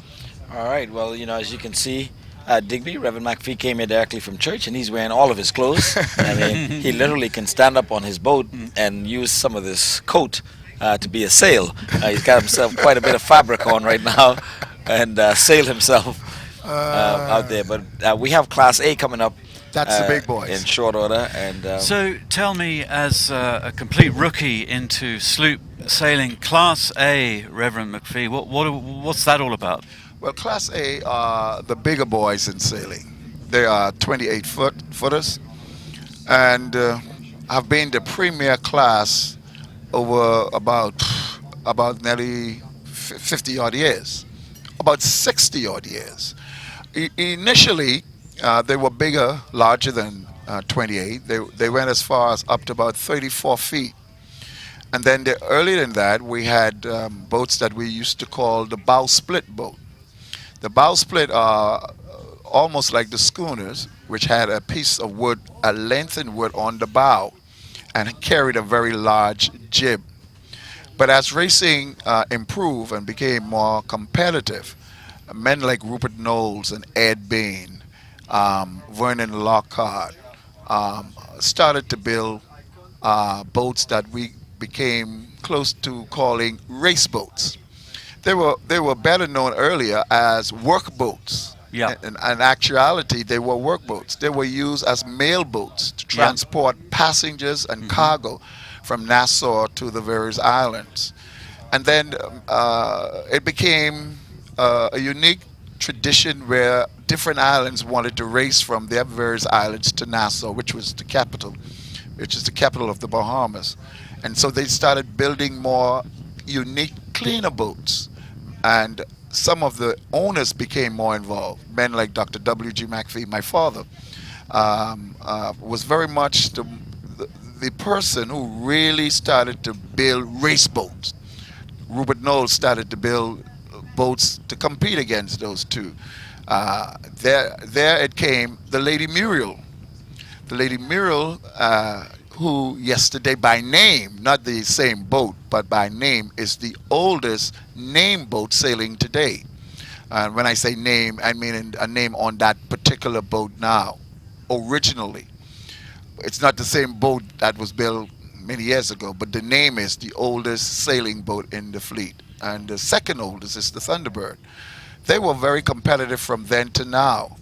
I don't have the A class now, but I have the C class, which is more easier for me to handle. Yeah. Less expensive. But these boats were used in that unique way, so that in case there were no steam boats at the time. Yeah. So we had to use wind-driven boats, and those boats were very, very important to the development of this country, because that was the only way of transporting food, transporting people, and it became a unique way of moving around. After it became, because we had seasons of fishing, and we had a season that called sponging, where the fishermen will go sponging, and after that season is over, because the government at that time will close that season, and so the boats became not active. And so the men say, well, since we are not fishing and not sponging, let's go racing. All right. And that's how racing actually got started. And that was in the early 40s, 30s. Yeah. And that's what brought us to this place right now. Well, good story, good background, a bit of history and culture. The sloop's integral to the development of the Bahamas, and the culture here and the economy are now being used more for sport and racing and bragging rights. That's in right. The best of the best regatta. Wonderful, wonderful stuff. Now we're back out on the water, and we are seeing the Optimist sailors hammering away in their final of the best regatta. And I might just fire out, if I may, very quickly to Louis Habib. I think Robert Dunkley hopefully is still on the water with him, But Louis, can you tell us where we are with the Optis at the moment? Yes, most certainly. Robert is actually quite busy at the moment putting the Oppies into starting sequence. So we will be starting the Optimists best of the best final very shortly. We'll give you an exact time via Jenny once we know it, but at the moment they're still getting that one sorted. So we've got 4 finalists again. We've got Tristan Eldon. He's going to be up against Isaac Fox, one of your distant relations packs, Digby. Joey Gale, 5'10", 140 pounds, and he's only 15 years of age. And Eric Boxerman making up that top 4. And I'll just ask Robert, when are we going to be seeing the first warning signal for the Optimist class? Warning signal's already gone. In fact, they're about to start in just a few seconds. Bam. Okay, there you go, Digby. Back to you in the studio. Well, here we go for the Optis best of the best. Eric Boxerman, Tristan Eldon, Joey Gale and Isaac Fox firing across the start line there, and a quick tack. Getting out of trouble there, but so far the right-hand side is paying. And I'm just going to ask our director, do we have virtual on these guys as well? Oh, rock and roll. Virtual eye on the Optimists. So cool. Joey Gale had a really nice start. All of them wanting the pin end, Louis. It's rather good. But starting on port, which is fairly unusual, away from the committee boat. And look to the right, Joey Gale just coming back into the fray. Isaac Fox, a nice clean line behind.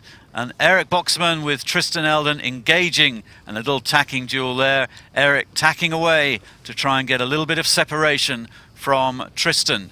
So a nice game on in the Opti final. We're going to shuffle around a little bit in the studio because we have none other than a former Optimist world champion, Šime Vantela from Croatia. And Šime has just come from the water and he's settling in between us. The good Reverend is going to stay with us for this one.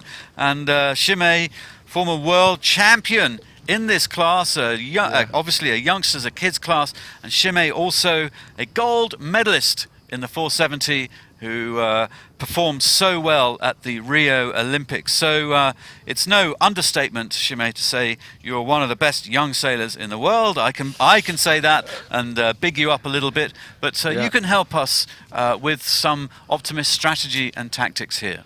Yeah, I'm glad to be here. Hello to everyone. Nice to see you. Nice to be here. What can I say? It was very nice experience for me sailing in the Optis, and this is the boat that I learned to sail in, and it's a wonderful boat to try to sail. There was nothing else in Croatia to start, so I believe all around the world is the same thing. Okay. Because it's quite simple, it's fast enough, and you're your own boss on the water in your own boat, so it's beautiful. From such a young age as well. And yeah. That's a key. Your own boss, the freedom to sail for youngsters from 6 years and 7 years old upwards in these little. I mean, they look like prams, don't they? They're so definitely. No, at that age I was trying many different sports, but why I came back to sailing and chose to be my career in the sailing was because of this. You are in your own boat, you have a rudder, you choose where to go, and this freedom to be on the water, be on the sea with the wind and the sun, this is something beautiful. And I wish that plenty of kids can feel this. Well, the good Reverend Dr. McPhee was talking about that earlier, and we were discussing the development of sailing in the Bahamas, and really kind of you heard it here first, quite a scoop in a sense that there is a movement amongst the great and the good of the Bahamas to make sailing the national sport here, and that is, I mean, that's music to my ears. Well, the good thing about it is that in order to become the national sport, we must have a very powerful youth program, because that's the only way it'll maintain the growth and development of sailing, is when we empower our children, our young people, to know that there is certainly something good and valuable in this great sporting arena for the kids. The positive things about it is we take them out of areas because there were years ago only people of other color was involved in Optimist and sailing like that. But today it is a mixed crowd, integrated with black and white. They live together. Not only that, they have been trained in terms of discipline. These young kids on the water are very disciplined young people. You would not see them carrying on in a way that will be disgraceful or embarrassing. They are very, and I must give Mr. Dunkley a whole lot of credit. He invests a lot of time in training them not only to be sailors, but to be great young people and make a contribution in development of our country. So we owe them a whole lot, and we thank God for that. Well, thank you, Reverend Dr. McPhee, and big shout out to Robert Dunkley, who's helped this youth training scheme. But back to the racing at hand, it looked like Joey Gale just having the edge around that top mark. He's 15 years old, grade 10 from the island of Abaco, not too far from here. He wasn't expecting to qualify for the finals, but this is a big day for Joey Gale, 15 from Abaco, and there he is taking the lead.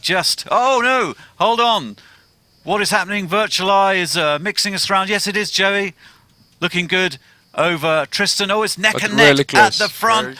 Very close sailing. Neck and neck at the front. Come on, Shimei, Optimist world champ. Talk us through this little battle. There's nothing in this right now. Yeah, it's downwind technique is very important. Obviously, we discussed yesterday when we sail at the stars how important is your downwind technique. Much more you can gain in downwind than in upwind, and the one who mastered the skills of sailing in the waves, he wins. But so here we see that they have. No, actually, John, you said John, yeah? Joey had a really nice speed here. I think he's making some distance to Tristan. The second one. Tristan is actually leading. Just pulled ahead, actually, with some nice downwind. And as you say, you can make huge gains and losses downwind. The boat is fast in downwind, and you can see how it surfs. We put up the centerboard halfway, depends on the wind. We have here probably 12 to 15 knots, so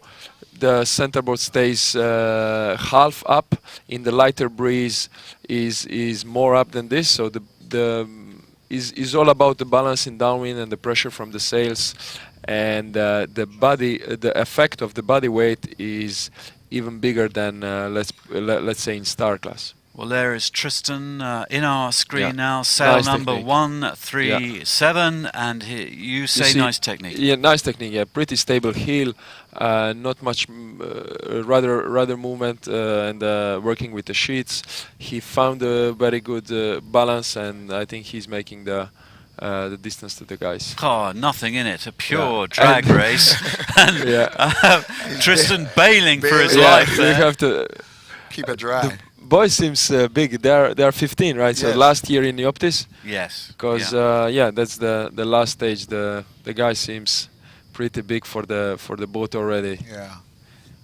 But they are in the final. So and we are at the Bahamas, 15 knots of wind every day. So not a small guy can be here today. Well, Tristan, he's at St Andrew's School in Nassau, so I hope his buddies at school are watching this, and they can watch the replays on YouTube if they're doing something else or watching live. You can all watch this replay on YouTube, and I hope they do, because it's a pretty rare time to have an Optimist former world champion and the reigning gold medalist in the 470 commentate on your regatta here. But these guys are the best of the best, and they've qualified for this championship race, and really close dueling for second spot. Yes. Yeah. This the guy in the second place seems like struggling in downwind. That's Joey. Joey, who was round the top mark in first.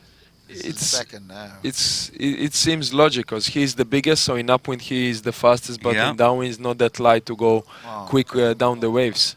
Okay, and here's Isaac Fox. He's one of the youngest, 13 years old, from Long Island and NGM Major High School. So in fourth spot, a bit smaller, so a little bit of a disadvantage in these stronger breezes. Yes, definitely. Same as Antonio and me in like yesterday in the stronger breeze. But you can't race in a strong wind without a weight in the Optis. I mean, to round in top 5, top 10 in the upwind mark, you need to have strength. You need to have weight to press the boat. And when I was sailed Optis, I was smaller than my colleagues. So I would fight in upwind a lot, hiking a lot, and hopefully rounding the upwind mark around 10 to 15. But then in downwind, I pushed a lot and managed to gain all the places and finish in the top spots.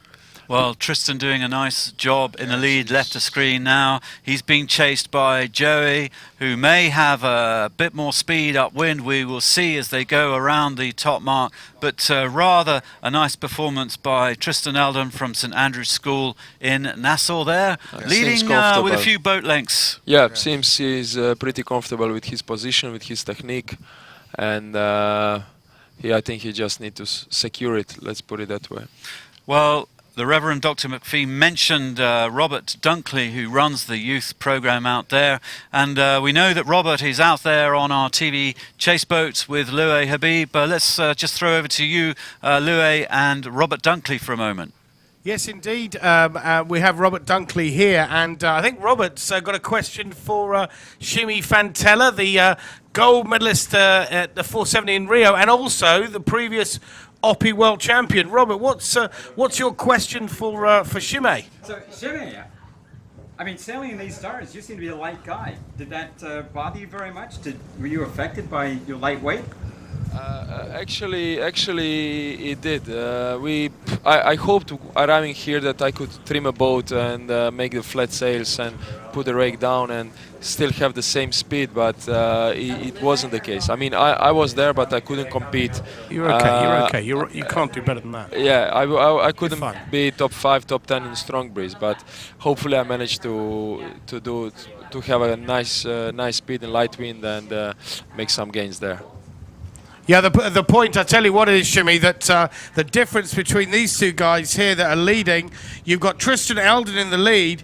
He's 110 pounds, and Joey Gale is 140 pounds. So Joey is 30 pounds heavier than Tristan. So perhaps that's why we're seeing the difference upwind and downwind. You were setting up a star a different way, weren't you? Perhaps you can just give some advice to somebody that's a lot lighter racing against a big guy in big breeze. Yeah, what we did, we put more tension in the rig. We were sailing with shrouds mostly on the maximum numbers. Plus, we went down with the rake quite a lot. So we asked around for the friends from the class, and they told us like, what should we do in a direction if the wind will be strong? So we followed their advices. I have plenty of friends in a class in Croatia, so I could learn only from talking a lot. And then I was testing while before the race here. So we had a 1 day strong wind, so I could test on the water different sail trims and chose the best one. Okay, so you were powering up the rig upwind. What about downwind, Shimei? Downwind was really fun. I enjoyed it. In downwind is more technique than is a sail trim. I think what I learned this week is you need to be really synchronized with your crew in the same phase, thinking in the same direction. The crew needs to be focused a lot in which phase of the waves we are. What do we want to achieve? Do we want to go higher or lower? And try to play as one body. So this was mine and Antonio's goal this week. So to press the boat in the same time, not too much, not too little.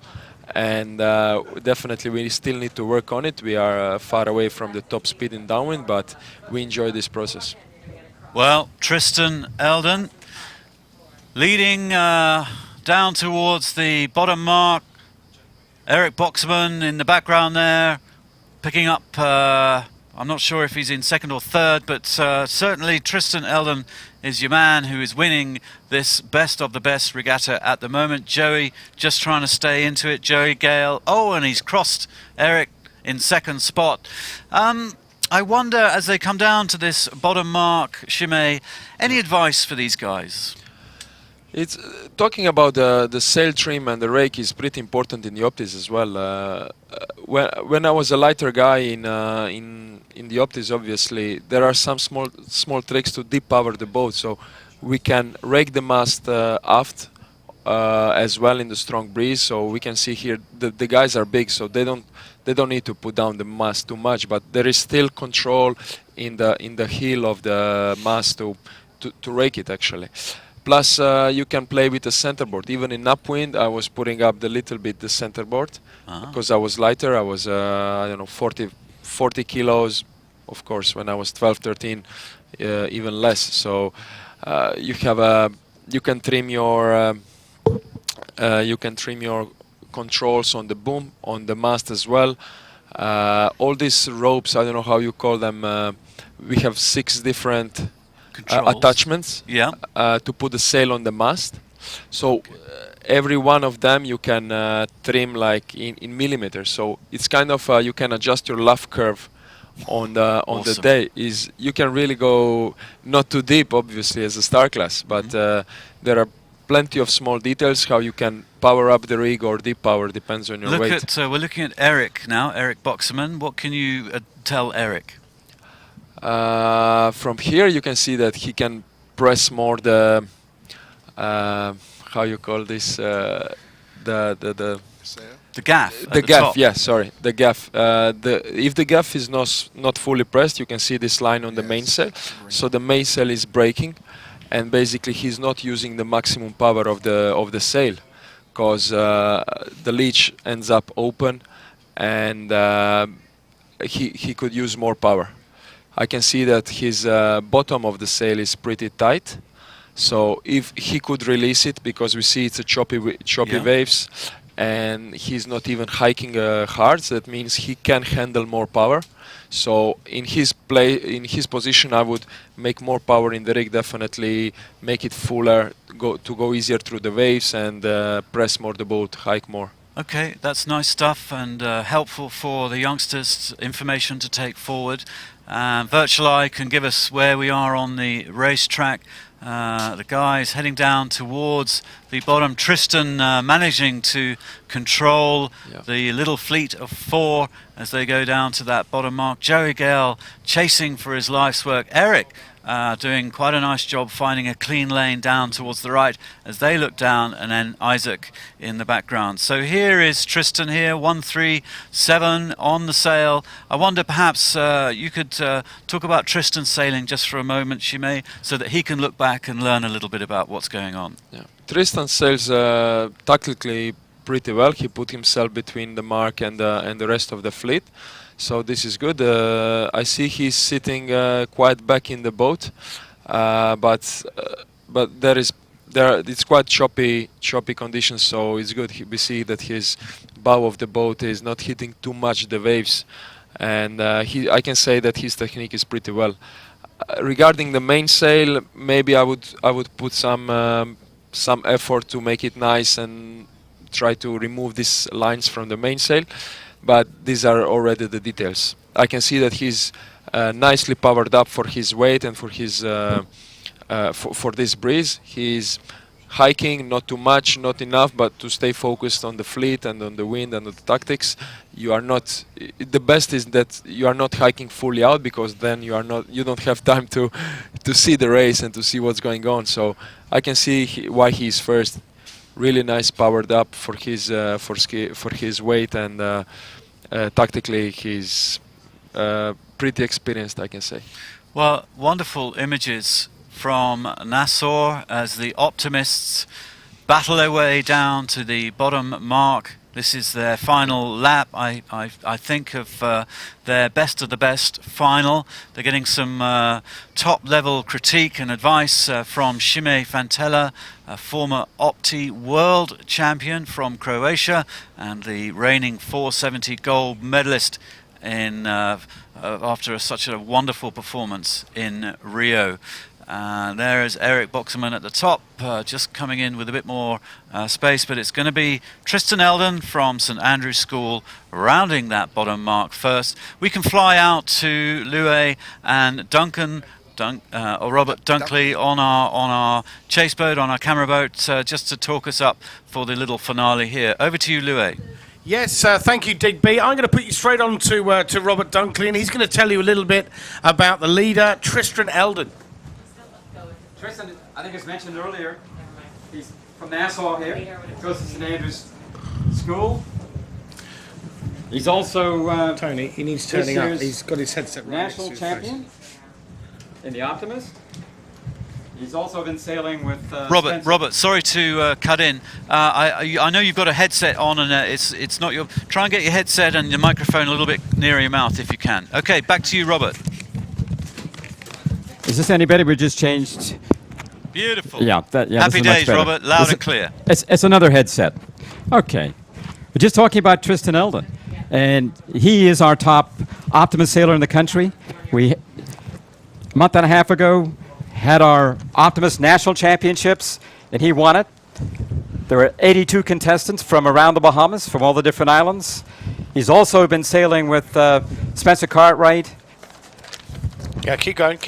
Also been sailing with Spencer Cartwright in the I-420, and they won the Nationals here, and will be representing the Bahamas at the ISEF Youth Worlds in New Zealand in about 2 weeks' time.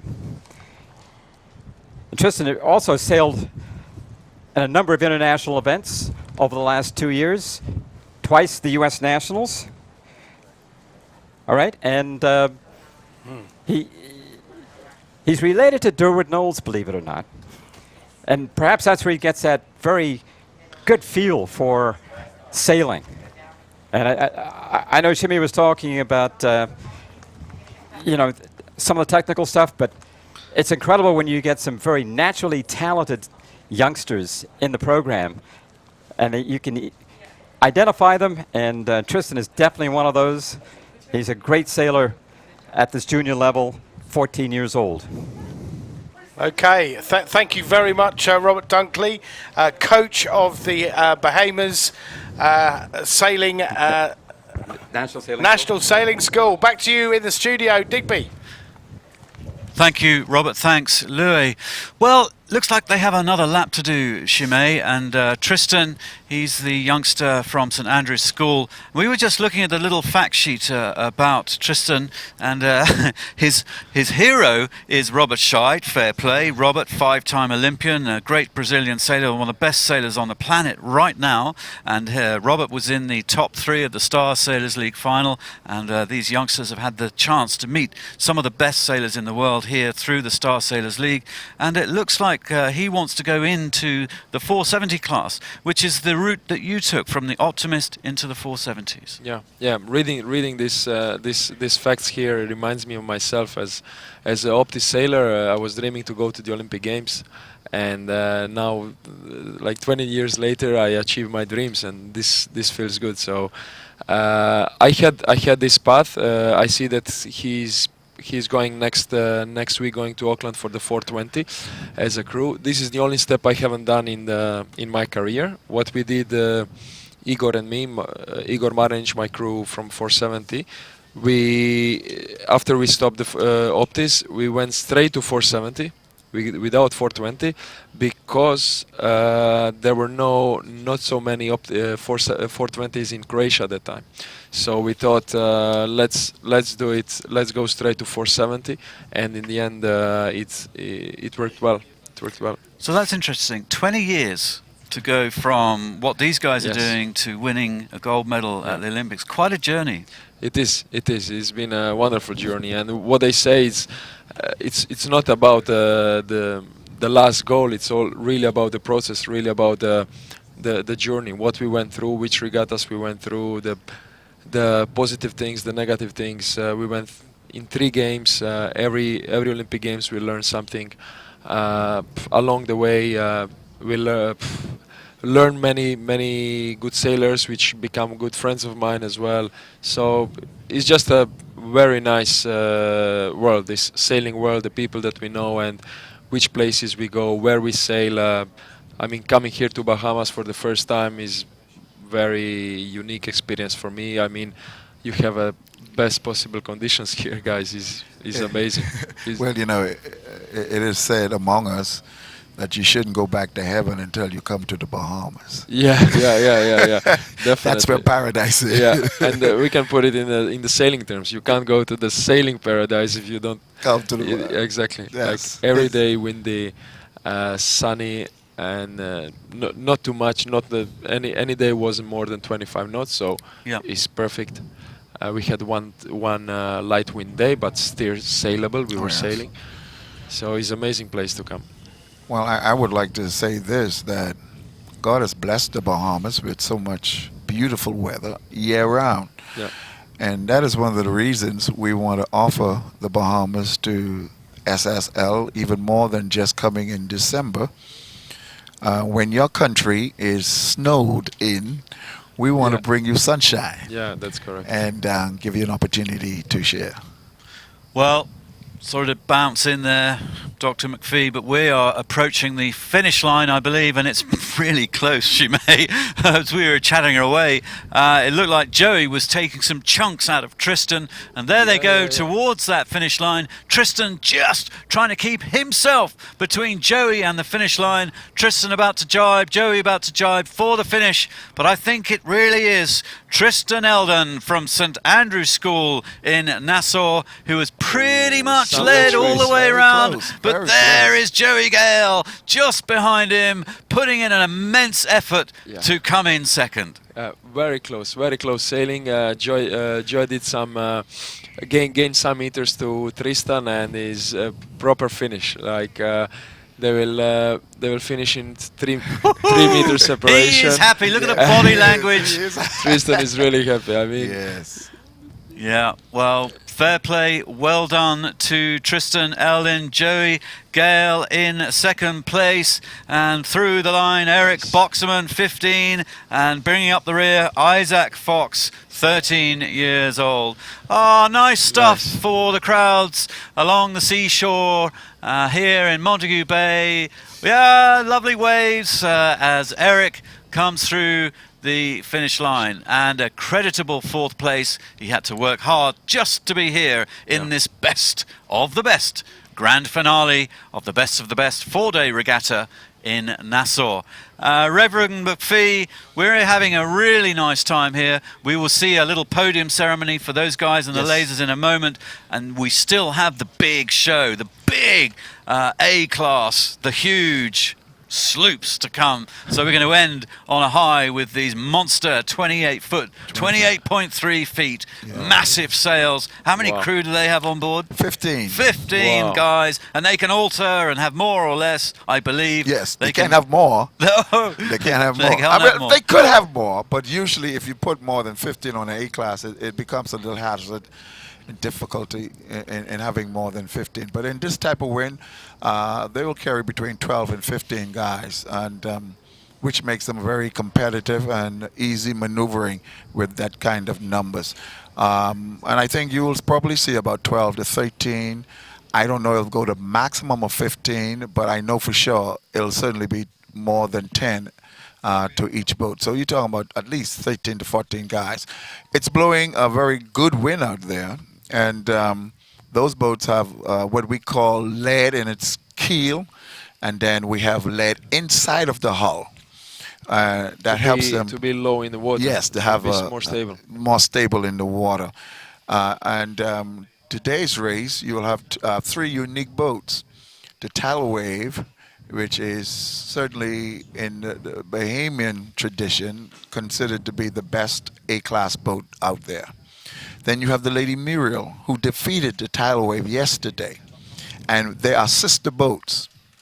And then now the other boat is the original Courageous that was built originally by Ed Moxie many years ago, and then later rebuilt by Vivian Lockhart. Did an outstanding job. This boat, owned by Emmett Monroe, he has a son named Jed Monroe, who has invested a whole lot of money and time as his father in trying to win the best of the best. They're going to be very competitive in this regatta, this race coming up, and let me tell you that the entire Bahamas is at their TV right now. Oh, that's wonderful. Who are not on Montague Bay? Yeah. They are this is like the National Football Championship. Cool. The World Series. That's what's happening in the Bahamas right now, and we must thank you for this. Oh, well, we're loving it. We're having an amazing day, and we're in suspense for the big A classes to go thundering around the track, and we'll see what happens there. For right now, in 10 minutes, just for a little pause, but that's going to come in about 10 minutes time.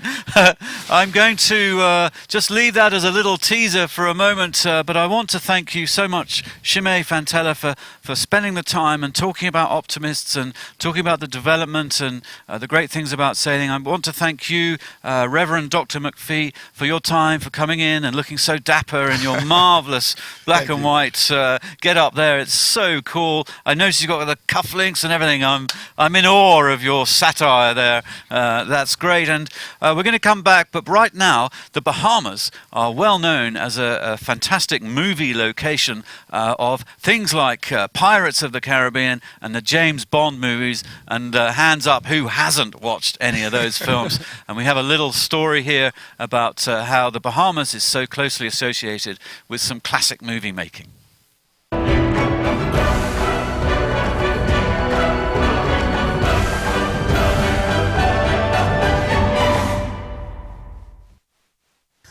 Well, filming in the Bahamas is a great experience. People come here for fabulous tropical looking shots. The first thing that they look at, and probably 90% of what they look at, is our water. We have some very special water in the Bahamas. So actually the first time anything was shot here on our waters was all the way back in 1914. There's a man by the name of John Ernest Williamson who invented something called a photosphere that allowed him to put a camera on a ship on the water, and it was connected to a lens underwater. So he did a documentary called 30 Leagues Under the Sea, and that was the beginning of filming in the Bahamas. Since then, we have done, according to the Internet Movie Database, more than 130 films that were shot here, either in full or in part. Some of them have been big blockbusters, such as Pirates of the Caribbean 2 and 3. So people get to know us a lot from our films. We do the Bahamas Film Commission. We assist with, on average, about 200 films or TV shows or photo shoots each year. We have done 3 James Bond films in the Bahamas. The first one is all the way back in 1965, and Sean Connery did Thunderball here. And a great length of that film was shot in the Bahamas, especially Nassau and Paradise Island. And that movie also included parts of Exuma. Thunderball Grotto in the Exumas is a big part of that movie. It has a special, mysterious look to it, and Sean Connery did a scene in there.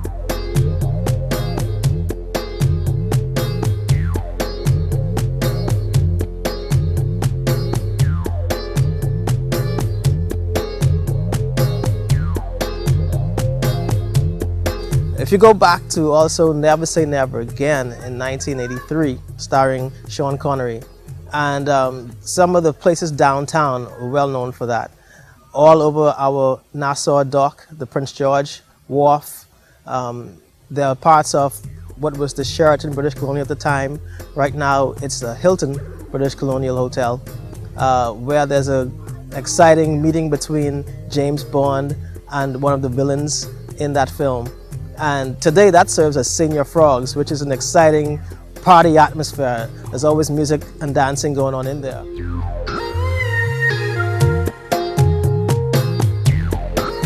In 2006, the opening scene to Casino Royale, James Bond Casino Royale, took place here at the Buena Vista Estate. This was actually the embassy. You can imagine them running up the old road, which we basically remodeled at one point. But they basically run into the building. Directly behind you is the wall where Daniel Craig actually jumped over, and then he followed the person into the house.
Hi folks, we're near the end of our best of the best regatta in the Bahamas. In our studio we have Mr. Luke Patience, 470 Hello. silver medalist, one of the best sailors in the world, from Scotland. It's from bonnie Scotland. Bonnie Scotland, all the way from the Highlands. And here also is the top DJ from the Bahamas, 98.3 The Breeze, Mr. Dwight Hart, who we're loving having you here commentating. And we'll have the Dr. Reverend McPhee popping in and out during this A-class sloop big grand final. Yes. So tell us, Dwight, what's going to happen here? How serious is this going to be? Digby, this is what everybody who is out on Montague Harbor has come here for. There's no doubt about it. And they have come here to watch A-class sailing. And these sloops all carry a tremendous amount of fans. The Tidal Wave, one of the most famous boats in sailing in an entire country, has a tremendous fan base, particularly from the island of Exuma, along with her sister ship, the Lady Muriel. And they have made it into this top best of the best, along with the original Courageous. And Dr. McPhee would have given you some background information on her history when he was in your earlier broadcast. And so these are the top three boats, as Jed Monroe, the son of the captain on the Courageous, Emmett Monroe, said to me last night, and then there were three. And then there were three. And these are the three. And they are getting ready to haul up their anchors They start from a standing start, and they're getting ready to go. And these boats, 28.3 foot, it's a box rule, as we say. There's quite a lot of design flexibility within this kind of box shape, but they have a maximum width, a maximum length, and then there's quite a lot of flexibility in your design. So we are looking, who are we looking at there, Dwight? All right, we've got the original Courageous right now, and as you can see, we've got some of the crew members. They're tackling the sail right now, making sure that everything is nice and in those tracks, so that when it's time to hoist, that sail is going to go up. And I think we're just a couple of minutes away from the start, so we want to get all of our fans out on that Montague foreshore to get ready. You're going to see some fantastic A-class sailing coming at you right a minute. There's Diane Phillips. Hey, Diane, and she's watching from the big screen along with her husband, and he's a famous sail maker here in the Bahamas, so he's responsible for quite a few of the big sails that you see up there on the big screen. And as Reverend McPhee is piping from the background, he would have been the sail maker for this new sail that the Courageous is carrying, which is a Contender brand sail, and it's a new type of cloth material that's been accepted by the sailors in the Bahamas to be used on the sloops. And I think Reverend McPhee's Thunderbird has a smaller version of the Contender sail that he used earlier in the Regatta. And as we can see, there's a tidal wave to your left. And as you can see, a lot of men on board. I think 1, 2, 3, 4, 5, 6, 7, 8, 9, 10, 11. I think I count 14 on the tidal wave. And as Reverend McPhee said, they carry up to 15, which is about the standard maximum amount. Sometimes a little bit more. 1, 2, 3, 4, 5, 6, 7, 8, 9, 10, 11, 12, 13, 14, 16 guys right now. So they're carrying one over the number. And I guess because of the winds, they want to make sure that they have as many hands, feet, and weight on board to keep this boat steady. So if it's light breeze, real zephyrs out there, and you've turned up to crew, it's like, I'm sorry, mate. Got to kick you off. You're just going to stay on the beach. You're going to stay on the shore. Yeah, yeah. And I don't know how they choose who gets to go and who gets to stay, but these guys have it figured out. And everybody, I'm sure, has some kind of seniority on these boats. And so, you know, if you've been sailing longer than the other guy, you've got some seniority.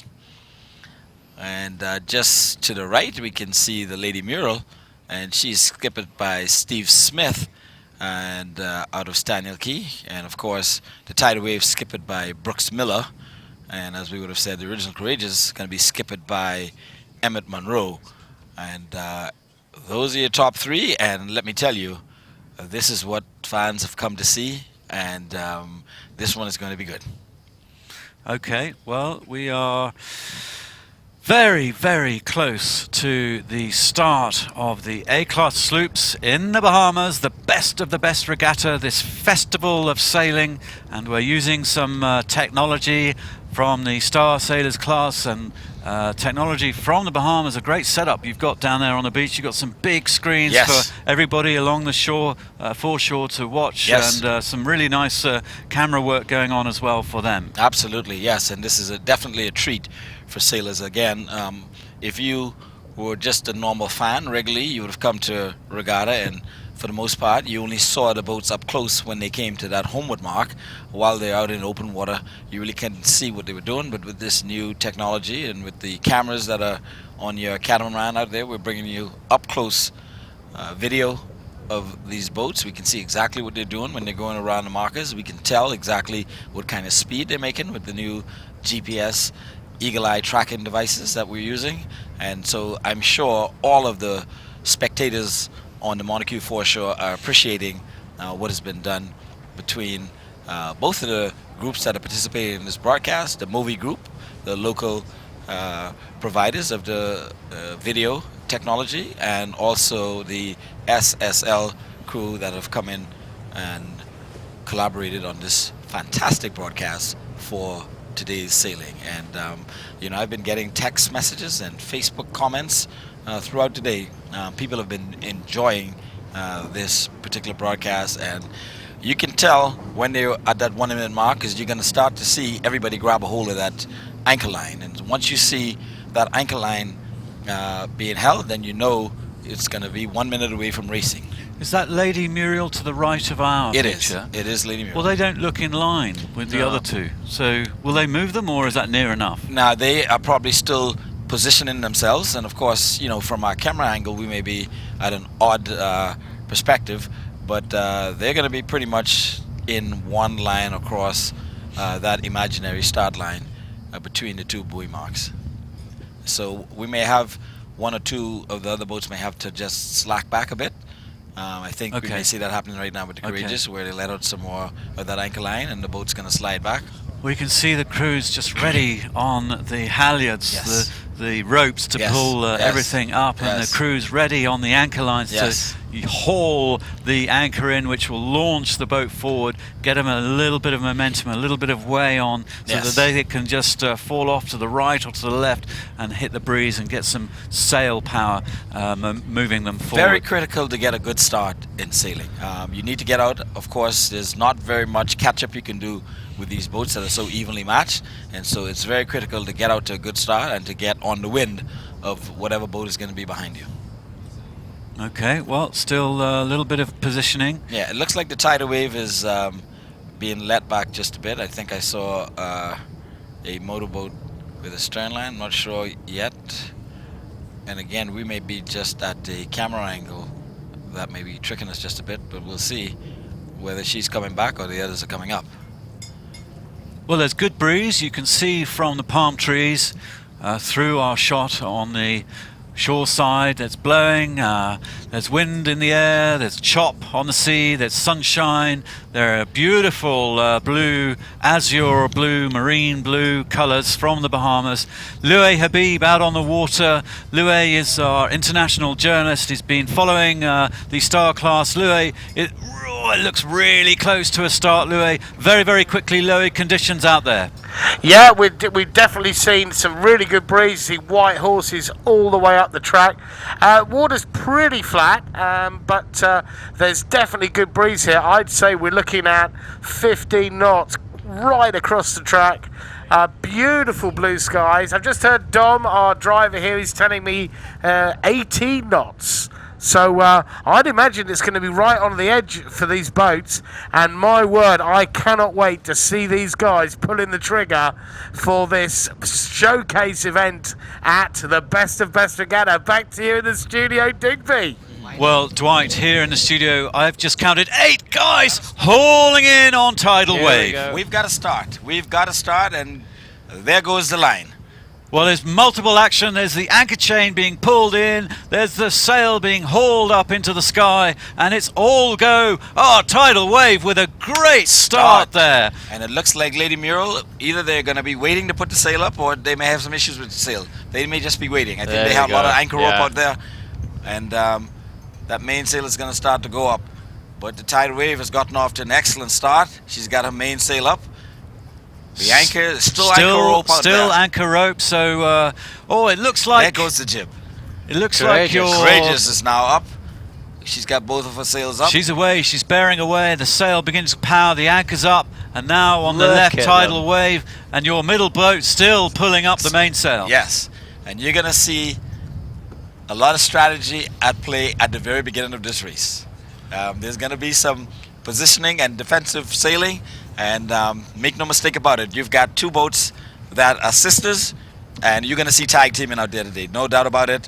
One of them is going to stay on the Courageous and force her into making a mistake, while the other one is going to sail away. And so we're just going to have to see what happens. But look at it from above, and you can see exactly where they're going. The Courageous with a good jump out there, but the Lady M is going to track her down like a dog, while the tidal wave looks to escape the hoop like a chicken. And we'll see what happens when it's all done. You know, it's going to be interesting to see how this all pans out there. And I think Emmett Monroe and Jed Monroe, they know that they're in for a battle today, because she's going to be under the gun. You know, when you have 2 sister ships sailing against you, you're going to have to pull out all the tricks in order to beat them. So we'll see who's going to deliver the punch today. It looks like the Courageous may be sailing with the smallest sail out of the 3 boats. It looks like, and we'll see whether that turns out to be an advantage or not. Now we see the Lady Muriel. Muriel's now making an attack back towards the same track that the tidal wave is going. And I can assure you, they're trying to bait the Courageous into doing the same thing. But we'll see what happens. Well, Lady Muriel suffering slightly on this start. Tidal Wave were out off the blocks, the most slickest, and Courageous second off the blocks. Lady Muriel a little slow there, and they are going to pay for that in this upwind leg. Well, there you see, as we would have said, the Lady Muriel made attack, and the Courageous can't afford to let her lose sight of her, so they've had to make a defensive tack also. And we're going to see exactly how that pans out. And Tidal Wave now playing chase boat, and they're going to have to go and catch her. Luke Patience, Olympic silver medalist in the 470 class. It's like a battle of the titans here out It's here. really good. You know, I was excited to see the A class. I thought the C was brilliant. I thought the B was better, a bit bigger, and I was really excited to see the A class. And I think what strikes me is how many guys there are, right, that take to sail these boats out on the side. They have to work together. And so, you know, I can only imagine, because there's that many guys, there's a lot of load on the mast. Yes. You know, there's a lot of load in the sails. There's a lot of load in the helmsman, and really, you know, to get these boats to go and do this is brilliant. And I think there that certainly it looked at the start that Tidal Wave was off to the most efficient start. Yes. And now we can see in our Absolutely. virtual eye that she's. I mean, that looks like a big lead to me already. It does look like a big lead. Yeah, when you look at it from the drone footage, that gives us a really good indication of just how advanced it is. Now, you said at the beginning, the start is so crucial in this sport, Very crucial. especially when you're taking the sails out, Yes. pulling yourself off the anchor. It's a very unique way to start the race, and they just did it so much better, and they've reaped the rewards. Yes, absolutely. And as you can see, it definitely looks that she has gotten herself off to an excellent start. And again, she is a very, very fast boat. Well, interesting to see the tracks there as well, because we could see Tidal Wave just looking like they were heading upwind in a beautiful zone, just clawing their way upwind towards that top mark. So Courageous, a lot to do right now, Dwight. Yeah, she is going to be faced with some formidable challenges right now. She is fighting against, it's like being punched from the left and the right all at the same time. And you're going to have to take the blows that you're going to get and try to come out on top. But again, the Courageous is a boat that sails extremely well in higher winds, and so the conditions out there today really favor her over the other two boats, and we'll just see how that pans out by the end of the race. Now, does it look like she had a smaller sail up there, a bigger, or one reef in Courageous's mainsail? It looked like it wasn't as high up the mast, but...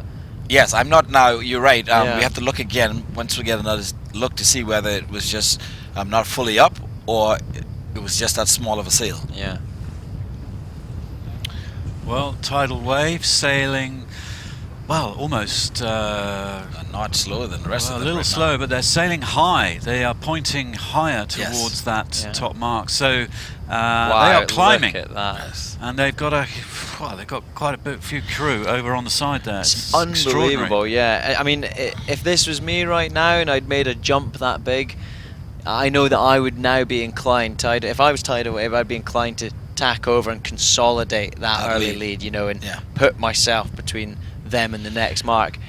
They're maybe seeing something we don't, more breezing at the shore here. It may be that they're trying to get to a certain point on the course, because once you get past, as you can see, you're going to get to the edge of the island, and then you're going to have wind that's going to be coming directly from the ocean. And so she may be trying to make her way to that particular into more point. breeze, into more breeze. And if they know these waters better than everyone else, so if they have seen this before and seen a pattern before, then they're clearly the most qualified to be doing that. You know, the most interesting thing that I've observed over the three races is the amount of speed. It seems like all three classes are sailing almost at the same exact speed. We've seen 5.5, 5.7, 6 knots. Right. And I would have thought that the boats would be actually traveling a heck of a lot faster based on the size.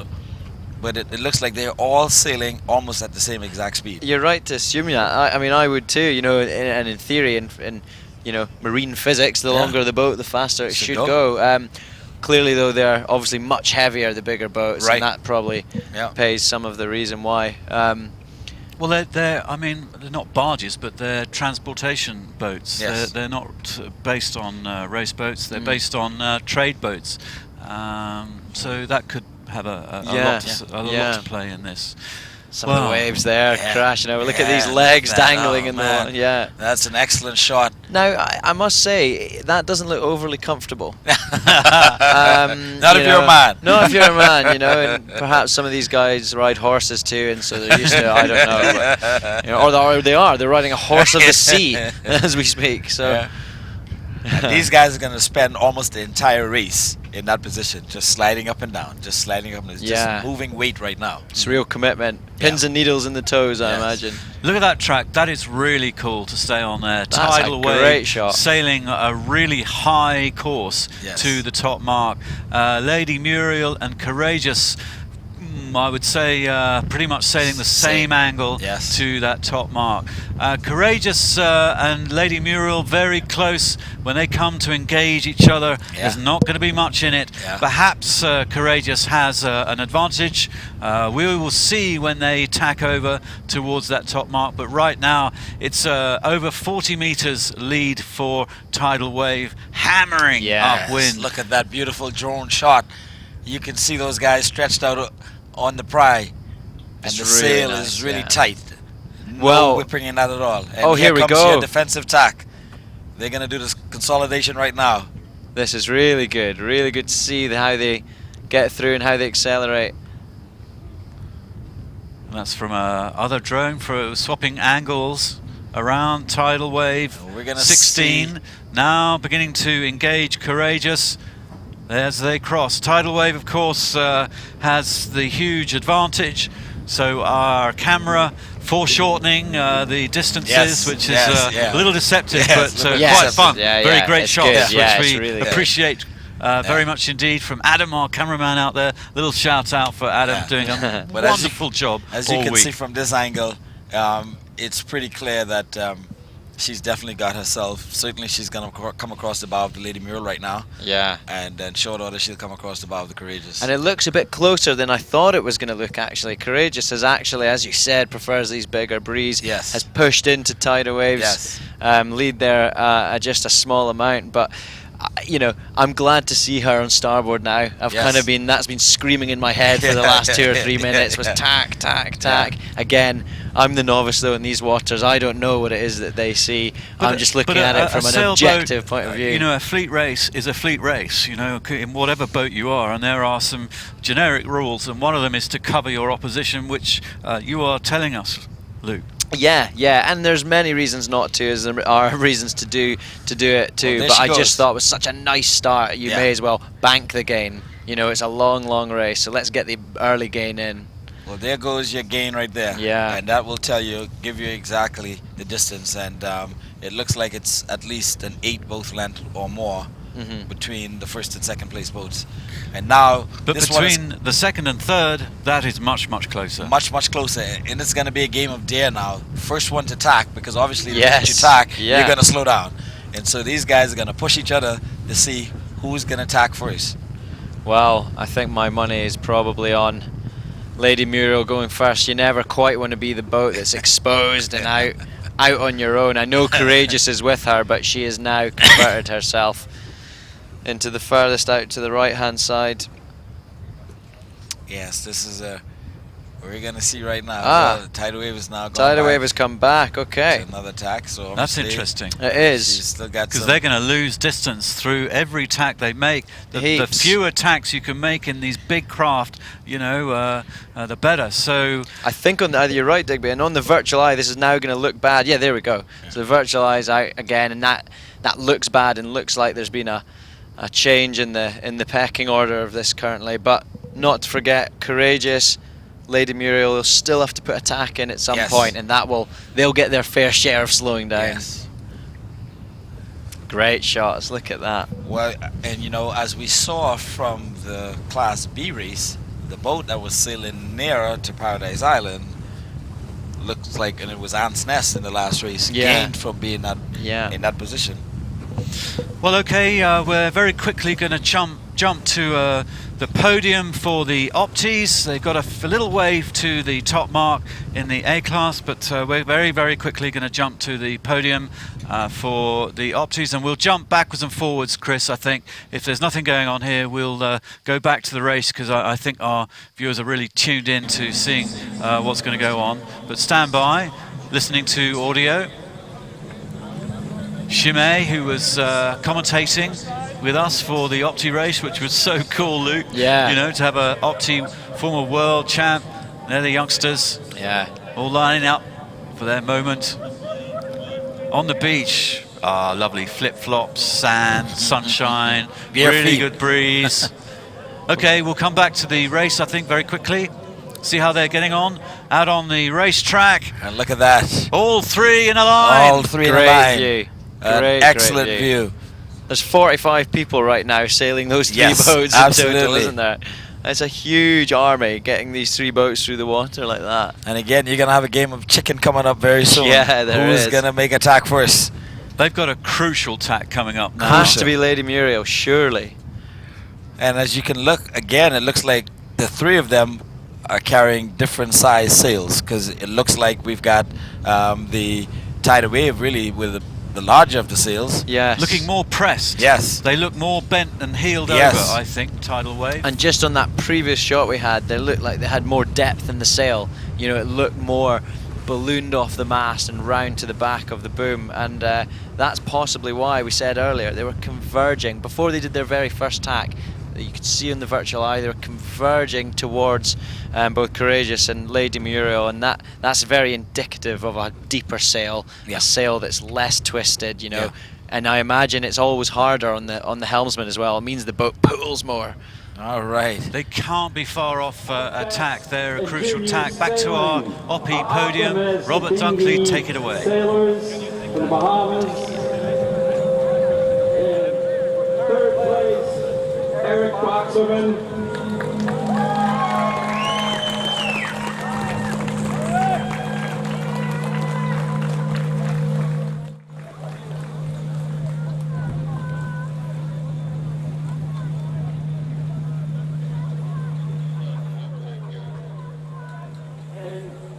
Second place from Africa, Joey Gale.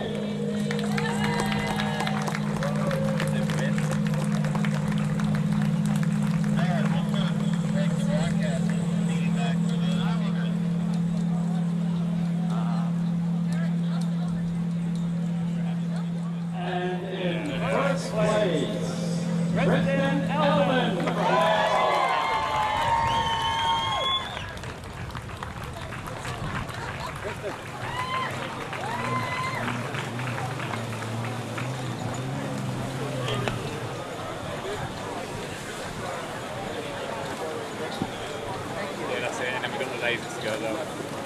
As is a tradition with our junior sailing, our winner gets to say a few words. First off, I'd like to say it's amazing that the Star Sailors League did this for us, and I think everyone's very grateful. And I don't think that there are going to be any other better 4 sailors that we can sail against. And I think everyone sailed their heart and soul out. And I'd like to say thank you to the race committee, the Ministry of Agriculture, and Justice Dunkley, all the parents and all the other sailors that came out and sailed. And I think it was an amazing experience. I thank Star Sailors League. Thank you, Chris, and let's have a big round of applause for our 3 top sailors.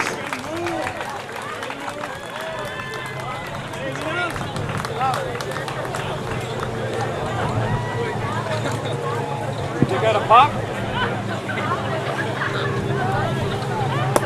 Hey, hey! Spray each other! Spray each other! Hey! That's Junior Grand Prix sailing. Oh, how sweet. Nice little moment there. A real Formula One podium moment there with some, I think it must have been, I don't know if that was champagne or not. whatever. Fizzy someday. apple juice. Well done, Tristan Eldon from St Andrew's School there. Now back to our A-class sloop final, and we are seeing a real battle royale unfurl before our eyes here. Absolutely. We've got a tight race. I'm not sure who we can say at this point is the lead boat, but the boats are all sailing extremely well, and the tidal wave has gone on a route all by herself, and like we would have said earlier, these guys are going to be trying their best to tag team the Courageous, the tidal wave, and Lady Muriel, and they're going to try to bait her into making a mistake out there on the water today, and try to get her to follow some boat while the other one gets away. And so we're going to see as they make their way to this first marker. I think it's really hard to call right now. I would say all three of these boats have got a really good chance in this final, and it's all going to depend on their downwind strategies and tactics. We'll see that to come, but right now the guys are hammering upwind to the top mark in this very big triangular course. Yes, it's huge, yeah, and it's, you know, they need that time, they need that distance, of course, to be able to get these maneuvers in and be able to get the boats re-accelerated again. And you can see it's just really breezy. That water in the background, it's being lifted up by the air, and it's just really pressed. It makes for great viewing. I mean, it's just fab to see these guys right out in the planks, swinging her down, as we'd say. Yeah. And just look at that water breaking off the bow. Yeah, it's nice. It's really accelerating. I think you're right, though. This is looking quite a tight race at the minute. You know, we have to be careful too much with the virtual eye now and then, just to make too many assumptions. Yeah, but absolutely. It showed that certainly tidal wave had been caught up there, perhaps even past. Yeah. Well, we do have on the water Louis Habib, who is our eyes and ears out on the water. He's feeling the breeze, and he's got a real view, not a virtual view. Louis, how does it look to you? Well, I tell you what, Diggers, we're looking right down the barrel here of these A-class sloops coming through. And as Luke was saying, there's white water everywhere. They're going to make this top mark, they're going to bear away, and then they're going to pull the trigger downwind. I tell you what, you can feel the tension in the air. This is the big one. This is the big one for the Bahamas, for the sloops, and as you say, these guys hiking out over there, pushing the water away, but my word, when they get round this top mark, they are going to be off the leash, Diggers. Back to you in the studio. Well, Louis, tidal wave now powering across the ocean with the weather gauge over Lady Muriel and Courageous. They are in a straight line drag race. A phenomenal race going on here between the three big guns, the big sloops, 28 feet with 14, 15, 16 crewmen aboard. This is pure power, raw power we're seeing out on the water. Yeah, it's great to see. Really, really cool to see. And just on that last shot, Courageous was the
Well, hey folks, if you've been watching at home, you'll have seen a blank screen for a little moment. We've had an island power cut.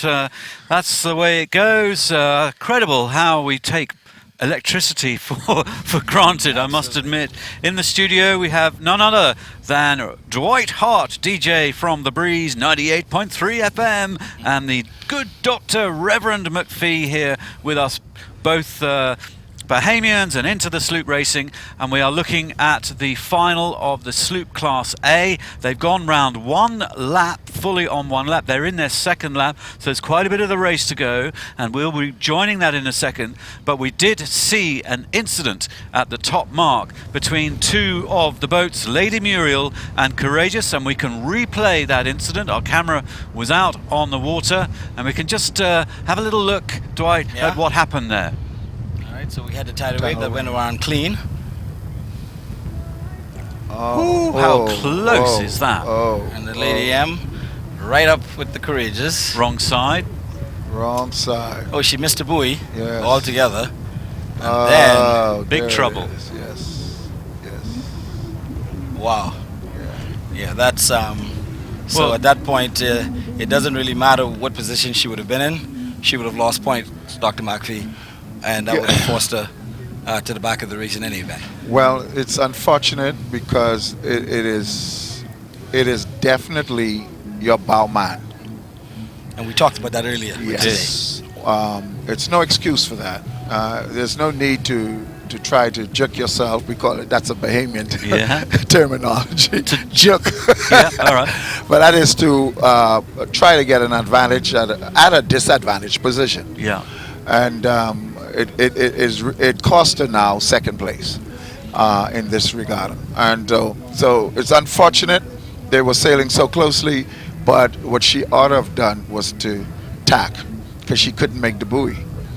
And Lady Muriel going round first, Courageous trying to slice in on the inside, and they couldn't make that orange top mark. They bore away. They put Courageous in a tricky scenario, but you were saying that they don't actually do any penalty turns. How does it work out on the water? Well, to tell you the truth, we try to keep sloop sailing Bahamian as much as possible. Yeah. The turning of boats when they have an infraction is basically an international rule, and we sail primarily by Bahamian rules, and we have a little bit of international rules in our rule book, but the turning around is not one of them. If you the penalty turns that we see in the Olympics. The penalty turns, we don't do that. What we do, we penalize you after the regatta is over. All right. Once we goes to our protest committee, they will look at it, analyze it, and we have rules for incidents such as you see there.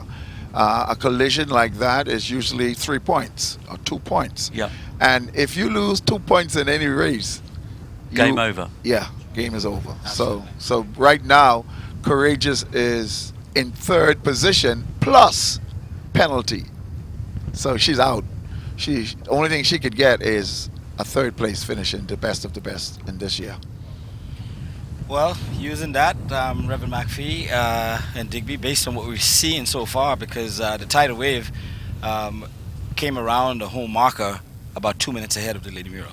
Well, it was a little less actually. It was very, very tight around that top mark. So around the top mark it was, but by the time they got down to the home marker, it had extended to about 2 minutes. And as you can see, once we pan out and we get a shot of the three boats, we'll be able to see exactly the distance now that the tidal wave is opened. We've had a great deal of drama today, Dr. McPhee. We've had an epic boat sinking, really caused by some of our top-class sailors in the Star Sailors League, much to the enjoyment of all and sundry, particularly the Bahamian sailors. It actually shows just how hard it is to race these boats. So we've seen some wonderful racing in the C class, wonderful racing in the B class. Now we're looking at the big guns in these 28.3 feet juggernauts piling around the track. They're on their second lap out there. The light is beautiful and low in the Bahamas. You can see those lovely blue colours just sparkling off the water, and tidal wave here beginning to claw their way upwind and looking great at the moment. Looking Well, very good. she- And look at that. There's Buzzy Roll. Zuma, C-Class. Should have been in this regatta, Buzzy, but we'll see you there next year, that's for sure. Well, he's the builder of my boat. Vin. He built a WG Thunderbird, a live WG Thunderbird, and did a marvelous job. You know, Buzzy, we kind of let you down today, but we'll get him back the next time. Cool. Yeah, we carried a sail that was really too big for the Thunderbird in this wind.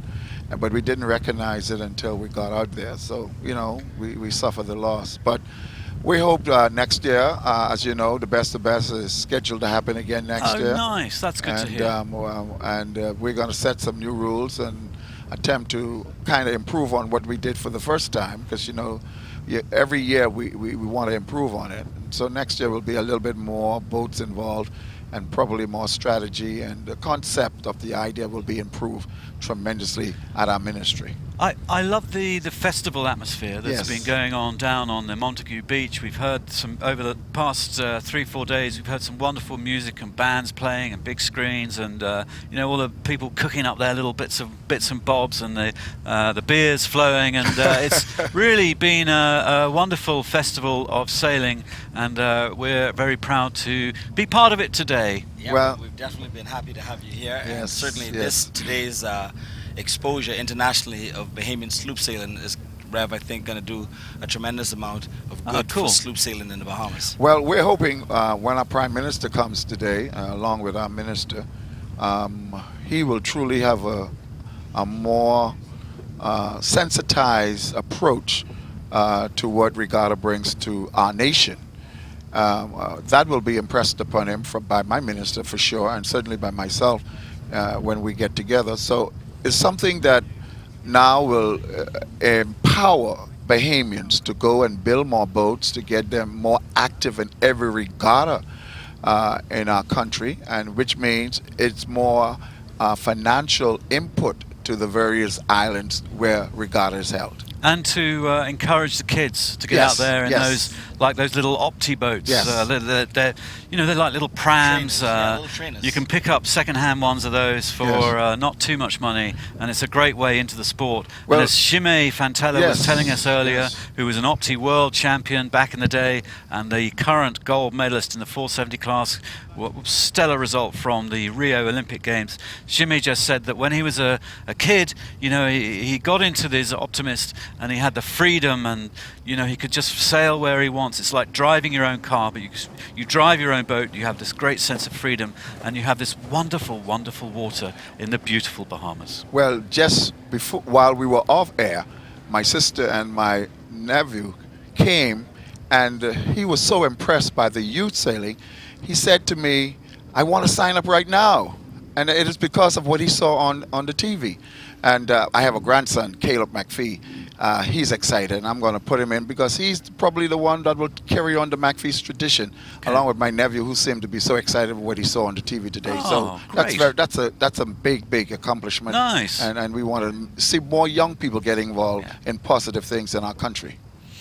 Well, right now we are looking at Courageous hammering their way upwind with some 15 characters, 15 crewmen on board. It's breezy, it's choppy. Out on the racetrack on our TV catamaran, we have one of the preeminent journalists, sailing journalists in the world, none other than Mr. Louis Habib. Louis, we had an interesting little power cut there, hence our went into the darkness and no contact. But Louis, you've been watching this race while we've been off air, and you can bring us up to date a little bit.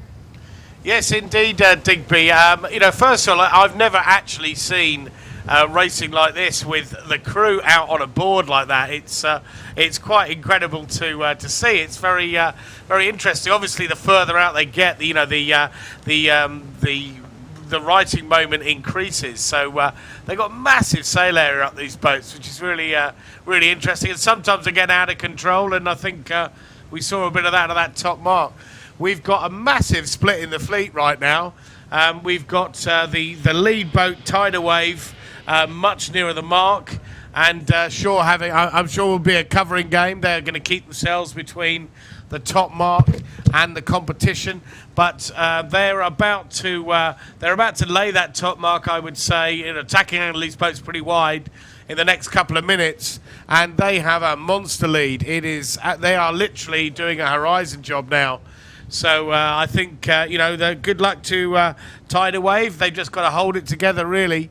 And we have seen a bit of a lift coming off the Providence Island side. So there's a little bit of a wind gain, in terms of direction, in the favour of the boat that's behind them. And I believe that is who's that behind them, Jenny? Yeah, that's Lady Muriel. Lady Muriel. Okay, so the other Exuma boat there. So it's a 1-2 for Exuma at the moment. The gauge is probably taking out a little bit, making a little bit look like a massive lead, but it's going to be pretty much a hard call for anybody to get past Tidal Wave as we're looking at it at the moment. But I wouldn't say it's completely gone and done, but not far off it, Digby. A very impressive performance by Tidal Wave at the moment. Back to you in the studio. Well, Tidal Wave running away with it a little bit. We are looking at Lady Muriel carving her way upwind. Of course, courageous. Had that little incident at the top mark. And the good Reverend Dr. McPhee is telling me that they're going to be penalised heavily for that, and probably that'll be them in third position, come what may. Well, if she's in third as we stand, the penalty really won't make a big difference. It's just carrying out of the rules, enforcing the rules, because we made it very clear in all of our meetings with all of the boat owners and sailors that the rules will be enforced in this regatta, irregardless of who you are. They have been empowered by the Permanent Secretary, Renee Clinton, that this race must be a first-class race in its totality. There must not be any reason to doubt any decision by the race committee, and Mr. Chester Fox is totally aware of that. And so if there's an infraction on the rule, there will be penalty, and that penalty will go straight through for the entire regatta. Okay, fair enough. Well, we are now seeing Tidal Wave tacking with Lady Muriel at the top of the course. That is Tidal Wave there, going through the tack. Absolutely. She's putting herself in a position now, possibly to make the windward marker from this position. And Reverend McPhee, what do you see so far? Well, I don't see anybody getting close to the Tidal Wave. And if she goes to that windward buoy ahead of the Lady Muriel, it's all over. She's certainly a well-rounded boat. She's good on the wind. She's certainly good on the bed, off wind. And she's sailed by a magnificent young man named Brooks. Dwight mentioned Steve, who is the builder of the Lady Muriel. But the Lady Muriel is actually being sailed by Clyde Roll, who is an outstanding skipper, also out of Black Point, Exuma. But it's impossible, as you notice, the Tidal Wave is covering her. And so she actually just making it interesting for the people on shore, Montague Bay, because she's going to the buoy. The Lady Muriel will certainly not make that buoy where she's at now. And once the Tidal Wave rounds that buoy, you could call it good night. It's going to be a 1-2 finish, it looks like, for sure, for the Exuma Connection. White Hens. They've been identified as on the White Hens. On the sailors' chat groups. What does that mean? Well, what's the blue boat? The blue boat, the Courageous, has been nicknamed the Blue Rooster. Oh, sweet. And so the Blue Rooster was supposed to come out here today and get a go at those two White Hens. But it looks like the White Hens just running away, and the Rooster has to chase her down. They look marvelous out there. It's a picture perfect. Well, they also had a boat called the Red Rooster, but that one didn't make it. Okay. They were used for Thanksgiving dinner. Well, if you're watching around the world, local time, it's in the afternoon, 3:35, 3:36, and we're looking at the final lap of the best regatta and the grand event of this whole regatta, the A-class sloops, 3 of them. Big juggernauts hammering around a long course. They're doing 2 laps. We think it's a simple windward-leeward course, quite long up towards the top mark from the bottom. So they'll go around the next top mark. They can't be too far away. I think they're that's going it. to the buoy right now. The red mark in It's our the buoy. screen. And here goes the, Digby, there goes the Lady Mule now with that final tack. Like you said, Reverend McPhee, she was not going to be able to make the buoy on the track that she was on. So she's Is now Tidal Wave going to make it? Yes, she is. She's headed directly for the buoy and comfortably ahead. It's all over right now. She's headed for the buoy, and she's going to round that buoy in a couple of seconds and headed for the finish line. So that's it. Anytime the tidal wave turns the buoy ahead of you, you could call it good night. Nobody's going to catch her. Nobody's going to catch her. Yeah, she's definitely got herself some top-end speed, and you would have to have been right on her stern to have any chance of catching her. With a lead like this, and we'll have to kind of pan out to get a view. Well, Lady Muriel having 2 tacks to do before that, so falling far behind Tidal Wave, who judged the ley line beautifully. Yes. Well, you know, Brooks is an exceptional skipper. I say that over and over again. Mind you, we have Clyde Roll, who is one of our better skippers who were in the A-class, Lundy Robertson. Unfortunately, everybody expected him to be in this best of the best, but he came 4th. And 4th don't count in this race. In the best of the best. Okay. You're either in the best 3 or you're out and you stay out. Well, quite a bit of chat going on there aboard Lady Muriel. Yes. They have Tidal Wave in their sights, but as the good Reverend says, probably they can't get close enough to attack them. She's on rounding this the buoy now, downwind leg. going to the finish line at this time, and she's good ways behind. So not that's enough sailing left. Not enough for any sailing. catch up, No, because this that's is just one straight leg. One straight leg, right. To the buoy, to the final. But she, if you notice though, she did come back to the tidal wave because she had an incident. She had to make adjustment, and all that time the tidal wave was still sailing. And when we look at that picture just a while ago for her to make the buoy, she was mighty close to the tidal wave then. So she's actually really sailing in this regatta. But that incident really kind of put her out of the race. Rev, I would not use the word mighty close. I know you're a man of the cloth and gospel, but that is quite a bit of distance between those 2 boats. Well, there's nothing mighty close about no, that. but I'm talking, Dwight, in terms of the incident with the Courageous. They were right next to each other at that moment. Yeah, that wasn't too back far in the game. apart. I was only disputing the word mighty. Oh, mighty.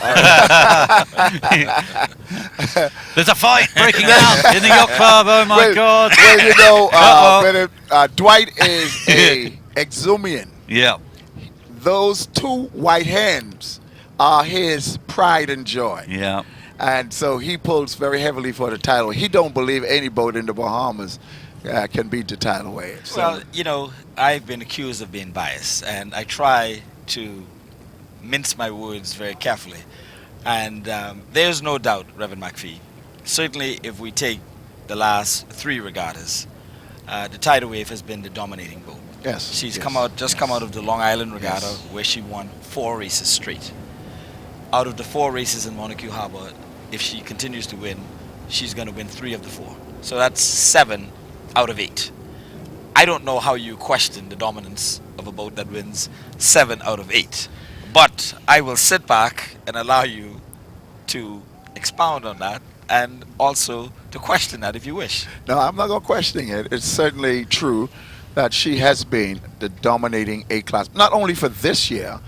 Over the years. When the tidal wave, original tidal wave, the original tidal wave was built to beat the Thunderbird, which was owned by my father, who was dominating sailing in Exuma at that time. She was built by Rupert Knowles, the original tidal wave, to beat the Thunderbird.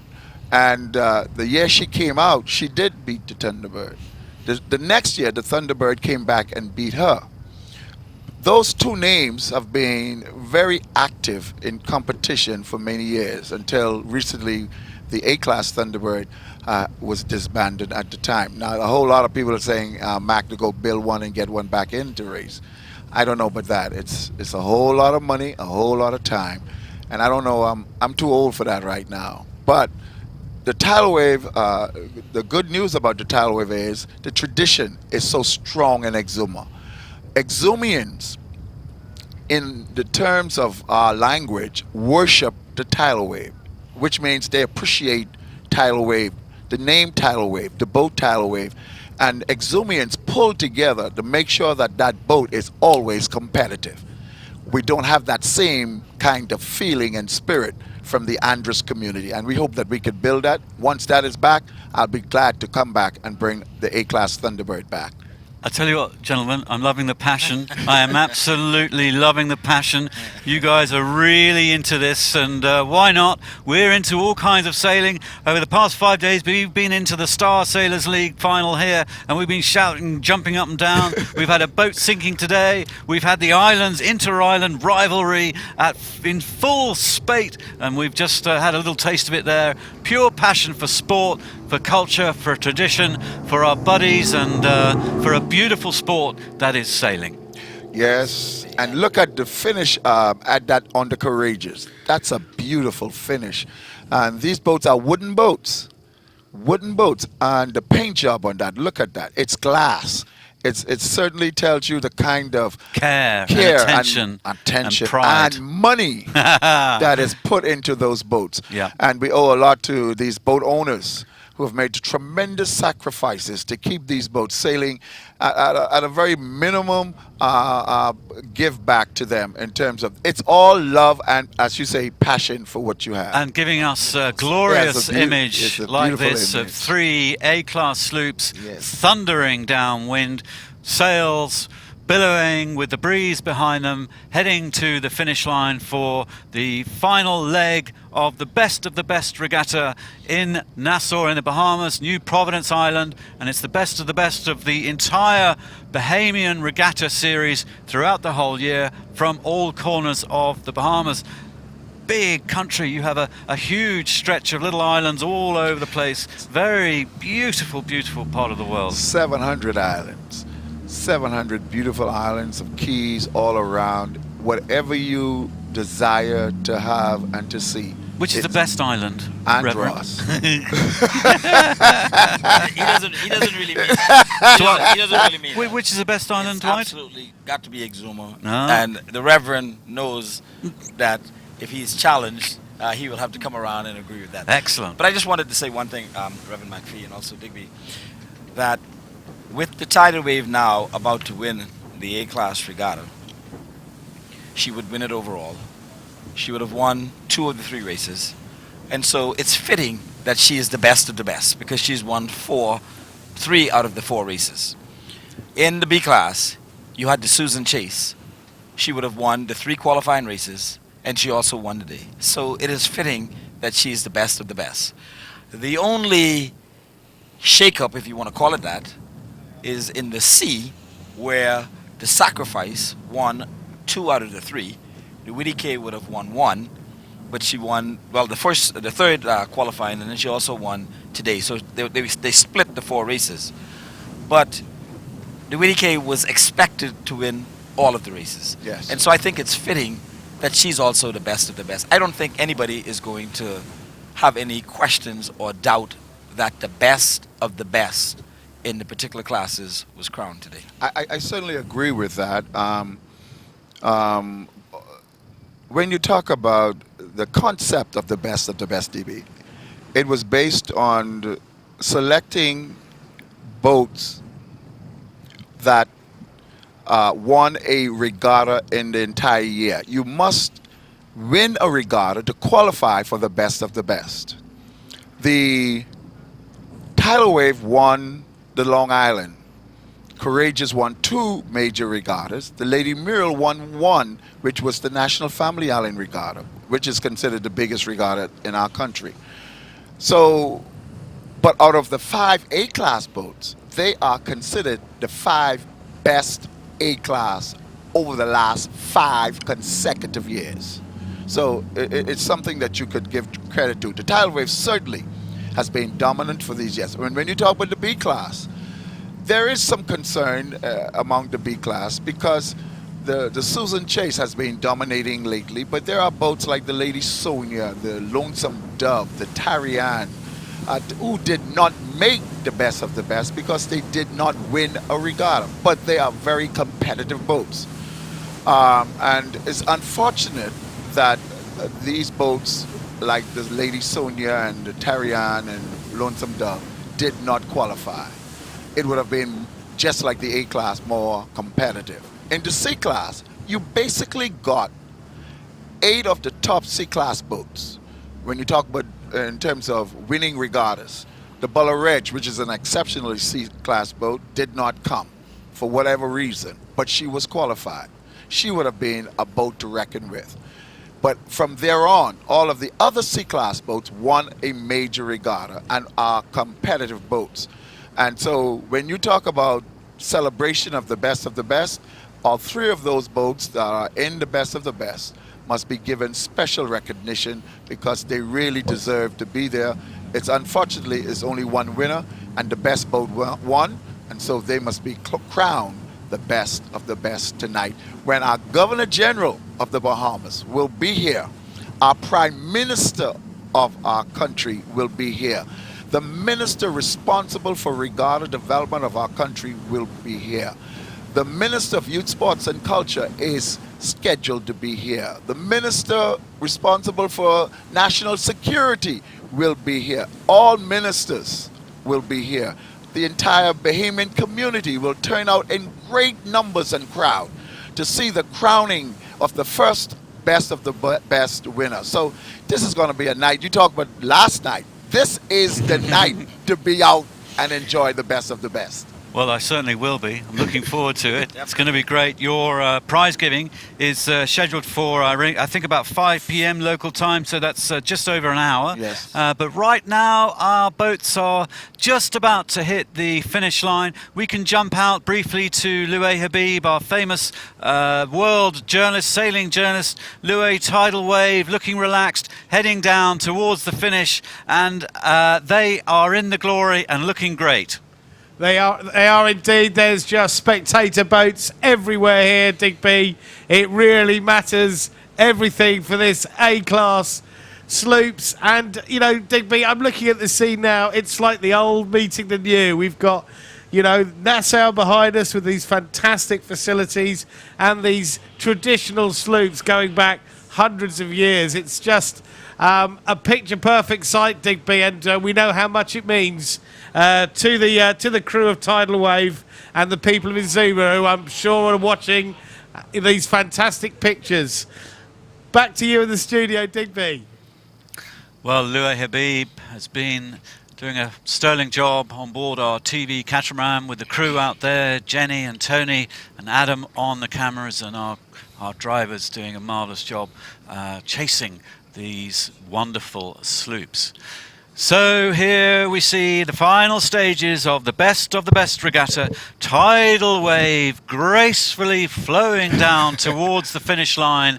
These guys from the Exumas are going to be heads held high, and they're going to be honoured by the great and the good of the Bahamas at their prize giving. And here we are seeing sailing coming back onto the front pages of whatever's going on in the Bahamas, and rightly so. Well, every newspaper in this country will be illuminated by sailing in its most gracious and gorgeous forms.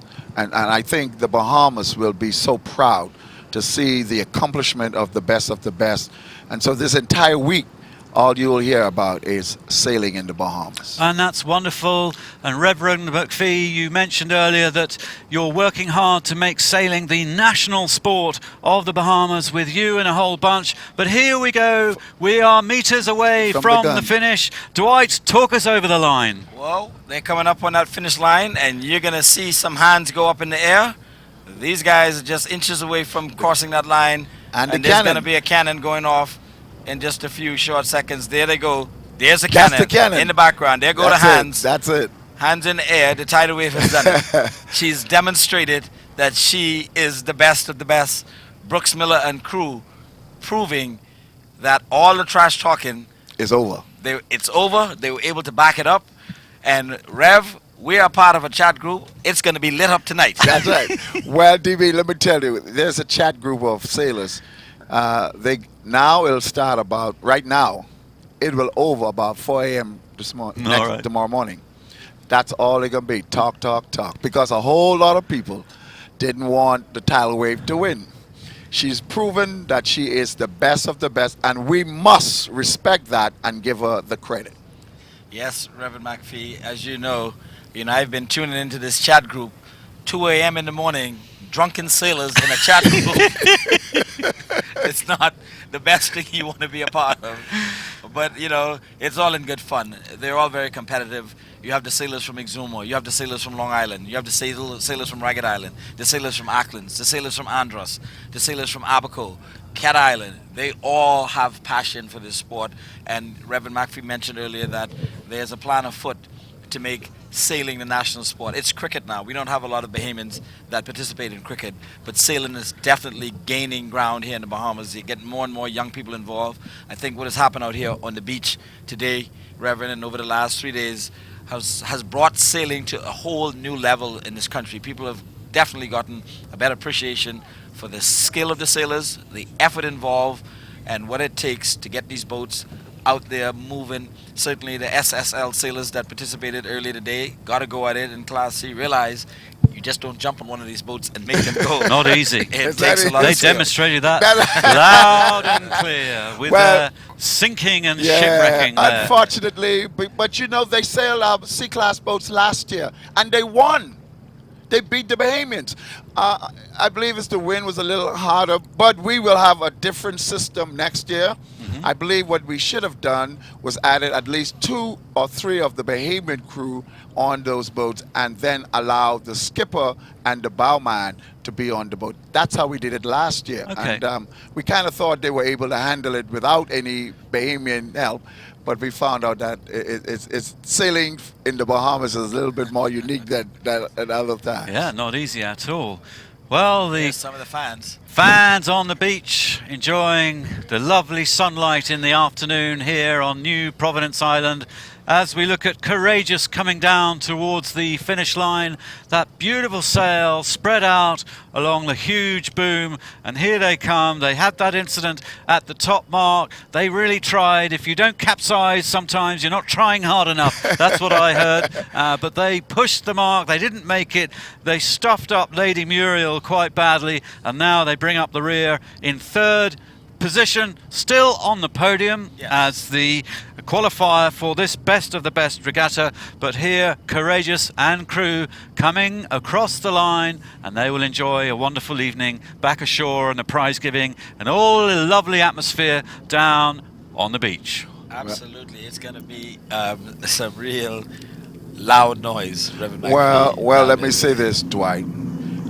This is the first time in the history of our country that sailing will take a major spotlight in our country in terms of the Olympic standard of presentation, in terms of the exposure by the SSL.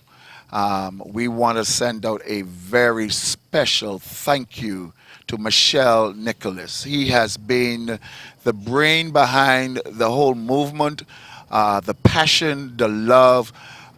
He has shown us in so many ways that he wants the best for the Bahamas also. He's gone to everything that we've had. He's been to church on numerous occasions. He's been to Junkanoo.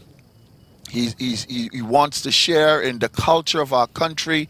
He wants to establish a foundation here in the Bahamas.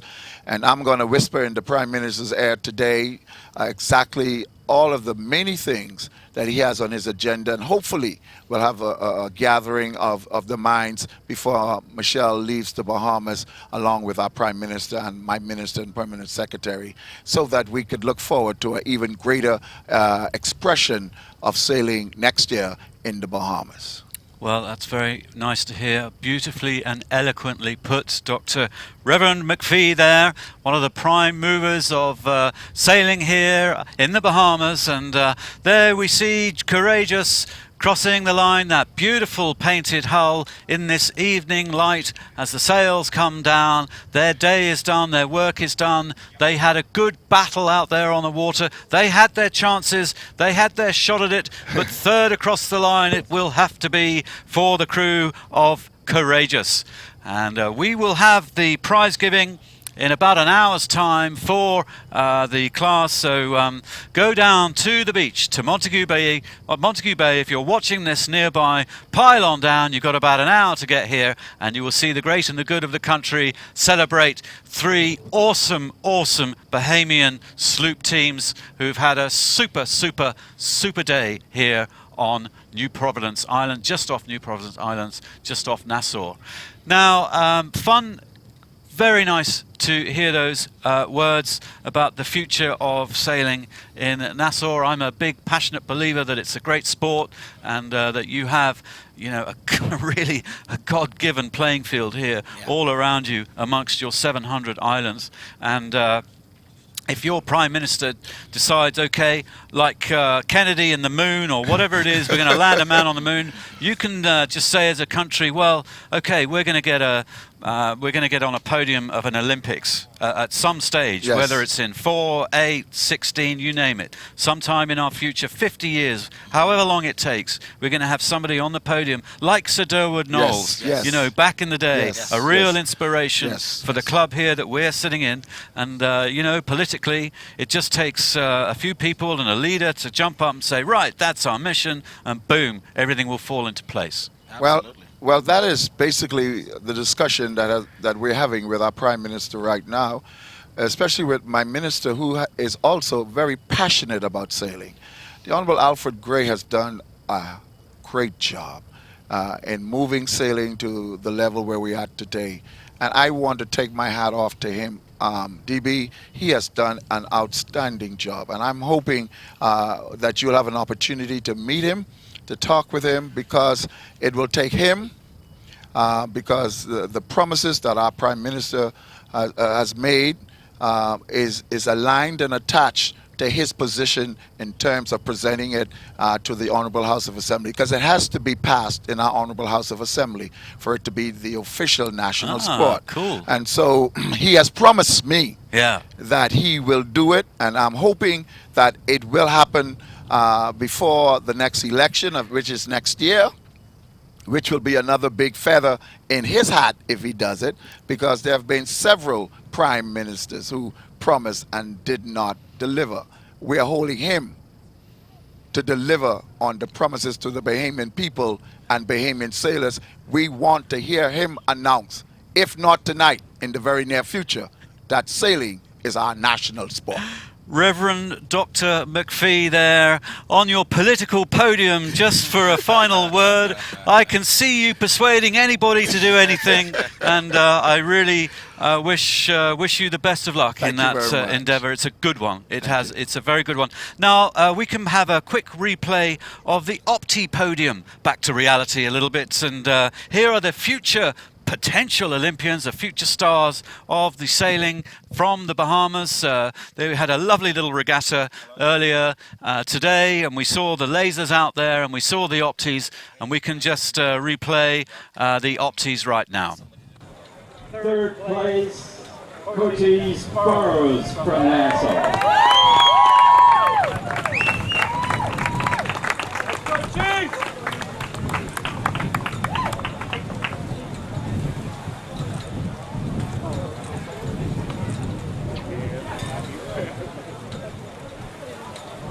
In second place, Spencer Cartwright from Nassau.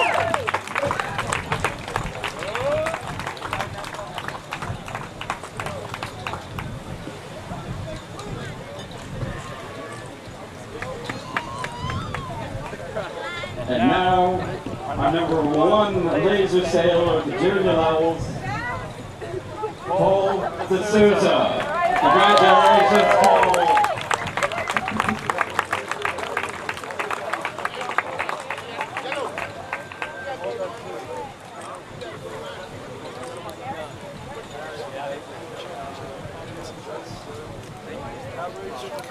Well, lovely scenes from the Optimist, the Opti podium prize giving there. There were 4 youngsters battling around, best of their little challenge, and there's the live shot, the glorious colours of the Bahamian flag flying above the Star Sailors League flag. And we're going to wrap it up here in the Nassau Yacht Club. I want to thank you so much, Dwight Hart, for being such a great guy today and helping us chatter about something that really personally I didn't know much about, me and Luke and everybody. And Dr. Reverend McPhee, thank you so much for joining us and sharing your great passion for sailing and the Bahamas and all the islands and your rivalry between the islands. I've enjoyed that tremendously. I've enjoyed the sinking of the boat. I've enjoyed the start. Didn't. We couldn't have scripted it better, and I understand that clip has already hit Facebook and YouTube and is over 5,000 hits. So, you know, it's going to get far more coverage than any of us whiffling away here in the Yacht Club. I would like to thank the Star Sailors League, all the team here who have bought all the boats, all the crews, all the teams. They've worked phenomenally hard, as they always do, and they don't get an awful lot of recognition. But for Will and Seb and all the guys from the Star Sailors League, the administrators, Francine, really great job, all under Michelle from Switzerland. Thank you very much to the Yacht Club. The Nassau Yacht Club here have been so hospitable for the 4th year in a row. I tell you, I love coming here. It's marvellous. I see Chris, the guy running around, and all these people. They're a very, very nice bunch of people at the club. I must thank our broadcast team as well, and I'm just going to run through them. I'm going to thank Ed, who's doing our mixing here, Chris, our director, who's had a great fun week wrangling all the technology and pulling it together, not pulling his hair out at all, to Bridie and John from Virtual Eye, who have come all the way from New Zealand to run that Virtual Eye tracking. And as I work way around the room, Simon, our editor from London, he's been doing all our little VT clips with Rob as well, our second editor. And of course, I must mention Adam, our cameraman out on the boat, Louis, who's been our chitter-chatter. He's been doing a great job out on the boat. Finally, he got fed today, thank goodness, because it was really getting boring. You know, he was whinging away, but his message finally got through, and we finally got some food out to the guys on the boat. And Jenny and Tony and who have I forgotten? Seb, cameraman, who's been running around. And if I've forgotten anybody, my deepest apologies. But that's it from me, Digby Fox, and the SSL team for 2016. We hope to come back in a year's time, 2017, to the Bahamas, to the lovely Nassau Yacht Club, and we'll have another Star Sailors League final, plus another best of the best regatta, and we'll see if the Star Sailors can do a little bit better against the Sloop Sailors next year. But for now, cheerio.